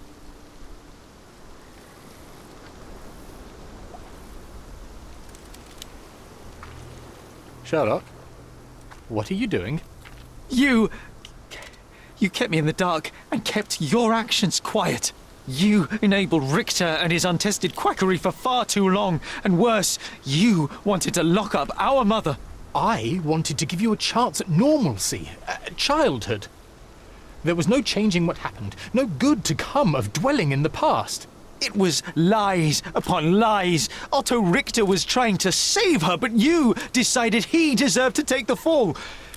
Is that justice? The big picture, Sherlock. The big picture. Perhaps Richter was not responsible for her fit of rage, but his treatment led inexorably to that moment. You were so fragile. I could not... I just couldn't. I chose us over him. You know, for once I believe you. And perhaps now that the truth is out, I can actually do what you had hoped. Leave it all in the past. Good. You have your whole life ahead of you, Sherlock. It is time you got on with it.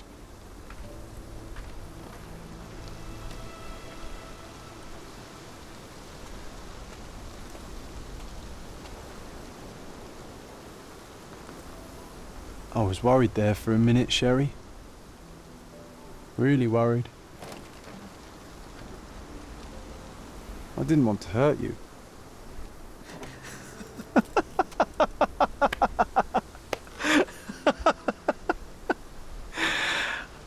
What's so funny? I am talking to myself, John. I think I was hurt regardless. But we made a good team, eh? Explored every inch of this place together. Helped a lot of people. Terrorised a few too, I suppose. I think I may go so far as to say, Sherry, that I have not lived wholly in vain. So that's it. It's over. You've opened every door, Sherry. Faced the past you locked away. You don't need me anymore. I know. But I will miss you all the same. I don't want you to go.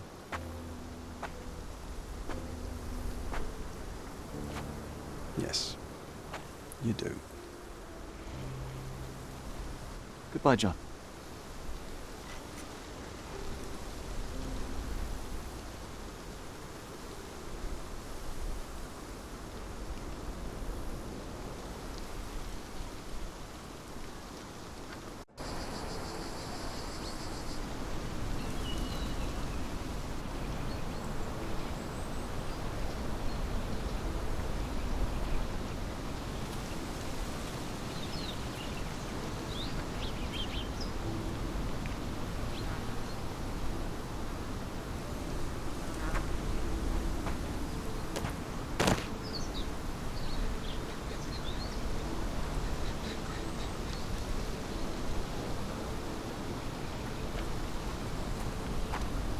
Why are you here? Closure, I suppose. And to help a friend. You and I are not friends. In a race between the thawing of the ice caps and our friendship, I would buy a boat. Ha! Is that right? I can see it now. I know what you did. What did I do? You needled me. From the moment we met, you were searching for weakness. You pushed me to pursue the truth about my mother. You questioned everything I did, everything I believed, to break me. To blur truth and fiction, reality, morality. A saboteur in silk. Was it vengeance, Werner? Or do you prefer Klaus? Excuse me? You are Klaus Richter, Otto's younger brother. Do you hold me responsible for his end? Pah! There was no love lost between me and my brother. I am sure you can relate. Otto was merely the gravity that pulled me into your orbit. Or you into mine. Once I met you, I could not keep away. Then why? What reason do you have for all this? To help you. You're lying. To show you that you were wrong. More lies. I know you now, Werner. Try again. To see what had happened. Or is that yet another untruth? Does it matter? Take your pick. Who cares? You're my masterpiece. I turned Sisyphus into Ozymandias. You could not see the futility of your quest until I helped you to let go of the rock. And now, nothing beside remains. I remain. Despite you and to spite you. It is a matter of will and power now. Will you overcome this, or shall you decay? Oh, on that note, I brought you something. I want nothing more from you. When one wants for nothing, Sherlock, the best thing to get them is something personal. So, here you are. Now, please excuse me, but the gallery calls. I'm already conceiving my next project.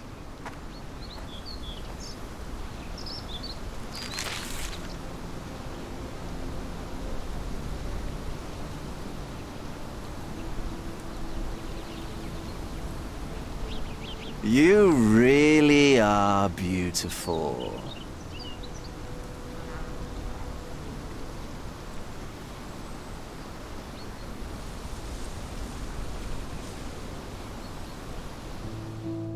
My brother returned to London soon after our disagreement. He enrolled at Cambridge University but attends only the rare classes that hold his interest. I hear he took employment at a hospital laboratory, obsessing over his experiments. I suppose he seeks solace in the empirical truth of a chemical test. I am afraid for him. His evenings are spent alone, solving citizens' menial mysteries to pass the time. And I suspect he is growing paranoid. One of my agent's vehicles recently ignited during a surveillance operation. She was lucky to get out alive. There is only one man who could orchestrate such a feat. Or perhaps two. I saved my brother. He will never forgive me.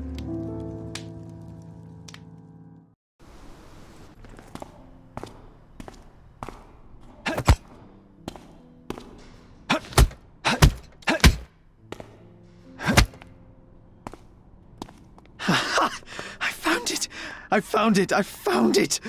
And what is that? Hey, Sherry.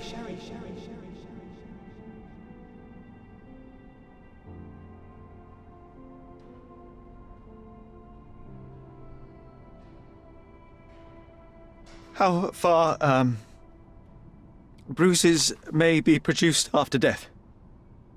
How are you? You have been in Afghanistan, I perceive. How on earth did you know that? Never mind. The question now is about bruising.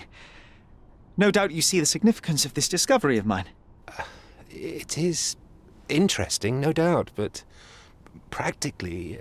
Why, it is the most practical medico-legal discovery for years. Had we these data sooner, hundreds of men would have paid the penalty for their crimes. Cases oft hinge upon how a man died. Now, we can know which wounds he suffered alive, which occurred post-mortem, and what instrument was responsible. And ergo, one will soon be able to calculate with utmost precision when and where death occurred, sparing the innocent and damning the guilty. Then you are to be congratulated. Indeed. But, you came here on business. Correct again. I am looking for someone with whom to take diggings, and heard you were complaining that you could get no one to go halves with you. I have my eye on a suite in Baker Street, which would suit us down to the ground. You don't mind the smell of strong tobacco, I hope? I smoke ships myself. That's good enough. I get in the dumps at times, and don't open my mouth for days on end. Just let me alone, and I'll soon be right. What have you to confess now? It's best for two fellows to know what bruises each other carries before they begin to live together. My last companion and I... Well, I object to rows because my nerves are shaken, and I get up at all sorts of ungodly hours, and I am extremely lazy. I have another set of vices when I'm well, but those are the principal ones at present. Do you include violin playing in your category for rout? It depends on the player. A well-played violin is a treat for the gods. A badly played one... Oh, no, that's all right. I think we may consider the thing as settled. Oh, forgive my manners. My attention wavers. Sherlock Holmes. Dr. John Watson. John.